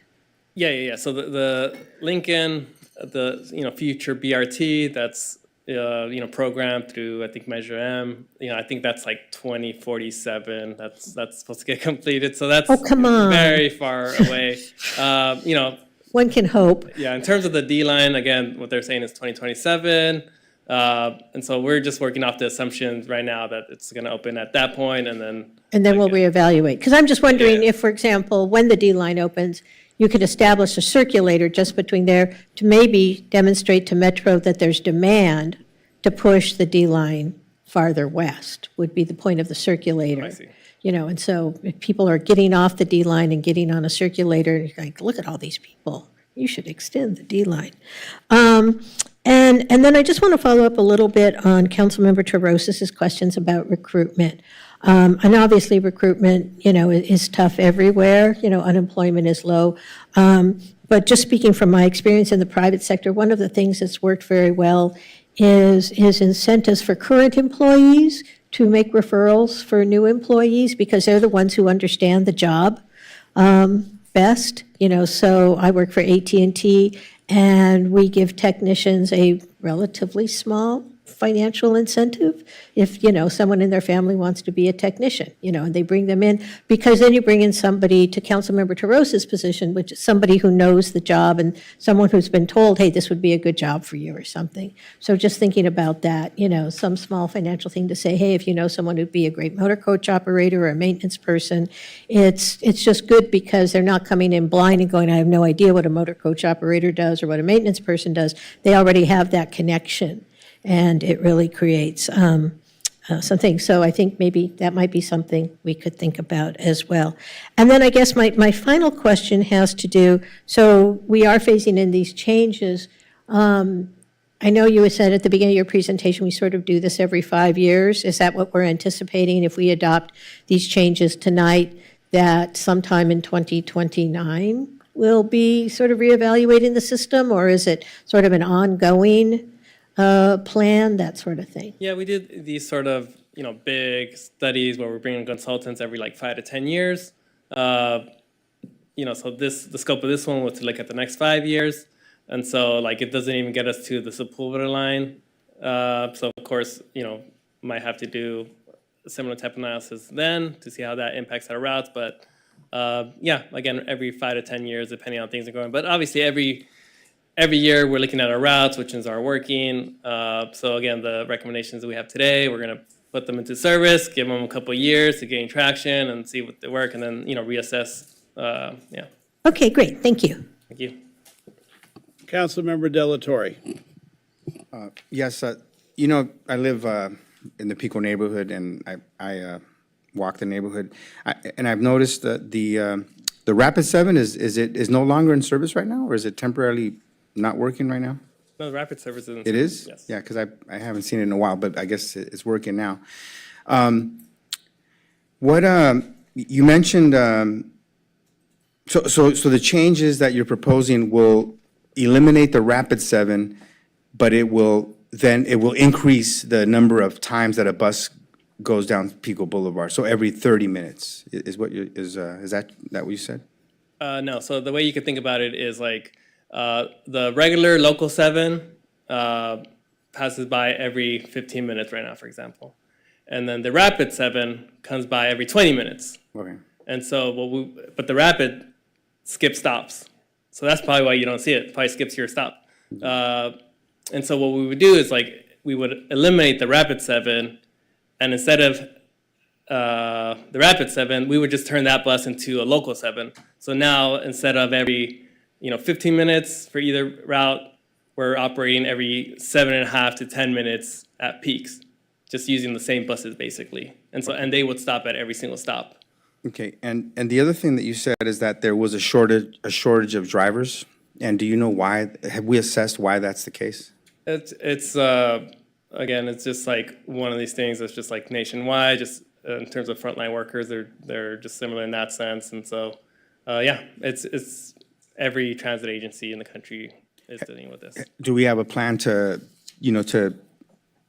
I mean, it sounds like we're gonna have a need for more drivers, and there's a shortage. And so do we have a plan? Have we thought through what we can do? For example, are we competitive with Metro? Have we assessed sort of, are we paying, competitive salaries, to our bus drivers, for example?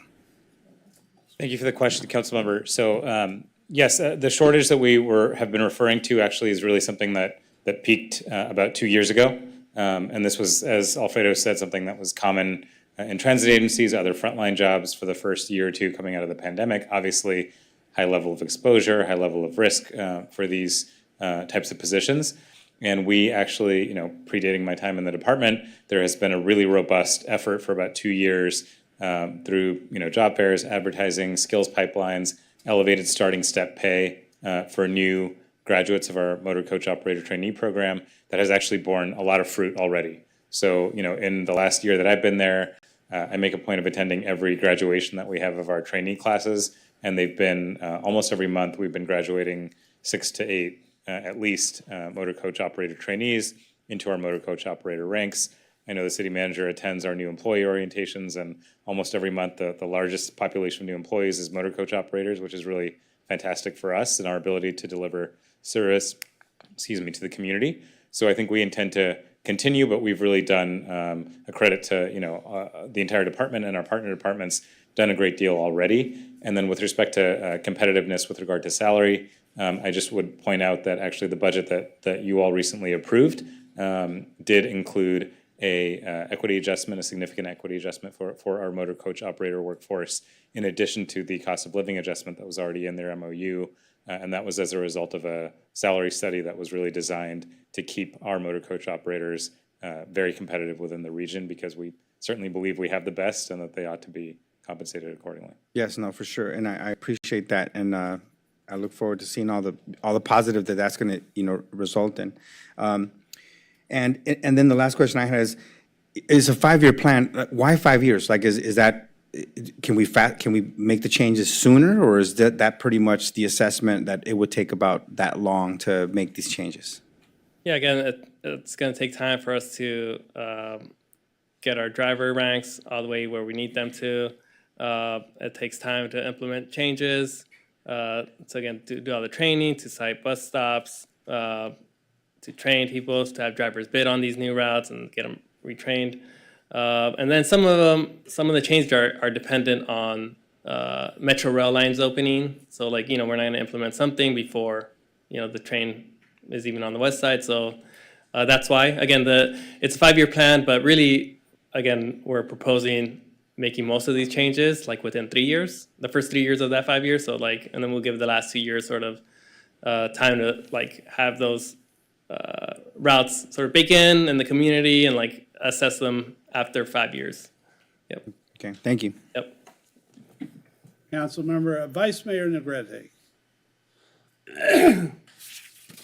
Just to belabor the recruitment thing, I just wanted to say, because I'm aware, I think even before News became, went over to DOT, spending a lot of time there, you guys do something like, what, 10 classes a year, right? And there's, how many people are in those classes? There's like a dozen or so.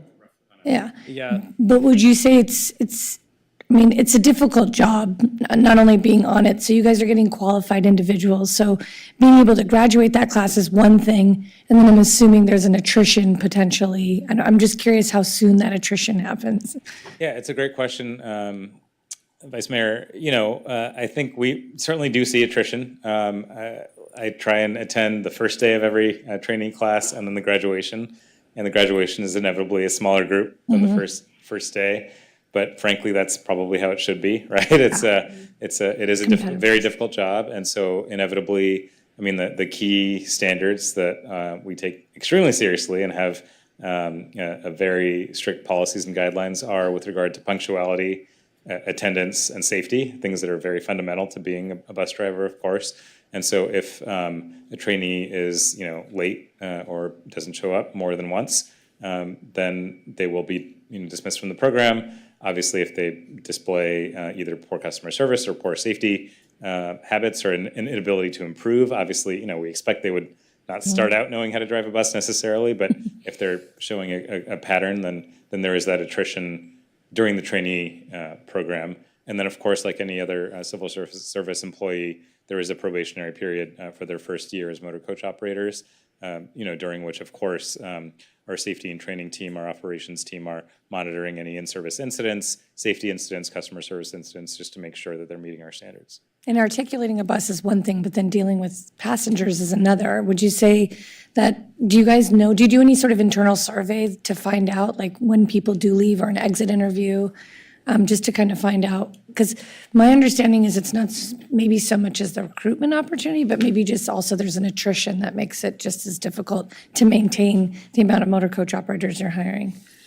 Absolutely. I think the retention piece is at least as important as the recruitment side. And I think, given the challenges that any frontline workers are facing in our community, in our region right now, with regards to potential risks or folks experiencing mental health challenges or addiction that they may encounter, it is a challenge. But we, again, through the Transit Safety Officer Program, through really robust training, and through, we piloted a wellness initiative last year to serve all of our employees across the department.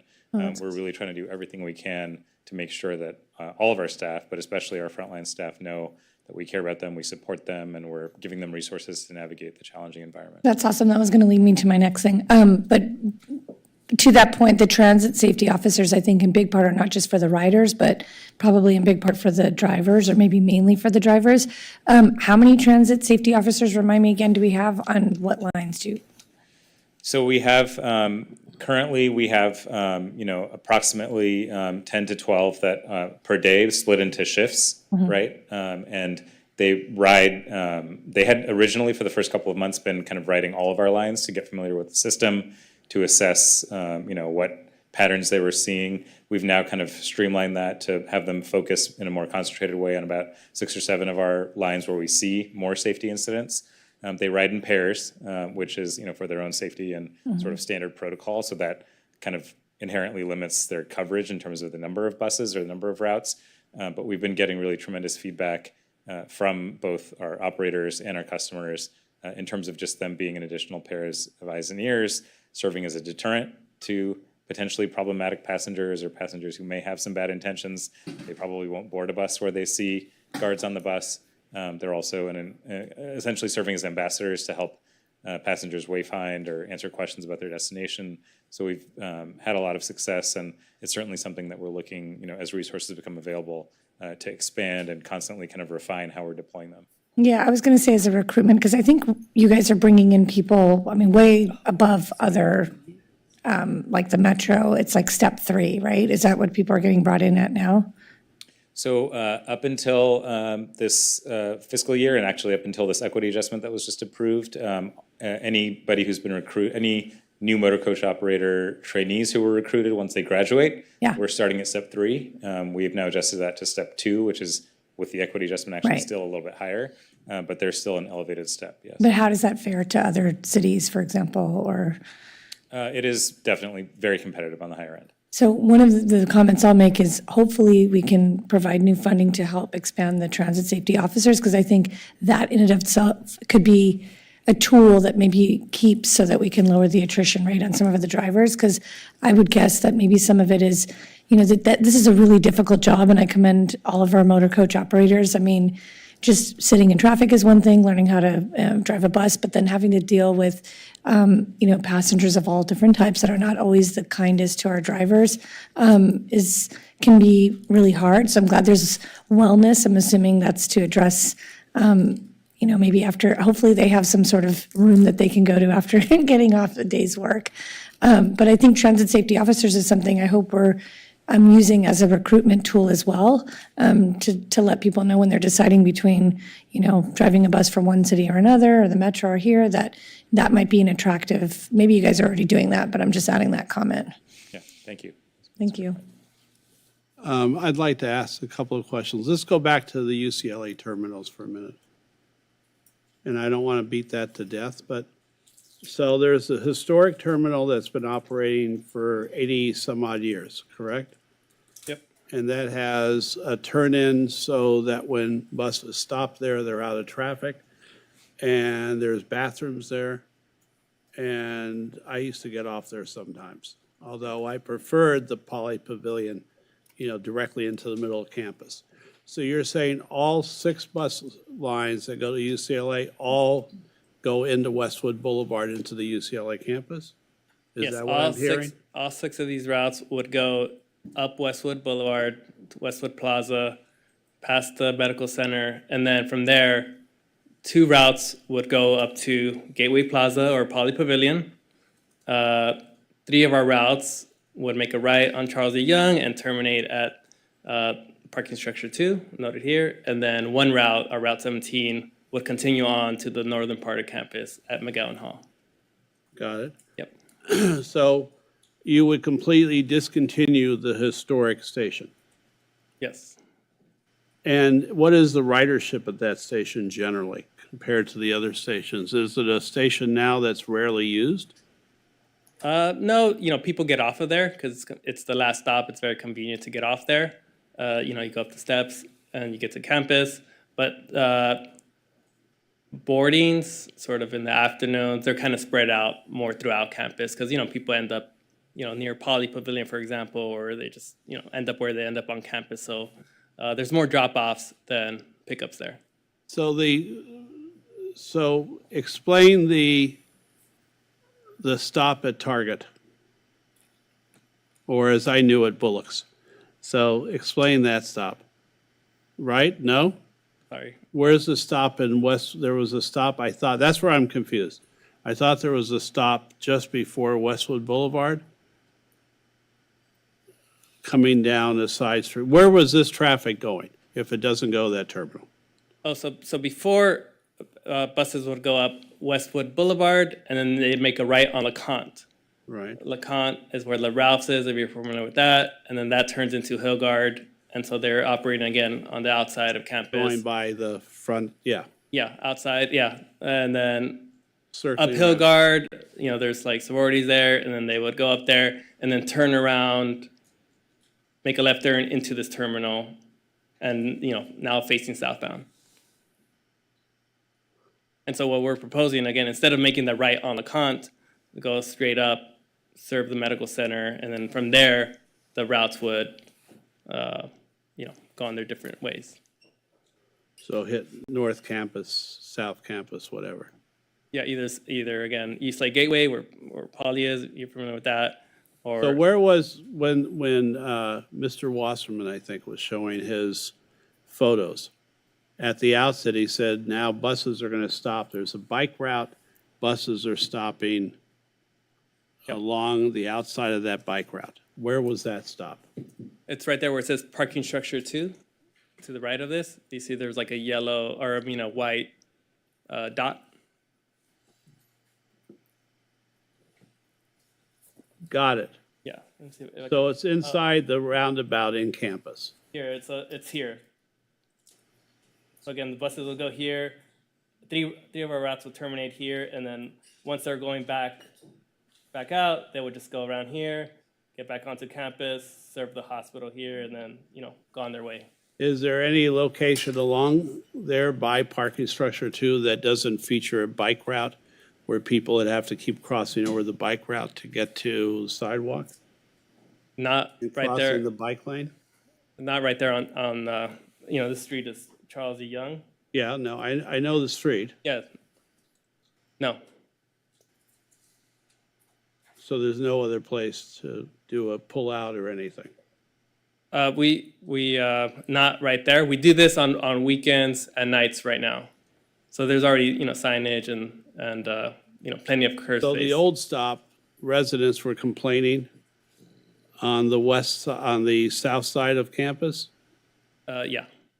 Okay, that's where I was missing out. So residents don't want people stopping, the buses stopping there at night. They have a timed, Yeah, here. So yeah, there's a history of the residents here complaining about this. So it got to a point where UCLA said, okay, this terminus, Hooker Terminal, would be closed on nights and weekends. got it. That's where I wasn't completely clear. Okay. And I wasn't clear when you were talking about the parking structure. I understand now. Okay. And the same thing in some of these routes, the quicker you can do them, knowing that drivers have to draw for routes and stuff, I would support everyone else who said, do it as quickly as you can, safely. Yeah. Okay.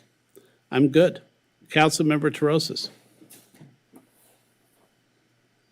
Yeah, I am prepared to, I don't know if we need a motion or if this was just a public hearing administrative item, but I just want to, before we vote, or I guess we're not voting, right? Yeah. No, we do. There's a vote, okay. I just wanted to raise one point that hasn't been raised as a comment, not a question. I think it shouldn't be lost on us that we are effectively promoting fearless transit for students. I think it's really important. That's something that towards transit equity that I think this region has struggled with. Where we know that a lot of students participate in free fare transit programs. I know that with this plan, our K-12 students at participating schools are going to have fare-free access to transit. All of our students at UCLA, correct me if that's wrong, but that's how I read the staff report. Yep. And I know students have advocated for that. It's something that has definitely been advocated for across the board at Metro as well. And I just want to commend us on staying true to that and making sure that everyone has access to high-quality, safe transit. So thank you. And I'm, just really proud of the Big Blue Bus. When I moved to LA, it was the first public transit I took from UCLA Westwood to 3rd Street Promenade. I'm very familiar with all these stops at UCLA, so just thank you for your work, and I'm ready to move to approve the item. Oh, I can. okay, great. Any other questions, comments? We're good? Okay. Councilmember Zwick, Yes. Councilmember Parr, Yes. Councilmember Davis, Yes. Mayor Pro Tem Negrete. Yes. Councilmember Terosis. Yes. Councilmember De La Torre. Yes. And Mayor Brock. Yes. That Thank you. passes unanimously. Thank you so much Thank you. for the report and the detail. Item 14A, legal options for investigations. Mayor, would you like me to start? Yes. So this item is brought pursuant to a Council 16 item a month ago. It involves a number of discrete sections, and I thought we might just take it section by section because they could be somewhat independent too. So the direction was to come back with process and procedure for investigations with a resolution that would make council itself, as well as council appointees for boards and commissions, as well as the council-appointed charter officials, subject to all of the same policies through administrative instructions that other employees are bound by, and then specifically call out certain laws that would apply to council members, board and commission members, and so forth, and provide a process for investigating, reporting, investigating, and then potentially remedies for that too. So what we've provided is, first of all, a draft of that resolution that's very comprehensive. For what it's worth, I did something similar in Fresno. And then we provided also that we can talk about options for investigations, including do we do it in-house, do we send them out, the costs of those things and that kind of thing. We talked about potentially doing an ethics commission, which some cities have. And then you directed that we come back with some possibilities for penalties and remedies for violations. And then, in light of a recent Supreme Court decision that found that gratuities to public officials are not necessarily bribes. In other words, something that's a gift after the fact is not necessarily a bribe, and this may be something that's sort of in between some of the rules that we have between state law and local, and an option for you to direct us to look into bringing something back on that too. So the first one that we have listed is the resolution itself. The resolution, like I said, makes basically council members, board and commission members, and council-appointed charter officials bound by the same rules as employees. Then a process for reporting and investigating that, and it seems to be very comprehensive. And so on the second page there, we listed some options. To approve the resolution, approve it with changes, direct further work on it, or take no action at this time. So that was the first section. Wait, sorry, do you want direction? That's up to you, but yes. Okay, I missed that. I was Yes. just ready for you to go on. Okay, so would there be any questions or comments on that first? I'm good with the Council, huh? Sorry, I didn't realize there was a queue already, sorry. You're taking, you want, your- whoever's first. you were the first. Oh, I just wanted to say I was good with the resolution to adopt. Is that it's either approve the resolution, make changes, or direct further work on it, correct? Correct. Yeah, so I'm just stating I'm good with it. Councilmember Para. Okay, here I am. I wanted to thank you, first of all, for all your hard work on this. It's a lot of work. You gave us a lot of really great information, you and your office. So just wanted to say that I appreciate the work that was put into this. One of the questions that I did have, though, so I was reading over the resolution and all the subsequent sections, and one of the questions that I had for you was, did you have an opportunity to research what other cities are doing in this regard? Like what their practices or policies and procedures are? Not many. Like I said, I'm familiar with Fresno, that's for sure. Beyond that, we did not get in, at this point, to in-depth research on that with other cities. Okay, because what I did was I reached out to a bunch of different local cities or partner cities or mutual aid cities or whatever you want to call it, to ask them, council members, if you will, to ask them if they had written procedures in place, and they do. And so they are in the process of getting them to me. And so I would really love to see, before making a decision on this resolution, to see what other cities are doing so that we can look at best practices across the board. That's my personal, so my option would be direct further work on the resolution. So at this point in time, I would be more inclined to say 3. If you guys and us, or whoever, or you, whatever, can obtain information from other cities to see what their procedures are in this regard, it would be nice to be able to take a look at what is being done elsewhere. Okay. So those are my thoughts on that. Thank you.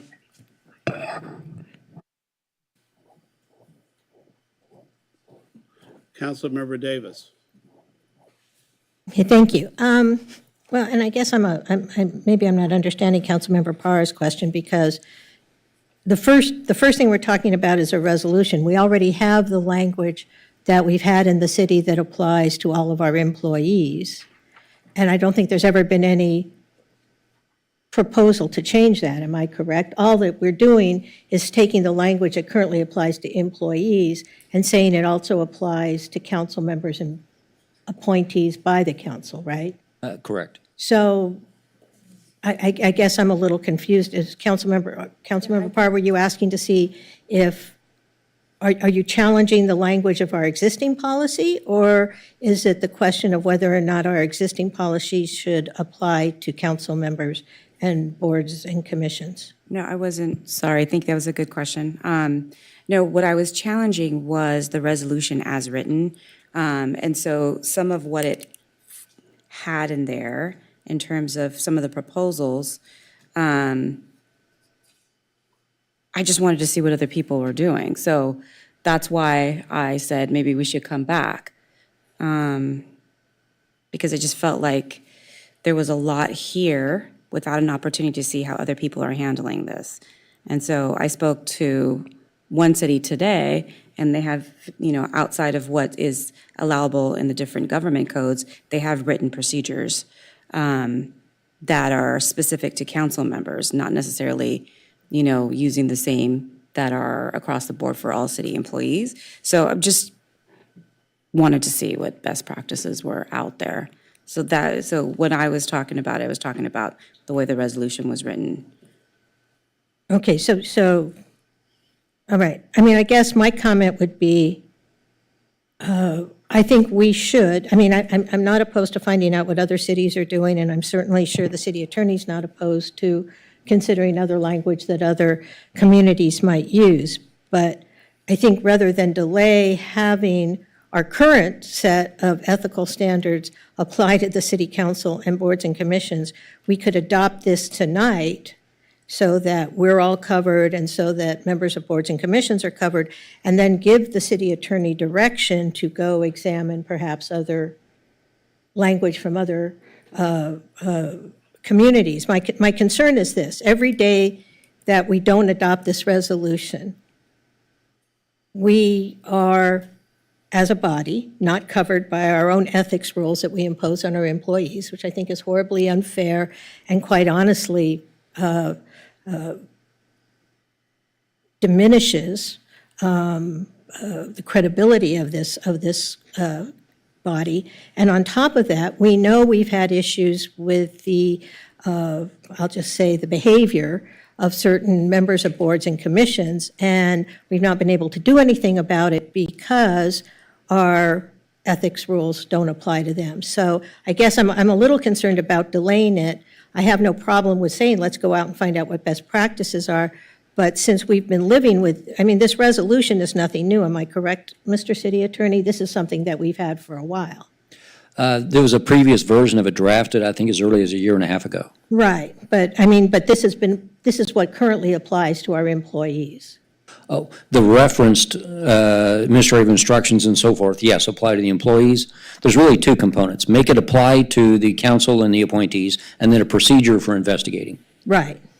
So from my perspective, I don't have a problem with going out because we can always do better and finding out what's happening in other jurisdictions, but I would hate to see us delay the application of the resolution to the city council and the boards and commissions.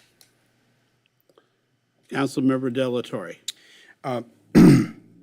The two investigations or alleged or whatever we want to call them, the investigations that have been called for by Councilwoman Davis, both of them. And let's just be straight up. They're politically, motivated. Like whether if you were in the majority or if the decision that was made by the board you disagreed with, you were in agreement with, you would call for no investigation because you're on the winning side of something. But if there's a decision that's made or something was leaked, allegedly leaked, you call for an investigation. The point is that it becomes weaponized, like this process becomes weaponized. We're in an election cycle. You have declared that you're not running for reelection. You know, and so for me, it's like, it's concerning because I've seen how you've weaponized this process to say, hey, I'm doing an investigation. And then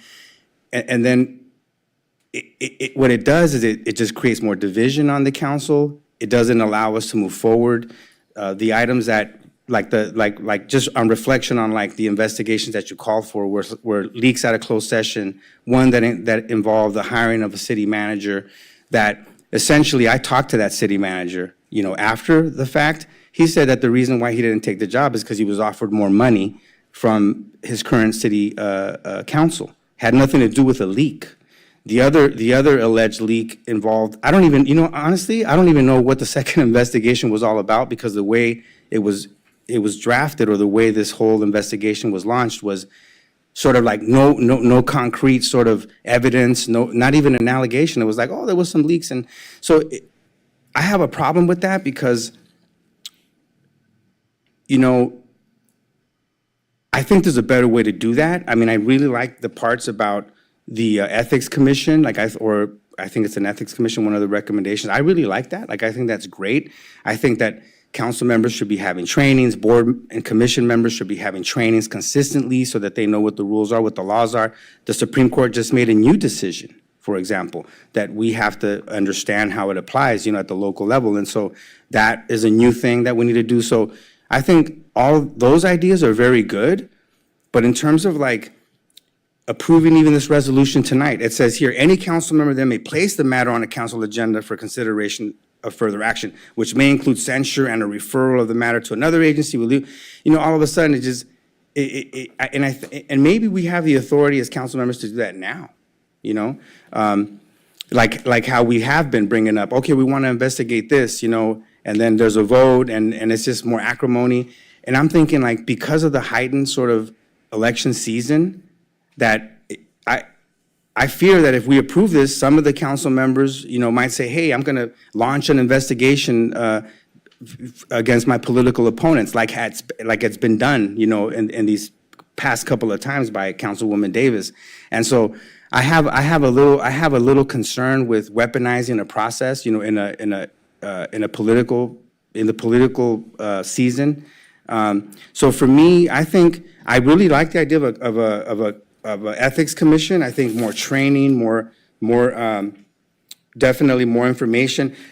In terms of the investigation or the investigator, like how we run with that, I'm concerned that we would be spending up to, you know, $150,000 minimum, $400,000 maximum on these investigations. How do you select what if we like all launch investigations against each other? What if, like, I want to investigate Glenn Davis for her role in such and such matter? You know, and then she launches ones against me. I want to investigate Councilmember De La Torre on such and such matter. Okay, who's going to decide which investigation goes first, right? I mean, how do we handle that situation where people start launching investigations against each other? I think what we should do is pause on the process, find out what other cities are doing. Obviously, there's the city of Los Angeles. I think they have an ethics commission. I've never heard of them launching investigations against each other. I don't know. I've never heard of it. But they do have an ethics commission, and I know that they've been very effective in finding things that are wrong, right? We've seen it publicly, what I've read in the paper. I just don't know how the process works. But I think that whatever is effective in other cities, I'd like to study it. I'd like to get it right. To me, it just feels, just because of the past 2 investigations that have been launched by, you know, people on this dais that are politically opposite to each other, I feel that this process right now would be weaponized in an election cycle. And I think that's not, it could be problematic. So I think it would be a good opportunity for us to direct further study. We haven't figured out what other cities are doing. I'd like to hear that information. I'd like to know what other cities are doing, who's doing this effectively. I really like the idea of an ethics commission. I think that institutionalizing that would be really good. Just some of the language that I'm looking at here in this resolution, it just seems like we're going to end up with more of the same, and maybe even worse, you know, with people launching more investigations and making allegations and I've sat here, you know, with people doing that, and it just feels like it's so politically motivated, and the issues that we're dealing with, for example, like the city manager not taking the job, I can tell you 100% honestly, it had nothing to do with the leak. Even, you know, the leak was not consequential to his decision of coming to Santa Monica or not. And the second allegation, I don't even know what it was about, tell you. I don't know if you, I mean, if you want to talk about why that one, well, I don't even know what that one was, there was no definition to it. It was like, oh, there was a leak out of closed session. But it's like, what leak? Like, what was leaked? What was the impact? Like, there was none of that, no information. To this day, I don't know, like, what the leak was. Like, what was the allegation even, you know? But just the whole idea of like, oh, there's an investigation. And then so one council member feels like, oh yeah, I'm on the righteous side, you know, like, look, I'm launching the investigation, you know, and it makes it sound like the other people are the ones that are guilty, even though like someone said from, you know, one of the speakers said, if there's a leak out of closed session, you're all pretty much guilty because everybody was in closed session, right? But somehow it's like the people that get to launch the investigation are the ones that are like, we're not guilty. It must have been one of the other four. And that right there, that process right there, I don't know how that serves us well, because it creates a lot of acrimony and more division. And I think that maybe other cities are doing it better, you know? So that's my take on it. Those are my 2 cents. But I really like the idea of an ethics commission. I think institutionalizing that, I think, is good. And I also, so I can support that, you know, once we get more information back from our city attorney on how we might be able to implement that, the cost. I don't like the idea of an in-house attorney that will be the sort of point person investigator. I mean, I think that, I like the idea of an independent person that would come in, like how we've been doing it with the city staff already. I think that would be good. But anyway, those are that's my input on that. I think that, you know, for something so important, I think we should study it, bring it back, you know, so that we understand exactly how we can get it right. And I feel that supporting this right now during this election season, seeing that there's already been two allegations or two so-called investigations launched, you know, by one side of the dais of the political, you know, dais, I think is just problematic at this point right now. Councilmember Davis. I don't know where to start. First of all, nobody's launched an investigation because twice this council has voted it down. There's been no investigation launched by this council, either about the leaks relating to the city manager and the city attorney interviews, or about the leaks that the city attorney notified all of us about in an email that there had been leaks out of closed session. Now, if you want if you want details, we could vote right now, because they're covered by the attorney-client privilege, I believe. Is that correct, Mr. City Attorney? We could vote right now. We hold the attorney-client privilege. We as a body could vote to release the city attorney from the attorney-client privilege, and he could articulate what those leaks are right here and now. Would you like to do that? Because nobody's launched an investigation. You keep talking about, I launched an investigation. There were no, let me finish. I let you finish, even though you lied through your teeth about what happened up here. There were no, let me finish. There were no investigations launched. And they were not, because 4 of you voted against doing investigations. That's why there were no investigations. And they were not investigations of anyone in particular. I wrote both those 16 items. They were to investigate leaks from closed session. I don't know who did the leak, so I would never presume to say you should go out and investigate Phil Brock or Oscar De La Torre or Christine Parra or Lana Negretti or Carolyn DeRosas or Jesse Zwick. They were investigations of all of us, including myself, to try and determine who was violating the Brown Act, a state law, by leaking out of closed session. But 4 members of this council twice now voted to not do investigations. There have been no investigations. So don't tell me I've launched investigations against you or anyone else, because 1, there were no investigations, and 2, they were never, ever directed at anyone. They were simply to identify who leaked out of closed session. If I'm the leaker, then we were all going to be subject to the investigation, and if I'm the leaker, then I should be identified as the leaker. So that's number 1. 2, maybe you talked to Mr. Bobadilla. All I know is he sent us a letter saying that one of the reasons he was refusing the job that we offered him was because of the disclosure of information out of closed session. Now, maybe he told you something different. I can only go by what he put in a letter, which is a matter on the public record, that said one of the reasons I did not accept the job was because there were leaks out of closed session. So, maybe you had a conversation with him. All I know is what I read in black and white. You should know that he told me. Hold on a minute. I'm not. Councilmember Davis. So I don't know what he told you. Oscar, get back in the queue. I wasn't there. I am just telling you what he said in the letter he sent to us. Now, why he would put that in a letter, if that's not the reason, I don't know. That's between Mr. Bobadilla and his own conscience. But 3, this is a real problem. We're not talking about the investigation right now. What we currently have is a system where we have a series of ethics rules that apply to the employees of this organization, but they do not apply to the city council or the appointees, people we put on boards and commissions.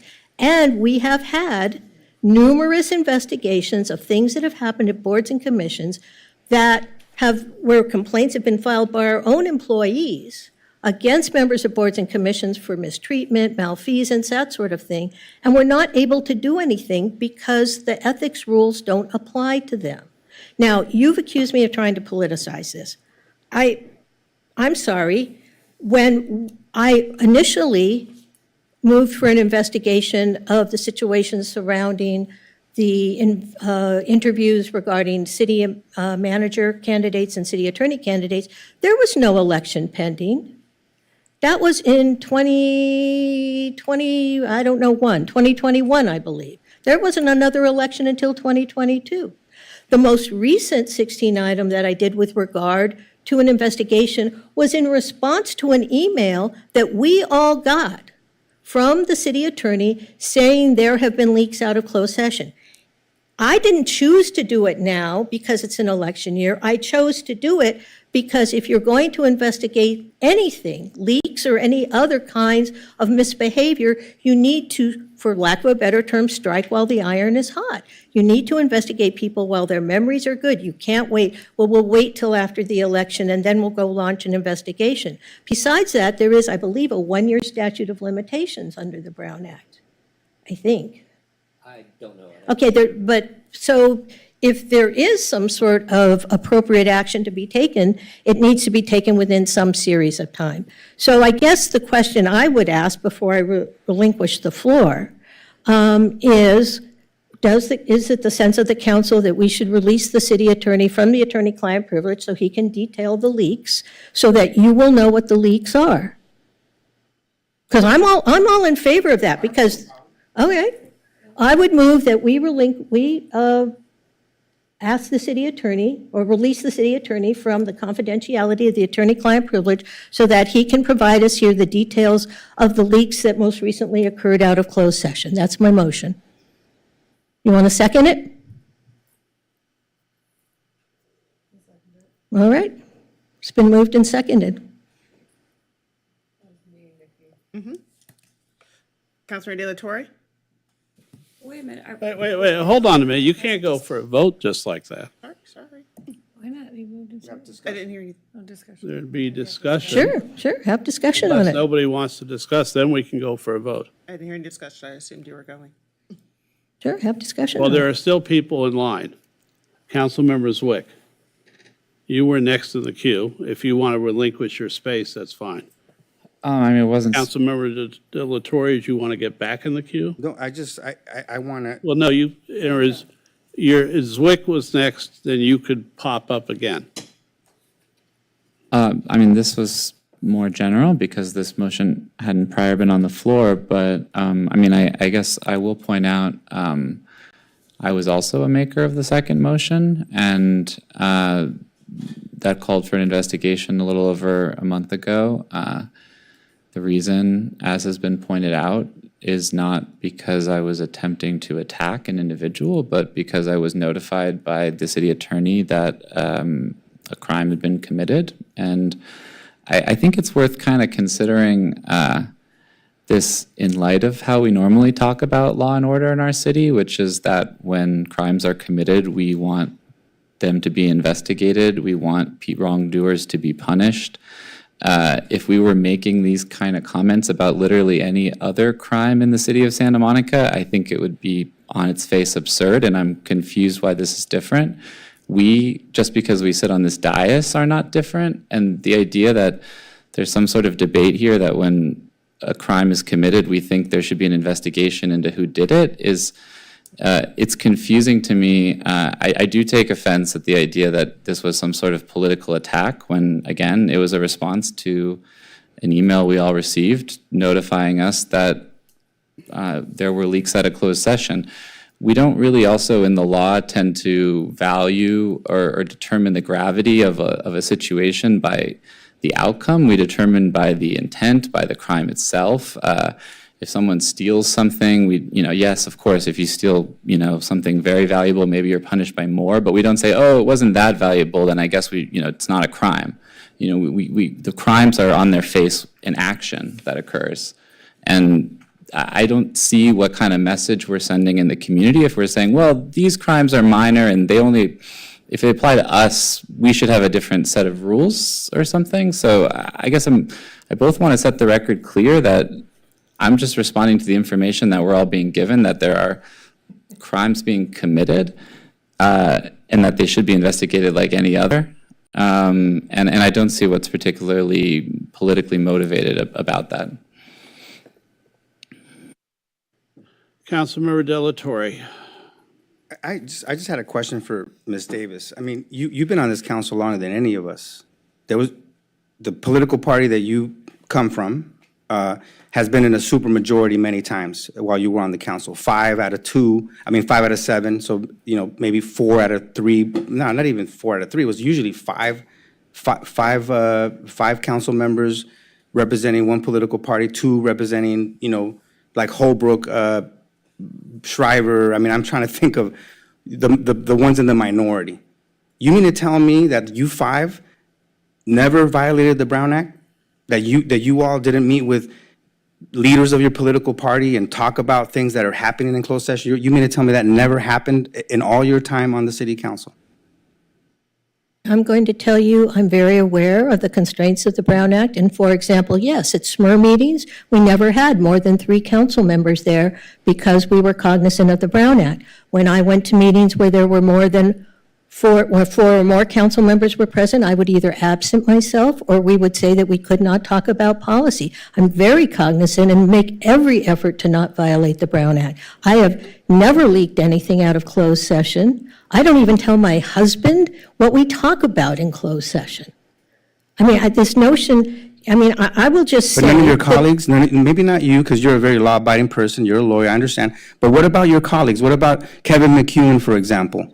Or Ted Winter? They never leaked something out of closed session and you heard about it and never said nothing about it? I will be honest with you, in my time on the council, before 2021, I never received any information. I was never made aware of any information that there had been a leak out of closed session.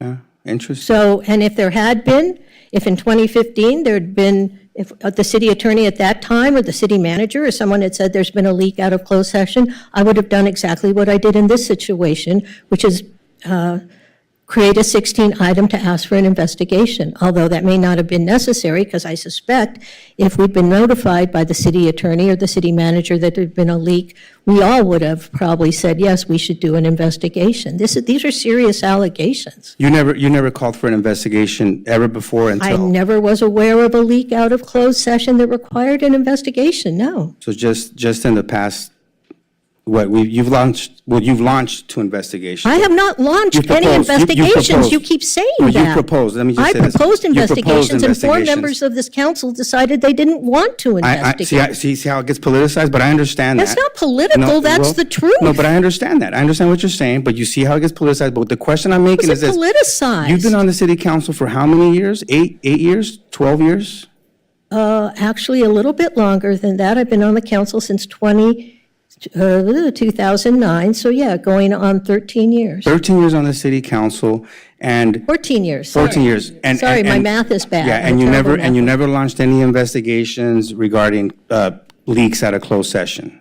I was never aware of any leaks out of closed session, so there was no reason to do that. Is this the first time that you're in the minority, that you don't have, that you can't get 4 votes? No, for this all is the things? first time I've ever heard there were, since you've all have been elected, this is the first time I've ever heard there were leaks out of closed session. Oh, wow. That's very interesting. So maybe what we need to do, you know, is figure out how we can learn more, you know, from yourself. I mean, because Well, you. maybe we could just not leak out of closed session. Yeah, that's obvious what needs to happen, right? I mean, I think that's appropriate. Obviously, it's the law. You know, I'm like you, I'd follow the law as well. But I'm just saying, I just find it like. But we know how there were you- leaks. How, I know, but you can't deny the fact also that this is all political as well, It's right? not political. Why is it political to say, you know, a crime has been committed, and we should investigate who committed the crime? If we found out, let's put it this way, if the city attorney sent us an email that says, we have reason to believe, because somebody came to us and said, a city council member bribed or received a bribe, but we don't know who it is, that some person out there who had some business pending tried to bribe a city council member, but we don't know who it is. Wouldn't we do an investigation to find out who got bribed? Well, let me ask that question. Wouldn't How is the- that political But- to but say, no, I let want me to ask find you out this, who though. committed a But crime? wouldn't the city attorney have the obligation to do an investigation if somebody lodged an allegation like that? I mean, isn't that without a resolution, if somebody came to you and said, I have information that this person received a bribe or violated some policy, what protocols do you follow? Wouldn't you do some initial type of information gathering? I mean, you would be obligated to do so, right? Well, if somebody actually made the allegation that a council member received a bribe, we'd probably try to refer that to the DA. So there is a process to hold people because accountable. that's very and to significant, investigate. yeah. So the DA then, so we have a way to access the DA to make those investigations happen. Right, but the character of bribery is a little bit different than the character of closed session. Brown Act But the violation. DA wouldn't take the Brown Act allegation without an investigation being done first. They sent us a letter Yeah. that said, we are not going to follow up on this because you need to do an investigation first to identify who it is. In other words, you can't send it to the DA and say, somebody did something, go investigate it. They needed an investigation to find out who supposedly violated the Brown Act. And had we done the investigation, we would have then taken the results of that investigation and given it to the Public Integrity Section of the District Attorney's Office, and what they did with it is up to them. But I think Oscar, I just have to be honest. I can't even, I'm stuttering because the idea that you think this is political, the investigation was not targeting anybody. Yeah, The but- investigation was targeting everybody in the closed session, council members and staff, who had the information that may have leaked it, You have the ability. including myself. Correct, but you have the ability to contact, for example, if you would have called me and said, hey, Oscar, I heard that there was a leak out of closed session. I want you to join me on an item to call for an investigation. It was Caroline Toroses, Gleam Davis, and Jesse Zwick that put that item forward. It wasn't a bipartisan or a In collective. 2021, it wasn't them. No, but They weren't on the but you see, council yet. But you see where. I did it by myself. I understand, but you see that, well, I can't remember like the first one, but the second one, there was three of you all that were on that. On the so-called- most recent one, yes. Yeah, correct. So that's what I'm saying. I mean, I'm saying that if you would have reached out to other people, right, that are not from the, that are, obviously, we're not, even like the votes today, we weren't all in alignment. It's obvious that there is a division on the city council. And if there was a, more of a collaborative effort, to do that, I think we would be able to get away from politicizing the process. But I'm just saying, it just smells like very political, and it's not coming from a place of like, hey, I want to get to the facts and to the truth. It's more like, I want to, make these people look bad or allege that they're doing something wrong. And I've heard you say that, and so for me, from my position, I feel that the city attorney should come back with a study of there's recommendations he gave us. There's options. We could do nothing, which I'm not supportive of. I think we should do something. And there's options in terms of what we can do to create, to look into the different models or the different methods that we can do. I love this idea of direct the city attorney and city manager to survey other cities with ethics commissions and return to council with a discussion with detailed options. I like that. That's really good. On the other stuff,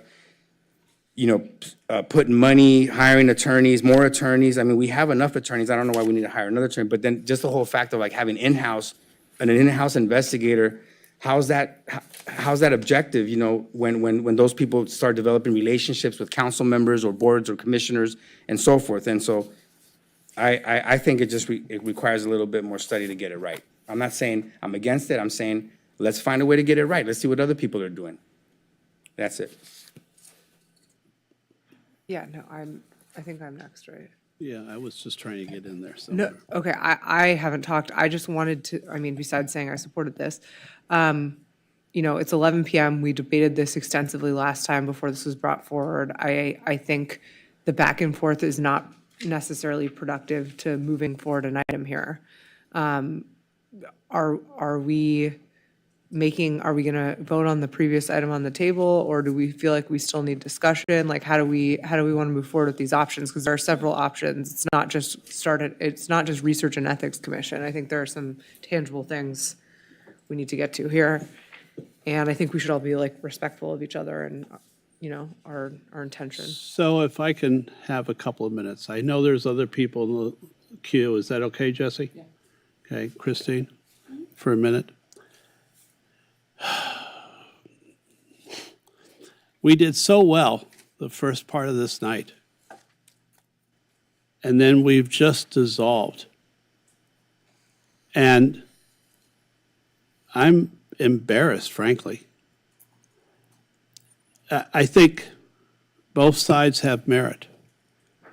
But this constant going back to 2021, earlier this year, that's not respectful of either side.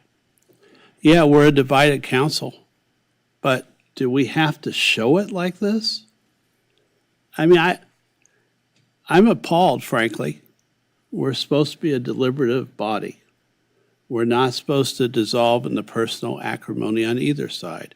And yes, Councilmember Davis, it's felt political each and every time. You may not think it's that way, but I'm letting you know, yes, it absolutely feels political. Now,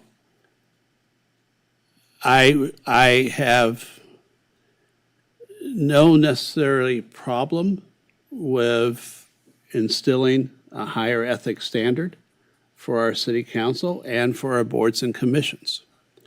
I don't think, we're going to get there this evening. We aren't. There's going to be, this will be acrimony that'll carry over, and it makes great press.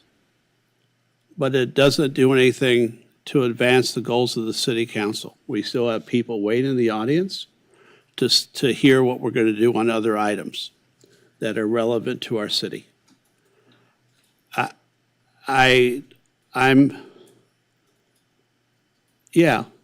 like to hear what Beverly Hills Ethics Commission does, or Pasadena, what they do.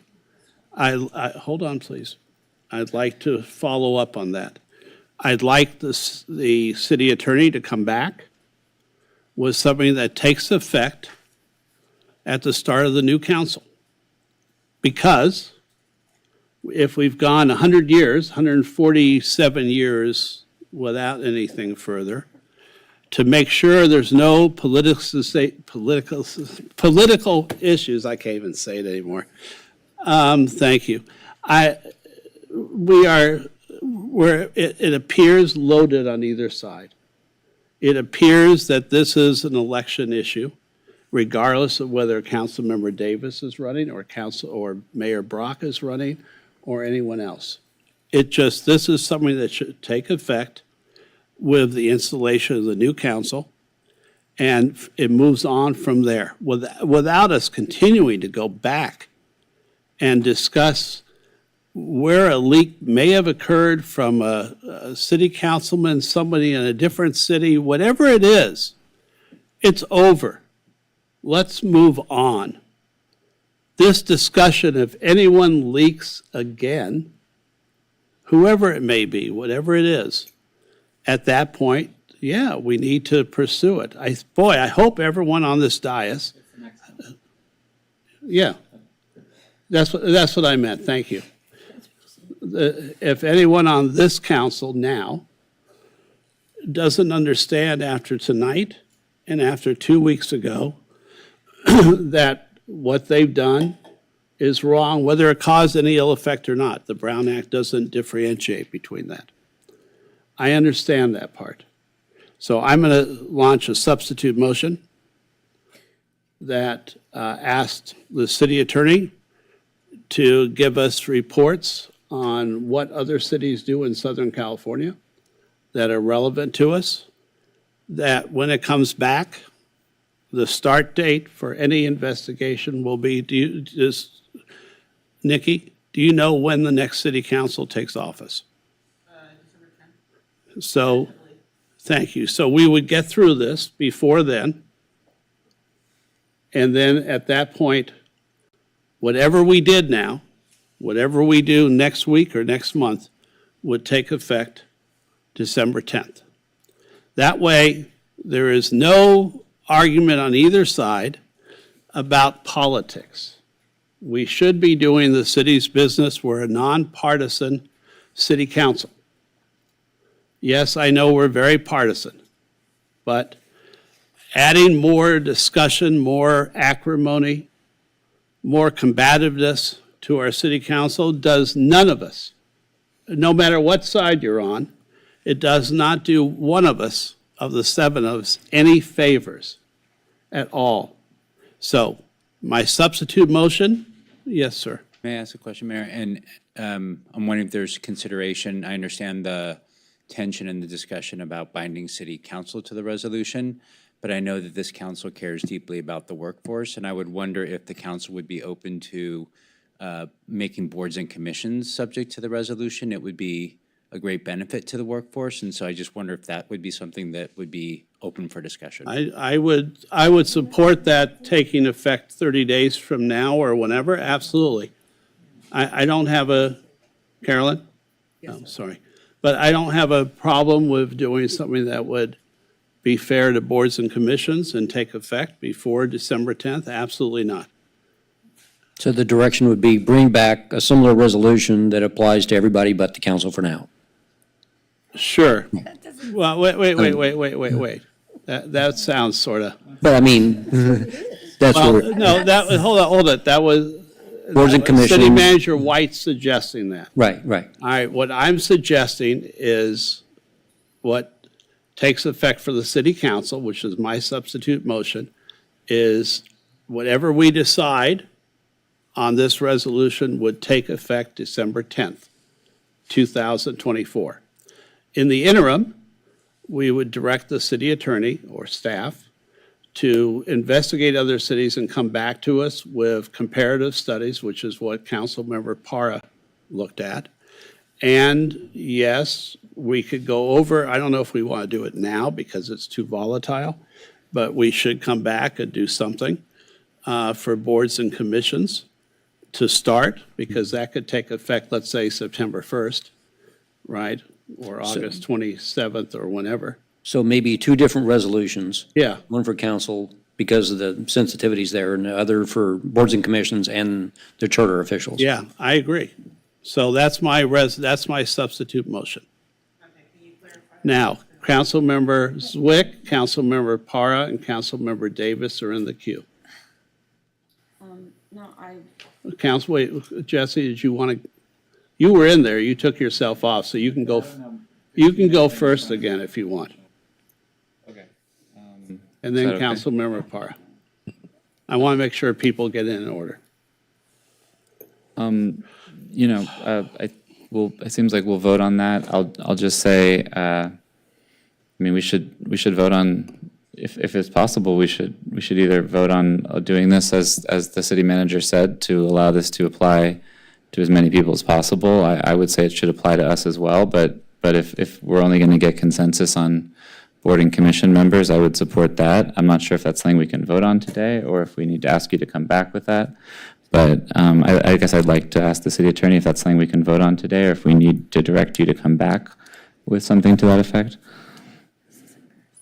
Well, everything that would apply to board and commission members is in the current resolution. We could simply delete out the references to the council members for now. Okay, if well, that's what you I want. would propose that we strike out, I guess, if that's the only thing that we can gain support for, that we strike out those words, so at least we can apply this to protect our city workforce. I mean, the other thing I would just say is that, yeah, I mean, I don't really support that, because I don't think we should be any different, but if that gets us one step closer, I guess I would in this instance. The only other thing I want to say is, I mean, you know, I can't remember the exact quote, but I'm pretty sure it's been said many times that the way you effectively kill something in government is you ask for more studies, and I think that's what's happening here tonight. Councilmember Para. And then Glean.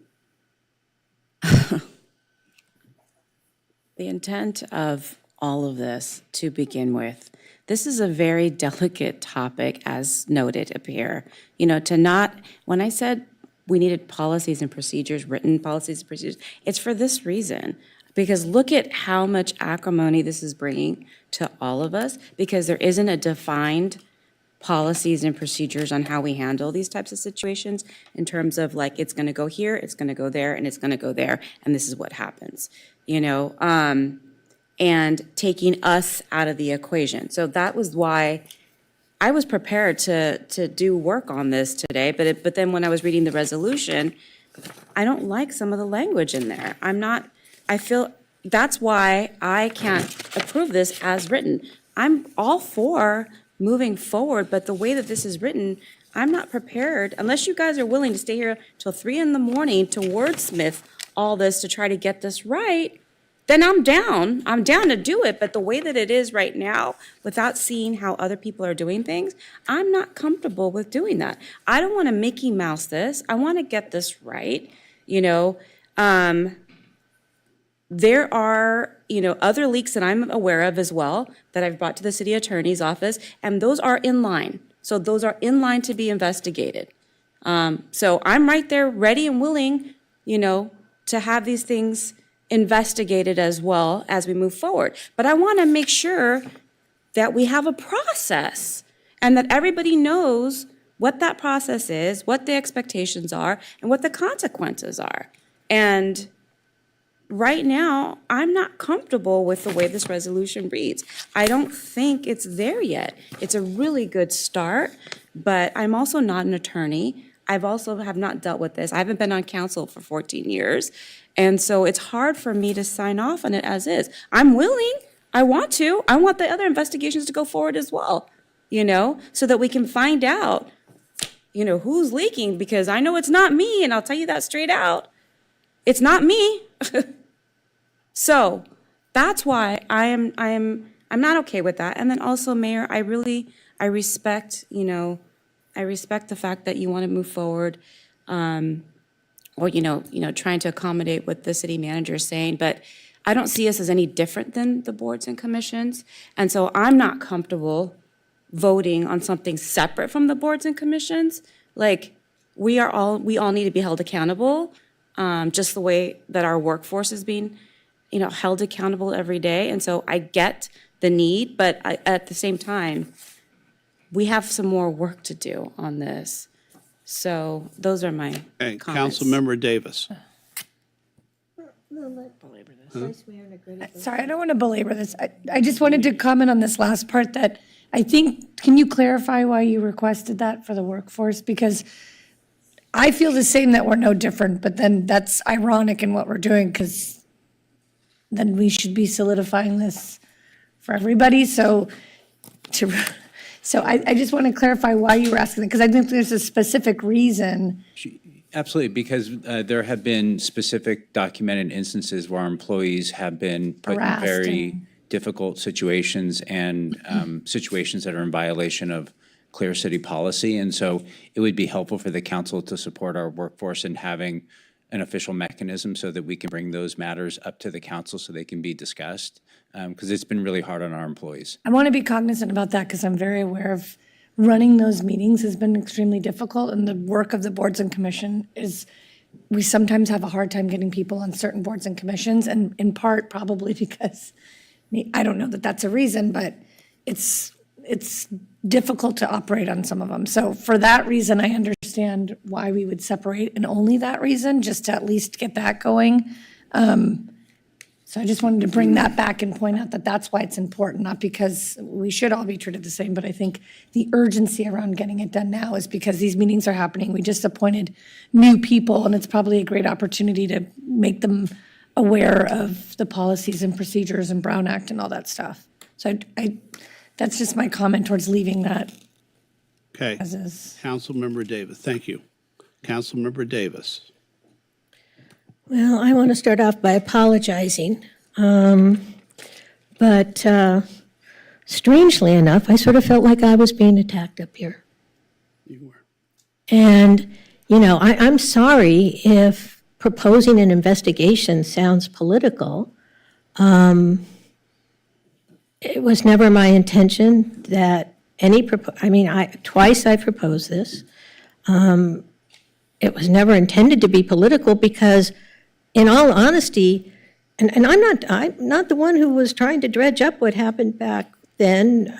My 16-item recently had only to do with the most recent leaks, which I guess we're not going to share what those are. But my point is that if we have a responsibility as the stewards of this city to demonstrate the highest level of integrity. We ask our employees to do that. I'm hoping tonight we will ask our appointed board and commission members to do that, because I will tell you from my conversations with numerous employees and things that have happened with them, they are demoralized. They've been mistreated. They've been dismissed.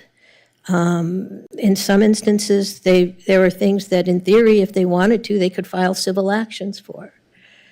And I think if nothing else, if tonight the only thing we do is show respect for our employees, and again, I have no problem with sending the city attorney off to do additional research.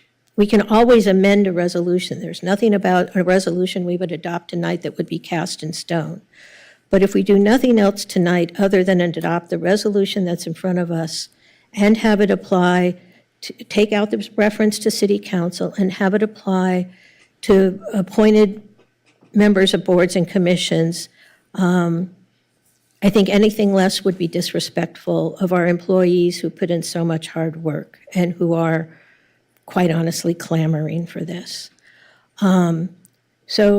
So I'm hoping we can at least do that tonight. And again, totally understanding Councilmember Parra's issues. I don't know what her issues are with the language, but, and wanting to go off and see what other jurisdictions do is fine, and the city manager could come back and propose amendments to this, but I think it's important that we send a message to our employee base that says, we hear you, you are deserving of being treated with respect, and we are, for your sake, adopting this tonight.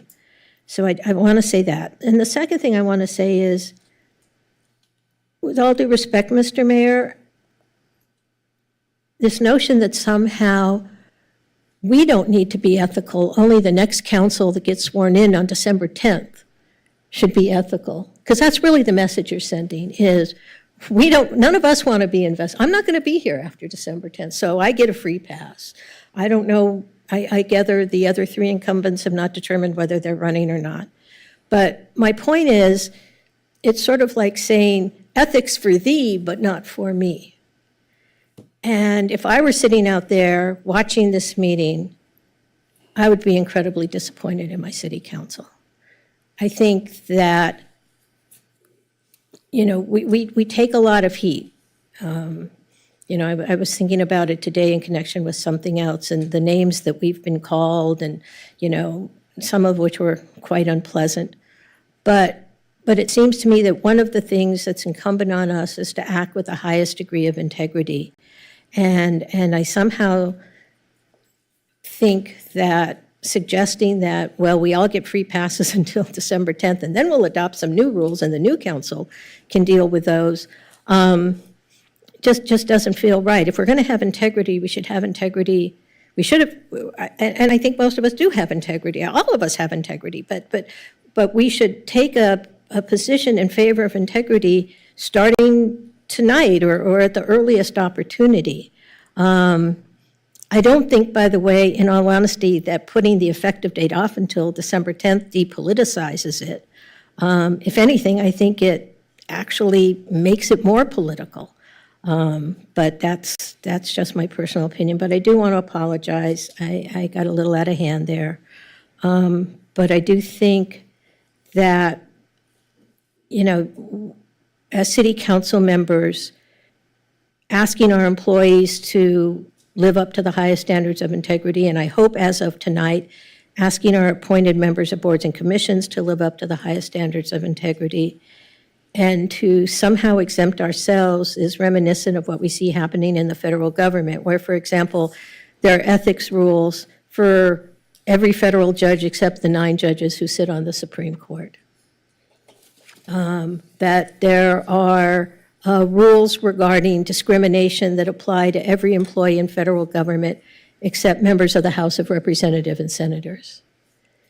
And when I think about that, I think how awful that is. That, when I had my son, someone said, you teach your child nothing, you show them everything.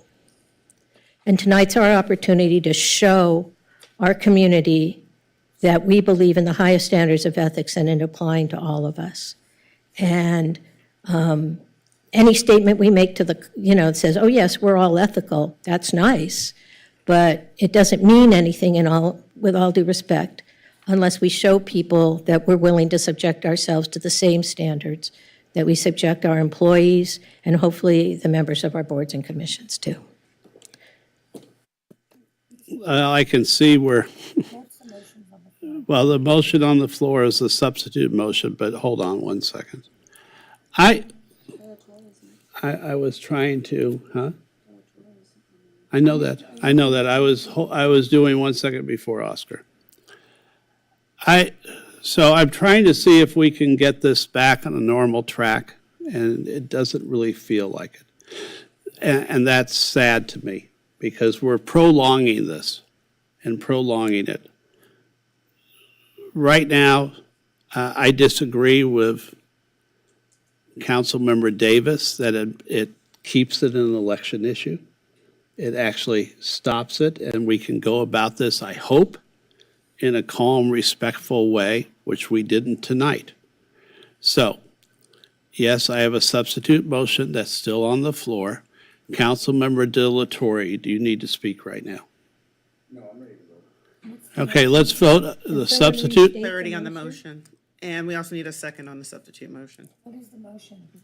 The Council, I understand the motion is approve the resolution, but without references to the city council itself. No, that's not my motion. Oh, I'm sorry. My motion was that we postpone this. You go back out and grab the additional material that Councilmember Parr and other council members may want. And then it comes back to us to look at, and in any case, to depoliticize, and I'm going to repeat that, to depoliticize the process. This would not take effect for the city council till December 10th, 2024. That was my substitute motion. It doesn't consider what the city manager offers. No, it doesn't. Because, huh? Yeah, and I think we're going to get an incomplete motion right now. I'm not comfortable with saying, well, we'll do something for boards and commissions, and then maybe a month from now, we'll come back and backtrack and do it. I'd rather we do it properly.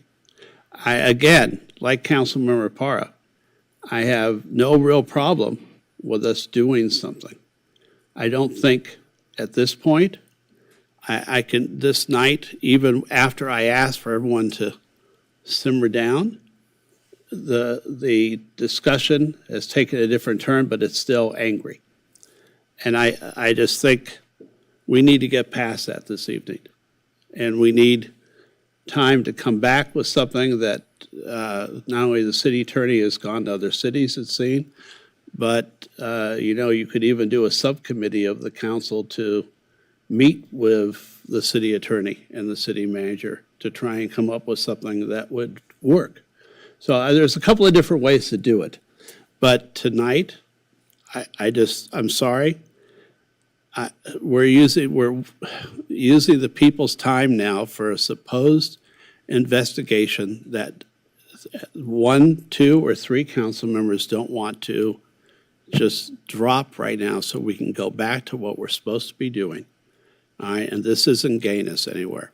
So that's my motion. It's on the floor. Councilmember Delatorre, do you have any comments, or can we take a vote on the substitute motion? We still need a second.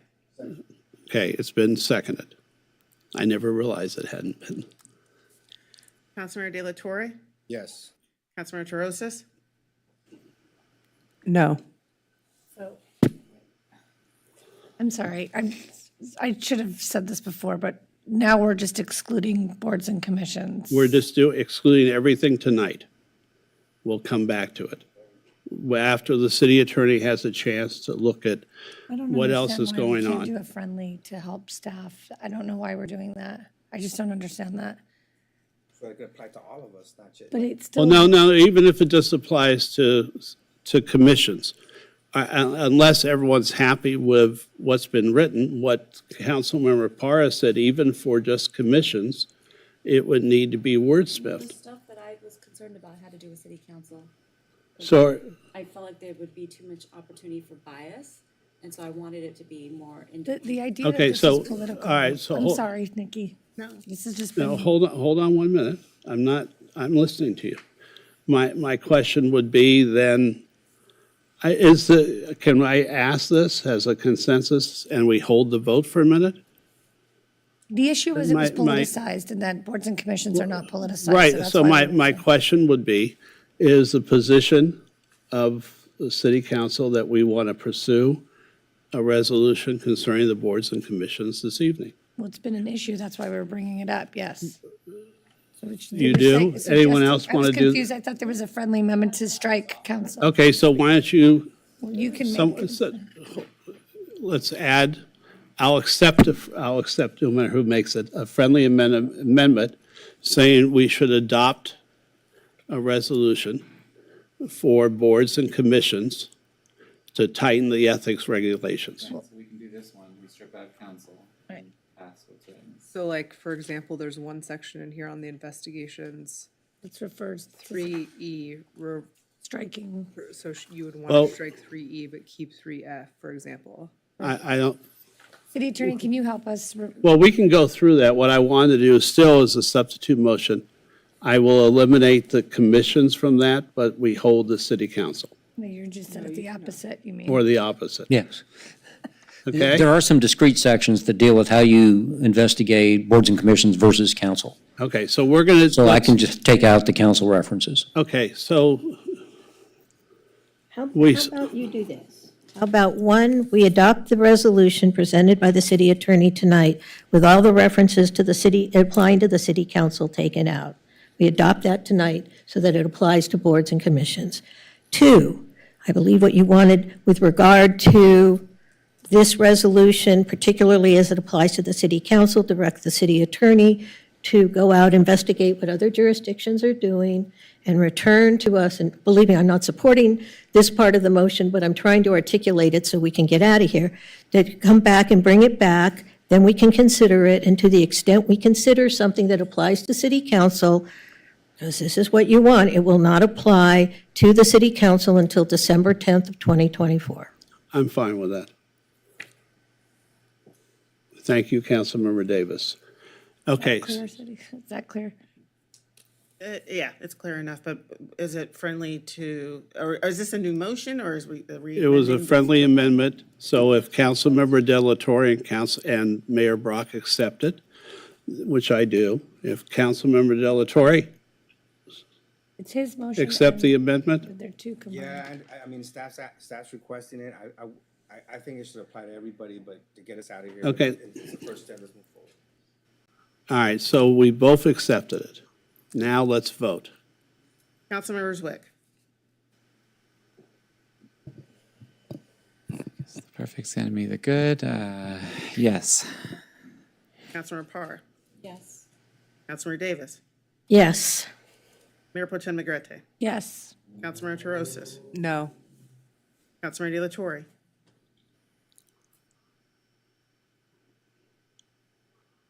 Yes. Mayor Brock. Yes. Do we have a motion to extend the meeting or to go home? Make a motion. Second. Let's do it. I'm sorry, was it Terosis and Negrete? Yeah. All in favor? Aye. Aye. Can we do 10 jumping jacks? Everybody to be. Let's just keep So- it snappy. Can I just clarify, there were other portions to the city attorney's report, are we just not doing that tonight? Yeah, No. it sounds like we're bringing I mean- that back. We'll bring it back. No, I mean, the ethics commission, the. Let's bring that back. They're gonna research all that, right? Yeah, you can't do all that, but you can do the resolution to apply those rules to commissions and boards. We just If you- did that. Okay, so we're, Right, but the other options are being brought back. yeah, okay, so we're done. Let's move on. Item 16A, appointment to one unscheduled vacancy on the Human Services Commission for a term ending June 30, 2027. And we have 4 applicants for this position: Kevin Glover, Mark Jaffe, Maxine Koza, Zoe Montaner. Sorry, what happened to Tamara Cagle? We He appointed. was We already appointed her appointed. already. Sorry. That's okay. Maxine Koza? Yeah. Does anyone Okay. have another? Oh, Maxine Koza, you've nominated, correct? Okay, is there another nomination right now? Councilmember Zwick, do Jesse, you have do you have a another? nomination, or should we move on? Sorry. There's Human Services. Maxine Koza. Okay. All right, let's take a vote. Well, Is it can we just just say? do an acclamation? Acclamation? Yeah, by acclamation. All in favor? Aye. Aye. Congratulations, Ms. Koza. Okay, next item. Item 16B, request from Santa Monica Library Board to assign a council member as the board's council liaison. Do we have anyone who's volunteering? Huh? Councilmember Parr has volunteered. Is that good with everyone? Okay. No, I'm a book nerd, so. All right, by acclamation, Councilmember Parra. Aye. Is now the new library board liaison. Congratulations. All right, next item. This is gonna take a while. I know. I was going to ask you, do you need to read the whole thing, or since I introduced it, should I just read it because it's almost the same thing? Do you know what I mean? I mean. Does that work? I can read the whole thing. Is there some officialness in you reading the whole thing? Yeah, I am the clerk. I know, but I mean, like, do you need to read all of this, or can we like abbreviate it and I can extend it? I don't know. I think we should read it as is. and- Okay. Okay. Item 16C, the city must do more to address public safety and homelessness and the homelessness crisis. The efforts from Mayor Brock to reallocate a portion of the city budget to this effort and Councilmember Zwick to consider the revenue generating tax measure to meet and exceed our public safety goals is appreciated. This motion bridges those two ideas. The city council was thoughtful and cautious in adopting a balanced budget. However, the city faces a difficult economic climate, slow recovery, a challenging labor market, required deferred maintenance, and continued uncertainty in our legal liabilities. In adopting the fiscal year 24-25 budget, the city reallocated resources to address public safety concerns, but we need to do more, as Mayor Brock conveyed at the last city council meeting. The public needs to understand that the city has not recovered from the pandemic and the resources are limited. For this reason, the city council must pursue new revenue opportunities to address our public safety needs. Keeping our community safe is our first priority. Therefore, Vice Mayor Negrete is asking the City Council to direct the city manager to immediately halt the process to identify trade-offs and budget reallocations within the existing budget. Rather, the city manager should, one, provide a high-level overview of potential impacts to the organization, along with programs and services, if budget reallocations were to be implemented without additional revenue. Two, bring the parking facility tax that was discussed on June 25th, 2024, back to City Council on July 23rd, 2024, and direct the city attorney and city manager to develop an advisory measure for the parking facility tax, indicating that half of the additional revenue generated by the measure should be allocated to address public safety. Three, return to City Council as soon as possible, but no later than September, with a study session item with new proposals and an overview of the work that is currently underway to identify what is needed to enhance public safety and address homelessness. The study session be informed by recommendations from the Police Department, Fire Department, Housing and Human Services Department, Office of Emergency Management, and the City Attorney's Office to provide the City Council with critical information to deploy resources generated by the resources from the parking facility tax. Yay. Well, I don't need to really do much introduction because it was detailed on purpose for that reason. But I am going to turn it over to the city manager to kind of address a little bit of that first part so we can get into the further discussion. Sure. Thank you, Vice Mayor. In preparation for tonight's 16 item to revisit the parking facility tax measure as an opportunity to provide new revenue for public safety, I wanted to update council on the organization's response following the direction received on June 25th when the budget was adopted, because we did take immediate action. As part of adopting the budget, council directed staff to look at, one, what are the most important areas for investment to enhance public safety and address our homelessness emergency? And two, what impacts would reallocating approximately $4 million have on city operations, programs, and services? Before I discuss potential impacts to the reallocations discussed on June 25th, I want to summarize the city's commitment to public safety based on actions taken by this city council and the fiscal environment that we are operating in. Public safety is a community priority, with police, fire, Office of Emergency Management, City Attorney's Office, and Housing and Human Services playing the primary roles, but also supported by Information Services, Public Works, and other departments to effectively keep Santa Monica clean and safe. Sponsored by Measure CS, which was projected to generate over $4 million, the city advanced a number of items to address public safety and our homelessness crisis. More specifically, the measure funded 6 police officers and 1 police sergeant in fiscal year 23-24, security services at the pier and expanded security services in downtown parking structures, enhanced enforcement of the home sharing ordinance, expanded homelessness multidisciplinary outreach teams, the development of the homelessness strategic plan, upgrades to San Moshel, and cleaner spaces through fountain maintenance, tree pruning, and establishing a specialized public space maintenance team. The police department also applied for and received a $6 million grant for a real-time crime center. In the fiscal year 24-25 budget, this city council added 4 additional police officers and restored funding for public safety capital projects and technology. I also want to make it clear that while police, fire, Office of Emergency Management, and Housing and Human Services are on the front lines of addressing these issues every day, they are supported by a wide-ranging team from various departments to enable their work, including Public Works, who maintains safety vehicles and facilities and keeps our public spaces maintained and operational. Information Services, who supports the enormous amount of technologies used in modern policing. Finance, who helps procure services and tools, ensuring we meet the complicated grant guidelines often in place. The City Attorney's Office, who ensures we navigate the complicated, shifting legal landscape in which we operate, and has a wonderful team prosecuting individuals who commit crime in our city. Library service officers keep our library facilities safe.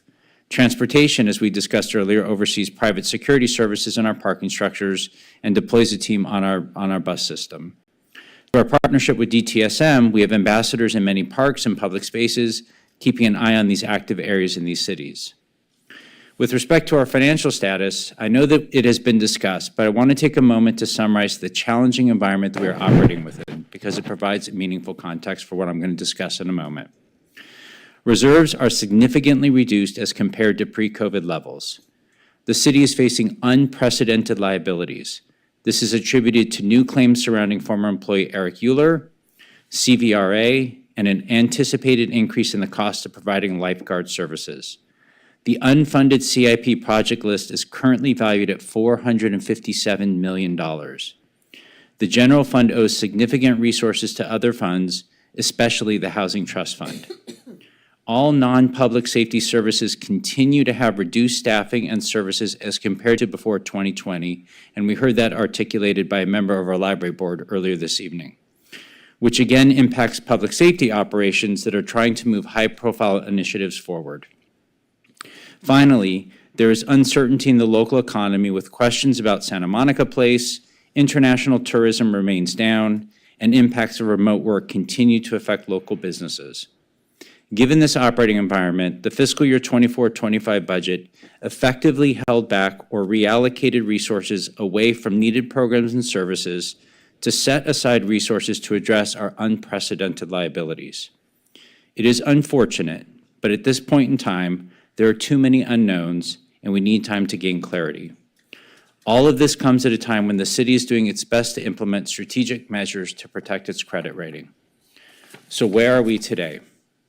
Since the direction Council provided on June 25th, we have been working to translate that direction into action. The budget team has been focused on development of an ad hoc budget process to determine the impacts of $4 million in budget reductions to city services and programs, and to identify what is needed to continue to comprehensively address public safety and homelessness in Santa Monica. Over the past 2 weeks, the budget team has been focused on developing the tools and instructions to guide all city departments in this budget reduction process. The remaining work includes partnering up with human resources to assist departments with formulating reduction scenarios and enhancement proposals, collecting and compiling all data for analysis and review, meeting with departments to prepare recommendations to inform the September staff report for council, and based on direction, implement budget changes. By continuing to work on this directive, the budget team would need to pause preparation of and delay publishing the fiscal year 24-25 budget document or addendum, which is typically posted online in mid to late August. Not completing the addendum would mean important budget information would not be made available to the public until late fall. Finance would also have to pause its work related to closing the financials for the fiscal year, including finalizing review of all transfers and transactions needed to align expenditures to budgets. This important work generally takes place between July and August and is required as our accounting team moves forward with preparation for the annual comprehensive financial report. Delaying those items has trickle effects, pushes back and compresses the timeframe for completing other work that staff had planned to focus on, including the planning work for the upcoming labor negotiations and the community engagement process leading up to the development of the fiscal year 25-27 biennial budget process. So in preparing for this work, staff set a benchmark of $4 million to evaluate trade-offs for 2 reasons. One, it is close to the amount mentioned on the dais on June 25th, and 2, it provides a substantive amount to make meaningful investments in public safety. As I mentioned earlier, Measure CS garnered about $4.9 million, which got us meaningful new investments, but much more is needed. Reallocating $4 million represents approximately 6.3% of departments' non-personnel budgets. This impact is considerably higher when non-negotiable obligations are removed. A few examples. Library utilities are 25% of library's non-personnel budget. Public Works obligations to pay vehicle insurance for city fleet. Our Information Services Department covers software licensing costs for city for things like Microsoft and cybersecurity. Our Department of Transportation's SB Plus contract for maintenance of city parking facilities. Bigger departments would have to find ways to reallocate up to $1.36 million, but meaningful impacts would be felt in every department. Asking departments to revisit their budgets will cause paralysis in the organization for the following reasons. Departments will have uncertainty on which projects will move forward, and staff working on budget proposals are the same staff who work on contracts, procurement, and closing the financials for year end. Conducting the budget review will take approximately 11 to 12 weeks from start to presentation to council. Actually longer as staff would have to return to council for final budget approval following the September 24th study session. This is an expedited process. which normally takes 5 months to complete, but ensures all factors are considered and services can be properly funded and delivered. This includes developing and costing proposals, review of proposals and ensuring all supporting services are considered, and development of the staff report and presentation to council. Beyond the budget analysis, staff would also be evaluating relationships with vendors, preparing the community for potential service impacts, delaying implementation of services or projects, and assessing the potential liabilities or impacts of services or program changes. At a high level, because we have not really gotten into the details, the following outlines some early thinking of the types of impacts we would be evaluating over the coming weeks and months to generate resources to be reallocated to address public safety and homelessness. In the city manager's office, we would be looking to eliminate the neighborhood grant program. We would be looking to reduce our lobbyist contracts, which have been instrumental in generating millions of dollars of resources for the organization. In community development, we'd be looking at eliminating the Santa Monica Buy Local campaign. In the finance department, we'd be looking at eliminating contracts for monitoring, auditing, and collection services related to sales, utility users, property, and real estate transfer taxes, including monitoring for assessments related to Measure SM and GS. In our Housing and Human Services Department, we'd be looking at reductions to the Moss Adams contract for monitoring of city grantees and service providers. In our Human Resources Department, we'd be looking at eliminating advertising for job openings, severely limiting our potential to attract a diverse and qualified work pool. In our Information Services Department, we'd be looking to eliminate our ServiceNow 311 platform, which will have an impact on the current software system used for 311 service. In our Library Department, we'd be looking at reduction of main/branch days and hours of operations in order to balance the need for staff to support outreach, program, and festivals. We may be required to reduce the number of in-person days or hours for a branch like Montana, which now has self-service technology installed. Currently, some of the support comes from an outreach budget that allows us to hire performers and entertainment so that library staff can be present for in-person operations.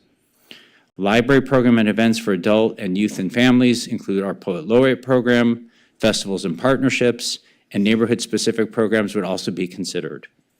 It is important to note, and you did hear this earlier this evening, the library remains 16% below 2020 budget numbers, and we have already been anticipating cuts from several sources, including state library cuts to resources and online databases that will need to be covered by the existing library operating budget.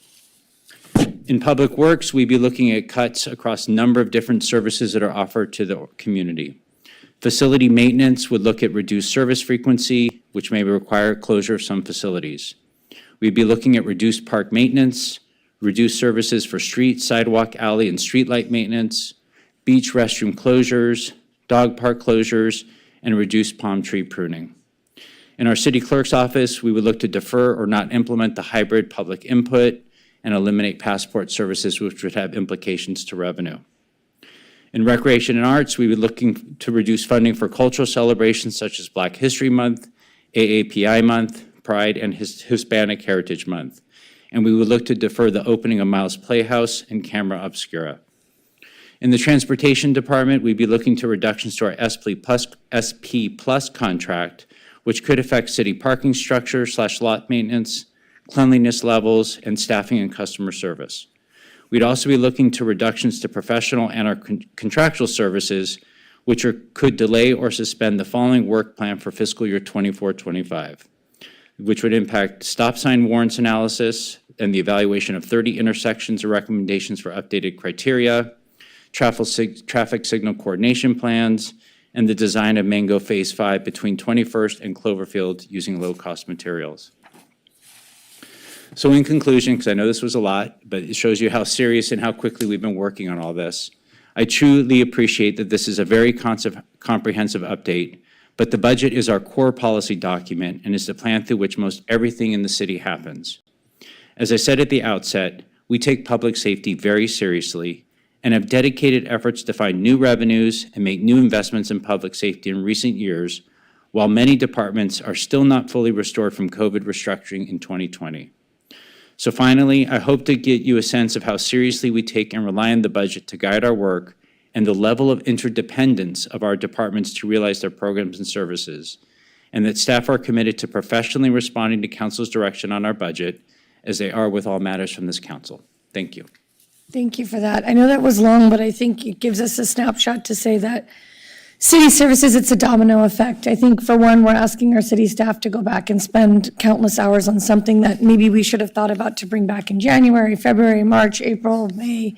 And ultimately, whether we believe it or not, the services that will be cut will somehow impact personnel behind it, but it will definitely impact the community in some way, shape, or form.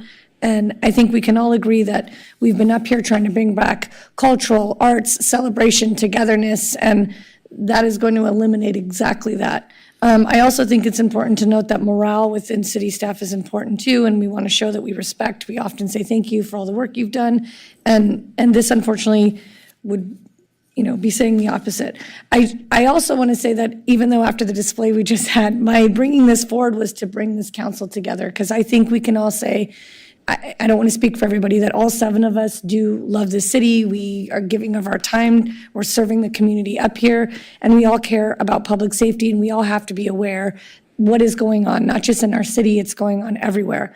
How we address public safety and what that means for each of us and how we define it might be a little bit different, and how we address it. But I think this sort of bridges the gap between those two things. I think we need to generate new money.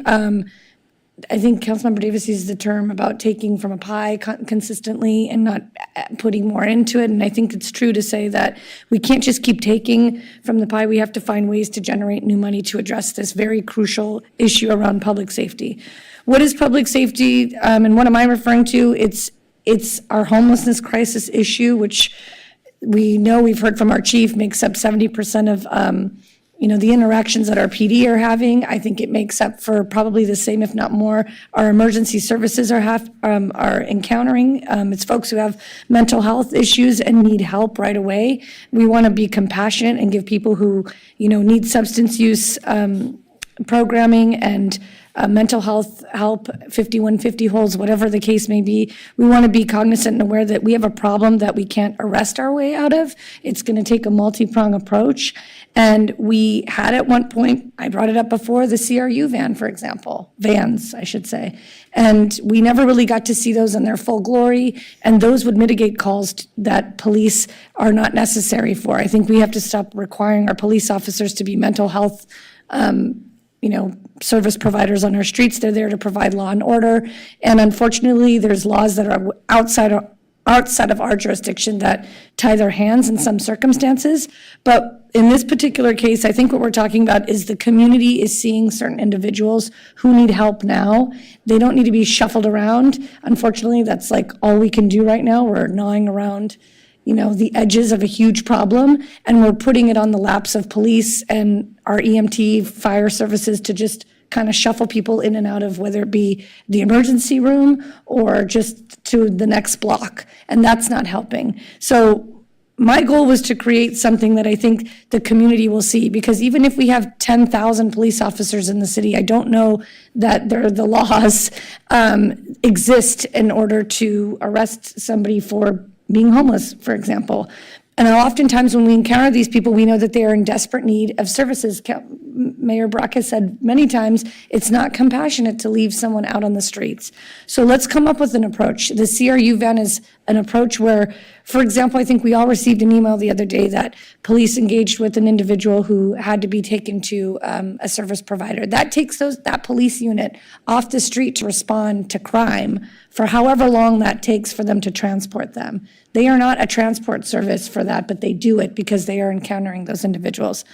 The CRU van is, equipped to do such things. So my goal was to bring back the initial, council members brought forward an opportunity to generate new money. We discussed it. We know it doesn't affect our beaches and our public shopping areas. There were some emails that came in concerned that it would impact that. It's our private-owned lots. Whether or not they increase the price at the medical facilities is up to them, but we know that it's minimal, and we know it'll generate quite a bit of money, over $7 million, and that by making a directive, which I know Councilmember Delatorre and I talked about, was a directive action to say we want half of that money to go in an advisory measure to be specifically allocated towards public safety.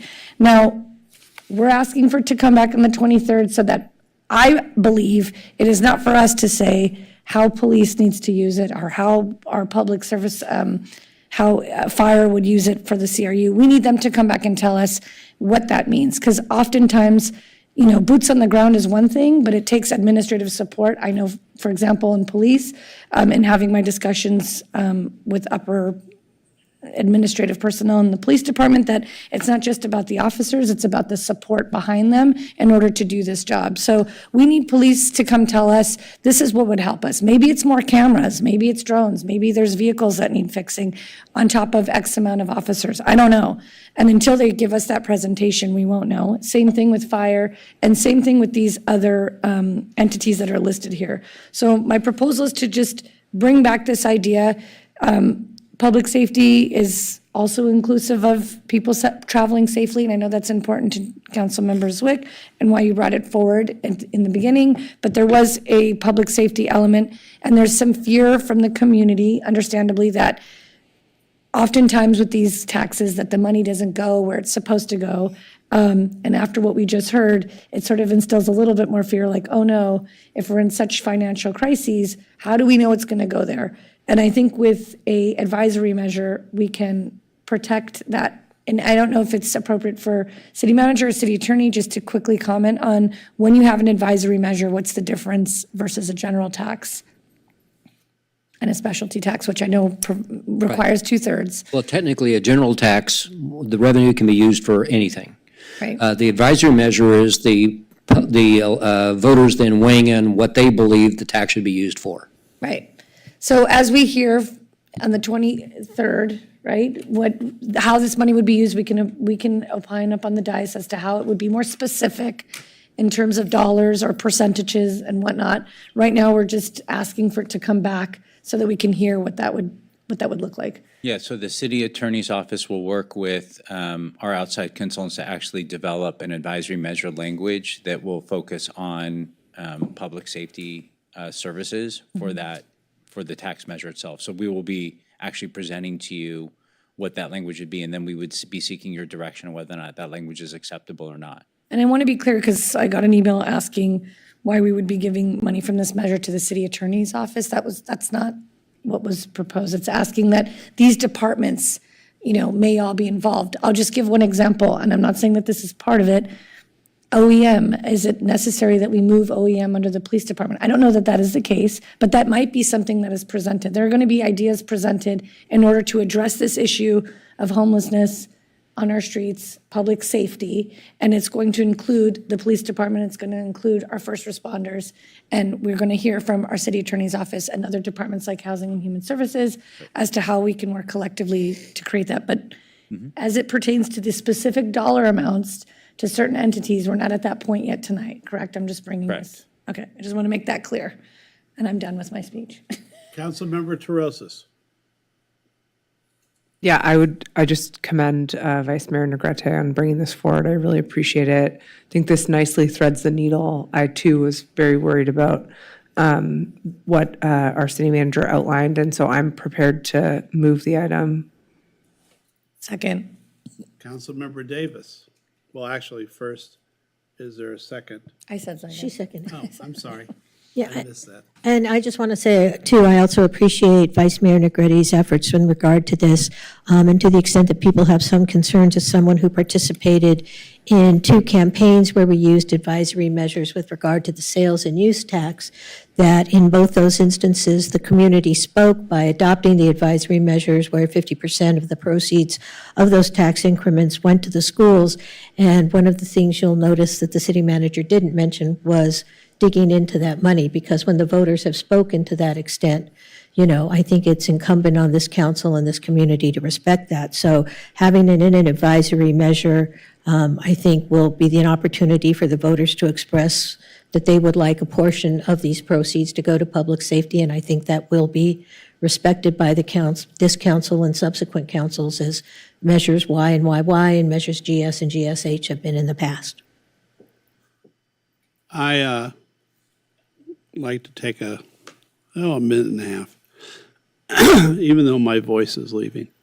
And then, I didn't see you, Councilmember Delatorre. Do you want to go right now? Yeah. Okay, I'll hold. Yeah, I think I appreciate, Councilwoman Negrete for bringing this forward, and I would have been on the item. Yes, if he was not. away. I want to say that. I tried to have. Yeah. the- So, but anyway, but I think it's great. I think, this is a clear example of us, working together, right? And making something positive happen. And, hearing the long list from our city manager of all the impacts, I mean, it's significant, but it shows, our willingness to, to put an item forward that calls on the voters to bring, new revenues forward so that we can, live up to, to these ideals that we have for a clean and safe Santa Monica. And I know that that's what our residents want. So I'm hoping that they'll support it at the ballot. And looking forward to helping campaign and also supporting it, so that it can pass. So I appreciate this coming back. Thank you, Vice Mayor Negrete. This was my second proposal last meeting, and it sort of was denied at that time. So I appreciate Councilmember Zwick and everyone else being willing to compromise on this. So I thank you for that. We're still in crises, but this won't help short term, but it would provide more help long term. And whatever will help us for both safe routes to school and for public safety in this town is absolutely necessary. So I appreciate your efforts, Lana. Thank you very much. Councilmember Delatorre, and then Councilmember. Oh, he's out. Okay, Councilmember Zwick.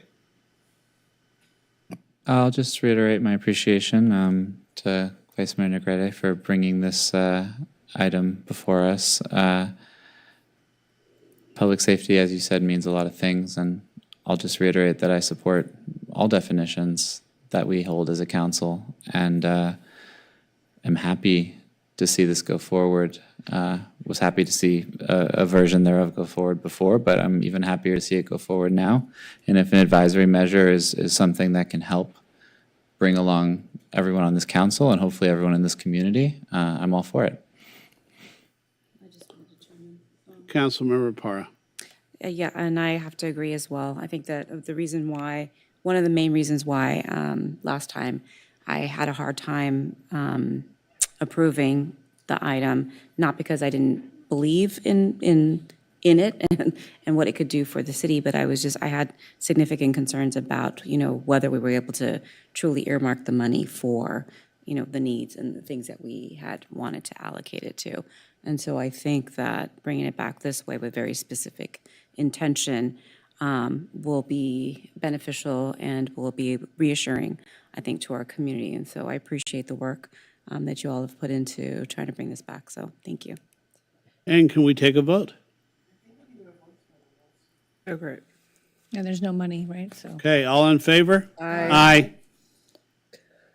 Passes unanimously. Item 16D, request of Mayor Pro Tem Negrete and Councilmember Delatorre that the city attorney and city manager return to city council with an evaluation of the recent Grants Pass Supreme Court decision and provide options to amend the city's municipal code that are consistent with the ruling and the city's commitment to clean and safe.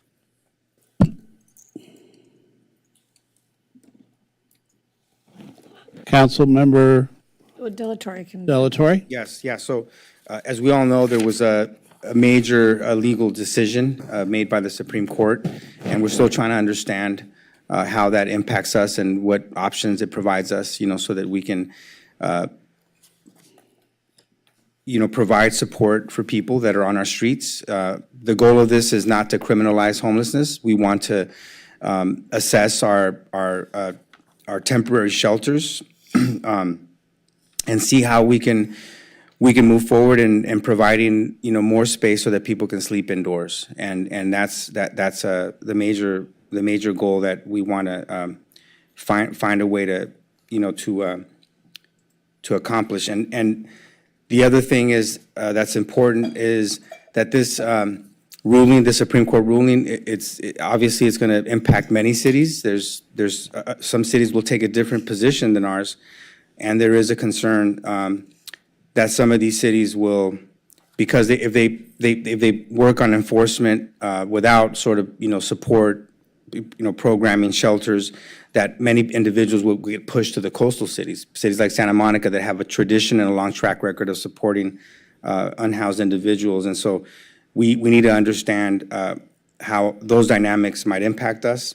The other thing that's important to understand is that the Governor Newsom supported the decision. Also, the San Francisco Mayor, London Breed, among other Democrats, supported the Supreme Court ruling because they want, they want to restore cities' ability to enforce laws that reduce homelessness. So, in any case, those are some of the reasons why we brought this item forward. We look forward to our city attorney doing an assessment and giving us some options and some solutions and to assess sort of our standing in regards to this decision. I just wanted to quickly add to that it's consistent with what we just spoke about, and we have to look at the fact that our surrounding cities are getting tougher on it, and what does that mean for us if we don't move at the same pace? And, I don't know what it means for Santa Monica. Are there laws on the books that we haven't been enforcing, and how does that change that? So I think there are solutions, and we definitely want to be humane and compassionate, but it gives us an opportunity to just ask our city attorney to look at what can we do in Santa Monica to help support it. And then with what we just discussed earlier, hopefully we'll also soon have the finances to help address that issue as well. Councilmember Delatorre? No, I'm out. Councilmember Terosas? Yeah, just wanted to offer my thoughts here on this. Appreciate you bringing it forward. I think that the grants pass ruling does provide clarity for local elected officials, but I would say that in Santa Monica, we already have a prohibition against camping in public areas, as actually our city attorney pointed out for us. And so I hear you, Councilmember Delatorre, when you're saying you just want to see how we can provide more shelter. Like, I think that's great, but that unfortunately was not what the language of the 16 item said. It said, provide options to amend the city's municipal code that are consistent with the ruling and the city's commitment to clean and safe. So that concerns me. I think everyone saw the editorial board of the LA Times wrote an op-ed on this, I think yesterday or 2 days ago, but we can't criminalize our way out of homelessness, right? I understand what you're saying. We don't want people from other jurisdictions sending folks into our city, but as we know, and as we've seen the dichotomy between the city of LA and Santa Monica, we do enforce an anti-camping ordinance. We already have, we've been doing that because we produce our required share of affordable housing here. So I don't want us to be the next Burbank. I don't know if everyone saw on the news, the Burbank police literally dropped off an unhoused person in North Hollywood in front of Paul Krikorian's office.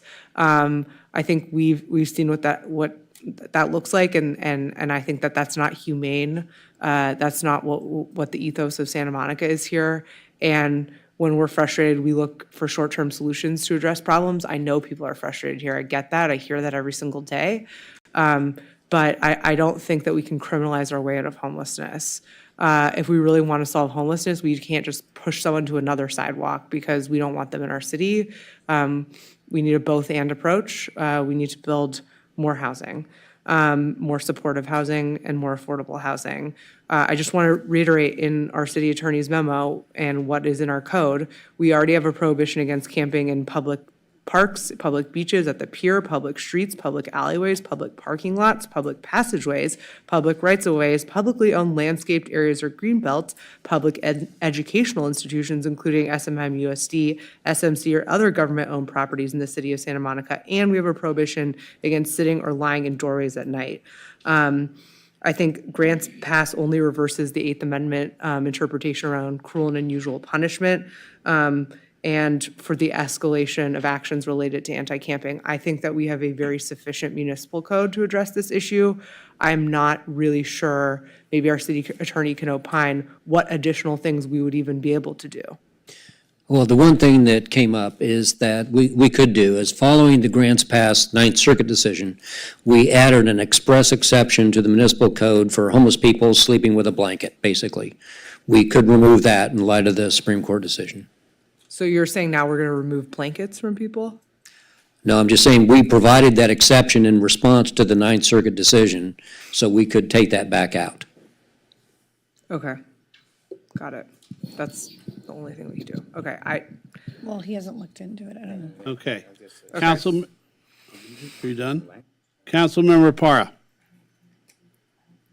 No, I just wanted to give my support, in terms of requesting that we evaluate the decision and, what potential options we are out there to amend the municipal code. But I also wanted to just kind of give direction as well, that as we move forward through this space, Councilmember. that we create like an FAQ page on our city website, because there's a lot of confusion around what's already in place, and then what this decision is and what it means. And so if there's a way that we can put this up on our webpage with what we're doing, what that means, and then what we're doing as a council in terms of researching how this applies to us. I think that it'll give us a factual site or location for us to send people to, so they can have a better understanding of what we're doing and how that affects us here in Santa Monica. So, Councilmember Negretti. I just wanted to respond because we just got over the last item about, and I just made the comment, this is not about criminalizing being homeless at all. And in fact, I was in a meeting just earlier with the city manager and Heather from Housing Human Services at St. Monica's. And just as an example, the individuals that are camping on their property, the issue they're having is they are engaging with them and offering them services, many of whether shelter and whatnot, transportation to shelter, but it takes 10 minutes to fill out an intake form, and they do not want the intake form. Every individual they have encountered wants either cash, food, or some sort of immediate toiletry kit, which they give them, not the cash and the food. So I say that to say that I know that I do the ride-alongs weekly, and I also do the monthly ones and quarterly ones with all different organizations. And in my own experience as well, and even with the individual we were speaking with just before the council meeting, offering services and people not accepting them. I think this is just putting a little bit more, I don't want to use the word teeth because I don't like how that sounds, but if we can find ways to give our first responders and our public safety, when they're our homeless liaison team, when they're engaging with folks, because I've witnessed it in front of my own music store, the opportunity to have a carrot and a stick like, hey, this is not a safe place for you. This is not helping you. We have somewhere where you can go, where you can start to get the help that you need. That's the idea. It's not about ripping a blanket away from someone or saying, well, we have very strong camping laws, but now we can have you lay there and take your blanket away from you. I don't think that that comment was intended around that's what would be the result of this.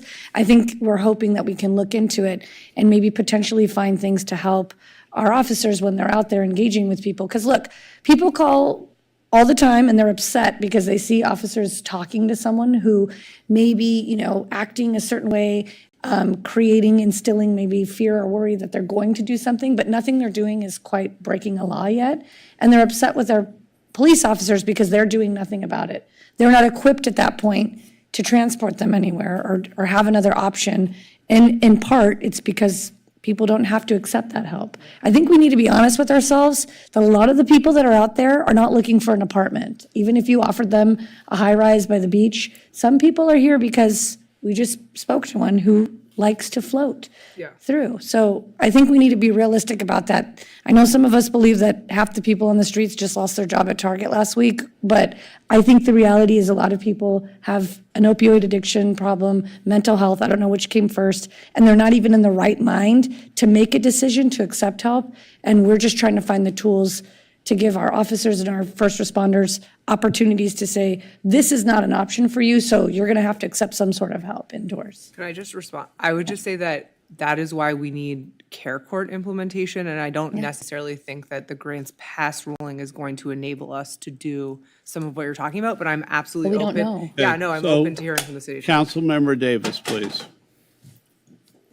Well, actually, yeah, I sort of want to follow up on that. That's right in line, because I do think we need to manage expectations. We got an email from a constituent who said, great, grants pass ruling, now you can collect all the homeless people and take them where I don't have to look at them. And that's literally what the person said.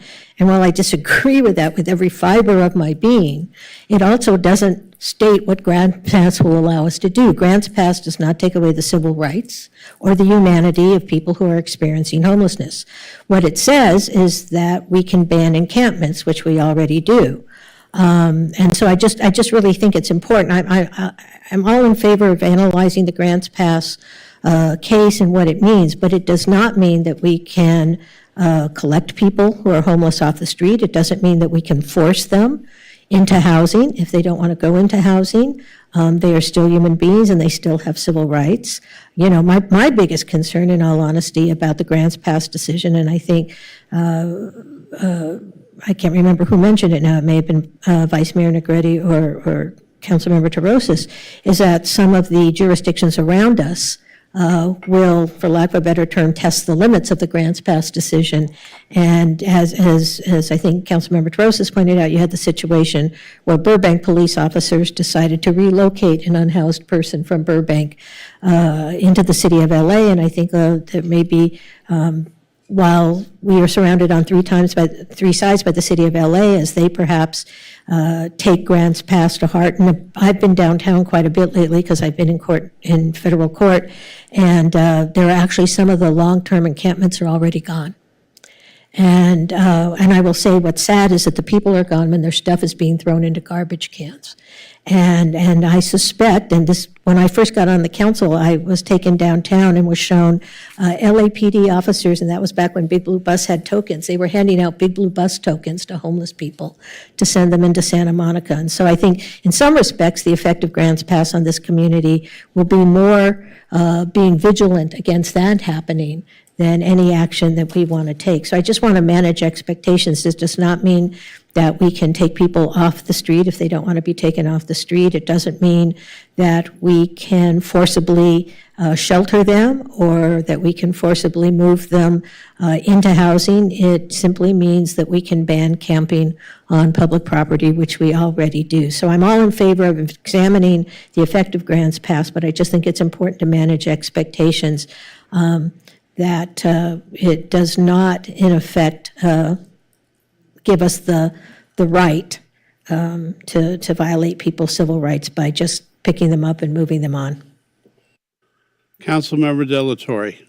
I think this is one good example of us bringing an item forward. The dialogue then enriches sort of the focus and the impetus for us for action, and so a lot of things have been said already, but for sure we know that to do nothing is not an option, because other jurisdictions might end up taking action that then pushes more people into our city, and that would be very problematic for us. So we have to make the assessment, and let's continue this dialogue. Let's continue to assess sort of what's happening, and I'd like to move the item. Second.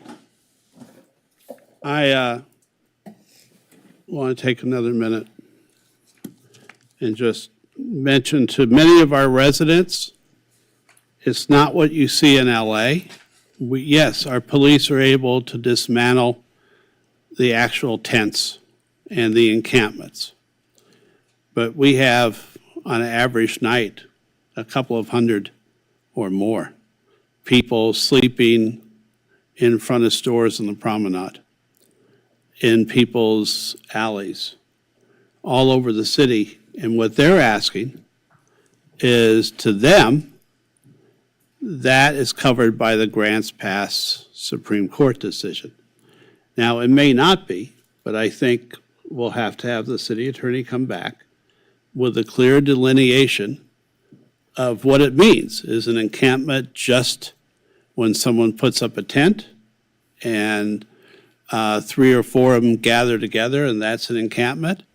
Or is an encampment the person who's laying in front of a store on the promenade or laying in front of a business where you can't get out the door because the person's there? So I think the question when you're getting the sometimes disrespectful to the homeless people who need help is because people in Santa Monica are just frustrated. They're frustrated, they're angry, they're frustrated. They don't understand why more can't be done. So the Supreme Court decision, whether you support it, don't support it, either way, I think we do need to have the obligation to come back to our residents with a clear understanding of what can be done, what should be done, or if we continue as is. So I look forward to a further discussion on this, as Councilmember Delatorre said, and let's vote. Can we do a voice vote? Oh, Councilmember Zwick? is there no money? Yeah. Or I think we do Yeah, there's no money, right? Can we do acclamation? Yeah, or a voice vote. Okay, let's take a vote on this. All in favor? Aye. Opposed? Measure passes. Item 16E, request from Mayor Pro Tem Negrete that the city council direct the city manager to work with the Proof of Workforce Foundation, a nonprofit, to pilot a Santa Monica Bitcoin office program at no cost to explore the following initiatives. 1, Bitcoin education for Santa Monica residents, students, businesses, and workforce. 2, identify and facilitate Bitcoin initiatives, partnerships that support Santa Monica's economic recovery and cultivate economic growth while attracting a global Bitcoin conference and tourism industry. 3, identify remote and local career opportunities for Santa Monica residents and students. And 4, explore the potential of utilizing stranded city-generated renewable energy to explore environmentally neutral Bitcoin mining. These initiatives shall be brought back to the city council by no more than 90 days. Thank you. Okay, I know many of you heard from the speakers tonight, and some of you may know very little or a lot about Bitcoin. I am still learning, but it is in its 15th year of existence and currently a $1.2 trillion industry. It's the largest, most powerful decentralized computer network in the world.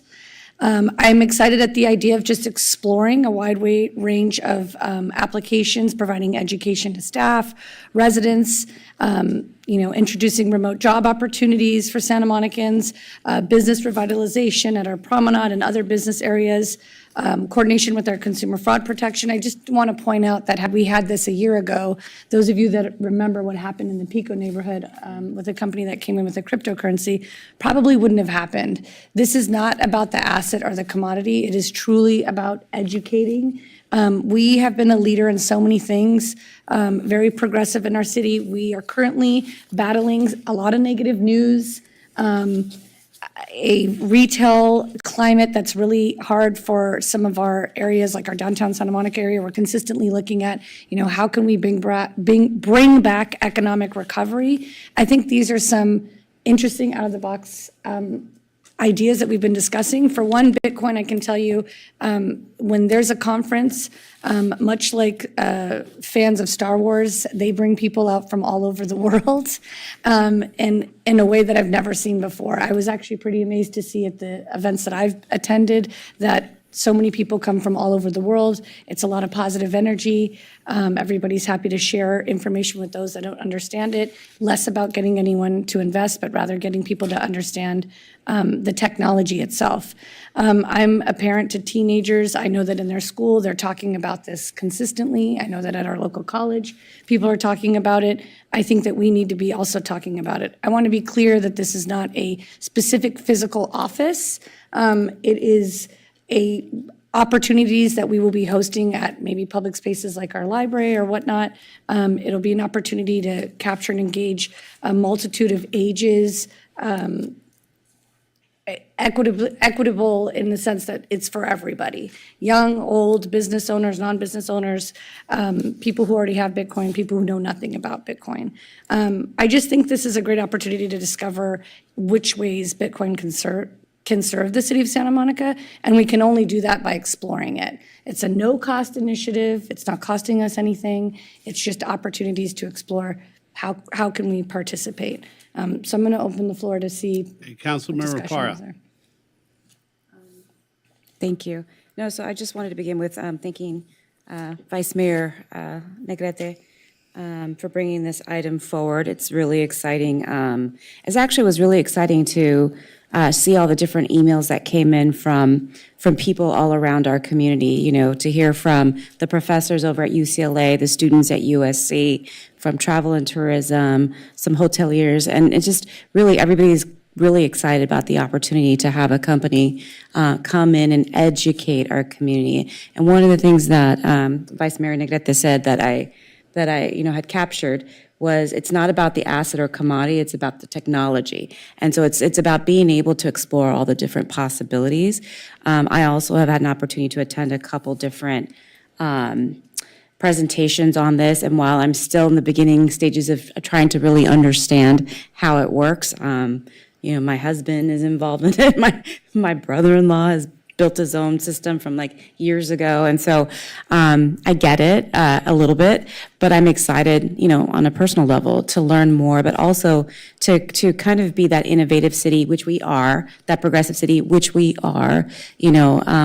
We have always been at the forefront of these types of opportunities, especially having to do with technology and so forth. And so excited to be able to get support to move this item forward and see how we can bring this to fruition to educate our community. So thank you. Councilmember Davis. Thanks. I just have a couple of questions because I want to make sure I understand what we're shooting for here. So when we talk about establishing a Santa Monica Bitcoin office, it's not a city entity. That's somebody who's going to not connected to the city but call themselves a Santa Monica Bitcoin office? Or is it, or are you anticipating this will be something within the city government, since we just got done hearing we have no money? That's just my question. You want to go? You want me? I don't know if you want to answer that. We already. Well, I think the intention is that we will contract directly with this nonprofit Proof of Workforce, and that they will endeavor to engage in all these activities on behalf of the city and bring initiatives forward to us. So, for example, if they identify a company that wants to locate in Santa Monica, right, we would facilitate the connection with the economic development team to help them find a location. Or if they were to find events that we were to host in the city, right, we'd connect them with our Recreation and Arts Department to help, facilitate them doing the event. It would be those kinds of activities is what I imagine. Yeah, and there's also opportunities to educate the community, which free to the public, no cost to us. We're not paying anybody, we're not paying a city. Right, but would they use like the city logo? Sorry, the lawyer in me is coming out because, and I'm fine with this. I think, I actually know a fair amount about this because I have a couple of pieces of litigation around it. But I think, the one thing I want to make sure is that if someone is holding themselves out and using the city logo or calling themselves the Santa Monica Bitcoin office, which implies that there's city approval, we need to make sure that we have a bulletproof indemnity insurance and a certificate of insurance covering us. Because while I know a lot of money have made people, and a lot of people have made money in Bitcoin, a lot of people have also lost money in Bitcoin, which is why I'm involved in litigation around it. And I think we run a risk that if we're out there saying this is the Santa Monica Bitcoin office and it encourages someone to invest in Bitcoin and the investment doesn't work out for them, they will turn around and with all due respect to the nonprofit, which probably doesn't have a lot of assets, they'll go, aha, which is how AT&T gets involved. The deep pocket is the city of Santa Monica. I will sue the city of Santa Monica for encouraging me to make this risky investment. I'm not saying it'll be good litigation. I'm not saying it's valid or meritorious litigation, but what I'm saying is it doesn't take much to file a complaint in Superior Court. So I'm glad you brought that up because we have explored that. yeah, so I just want to make sure we sort of are fully indemnified so that if that ends up, that there is insurance that will cover us so that we don't end up in the same problem we have with the Euler situation where we're fighting about whether or not we have insurance coverage. So I'll defer to the city yeah, attorney. we discussed the form. I think you have a copy of I don't know what that form is called, non-disclosure, Probably whatever they would certificate of sign. So when they insurance. were coming into this education opportunity, they're indemnifying, we're protected from being sued. We're not telling anyone to invest. Well, two separate things. One, yes, in the contract, I assume we'll put our standard identification and insurance language. And two, we may also want to have on everything some kind of disclaimer about the city does not necessarily encourage you to invest in Bitcoin or something. Right. Yeah, okay, yeah. There's been some proposed language That's on a fine. disclaimer I just, already. as someone who is currently No, I'm glad you brought it up because I didn't involved in see that, where someone went literally, anyway, that's fine. That addresses my concern. Thank you. That was brought up, our city attorney. Councilmember McCready? We discussed that, that was brought up, our city attorney. I just want to point out that our travel and tourism, downtown Santa Monica, Andrew Thomas, Misty Kern's chamber, they were all very supportive of this because they already well know the benefits that this can bring in terms of bringing tons of people to our city. Just the sheer newsworthiness of this, I think, bodes for us, especially right now. We could use a positive news story at this point. And so I'd like to move this item. It's 12:30 in the morning. Second it. This is the last item on the agenda. Quick question, though, to our city attorney. I know my wife, she invests in cryptocurrency, and would it be a conflict if my wife has invested in Bitcoin for me to vote on this item? Likely not, because there's a materiality threshold, and Bitcoin is valued at over $1 trillion. So unless she has like 5% of that, then it's probably not a. None close to that. Right. Okay, thank you. She just didn't let you know. No, exactly. I don't know. Okay. We have a motion and a Oh, second. wait. Councilmember Negretti, are you Oh, off no, the I'm just- books? Councilmember Delatorre, you're off the books? Wait, can I just And ask? the motion's been moved and seconded? Sorry, one more thing. I just want to make abundantly clear with this nonprofit, which obviously we all know and appreciate that they came here today. There's not going to be any pressure on residents to invest in Bitcoin, right? It's just going, this is just going to be like an educational. I feel like they're activ- going to have a T-shirt that says, please don't invest, just learn. Okay, I feel okay. like that's going to be what I just this want to make says. sure there's not some sort of financial. Yeah, and. They might I even would agree discourage with that. people, that this has nothing to do with investing, it's about learning the technology around it. Totally, and I think it's important, financial literacy, that's probably a pejorative term, financial education, empowerment, all really important. I think we should educate people broadly, not just about Bitcoin, but investing in general, I think is important. So hopefully we're not taking youth and predisposing them to one path, if you will. I think we can be thoughtful in the scope of services in the Okay. agreement. Okay, great. That's all I was saying. And it's not, I just want to follow up on something that Councilmember Davis said. This is not, they can't really use the city logo, can they? Well, if they're Santa Monica Yeah, off why the not? Bitcoin, they could.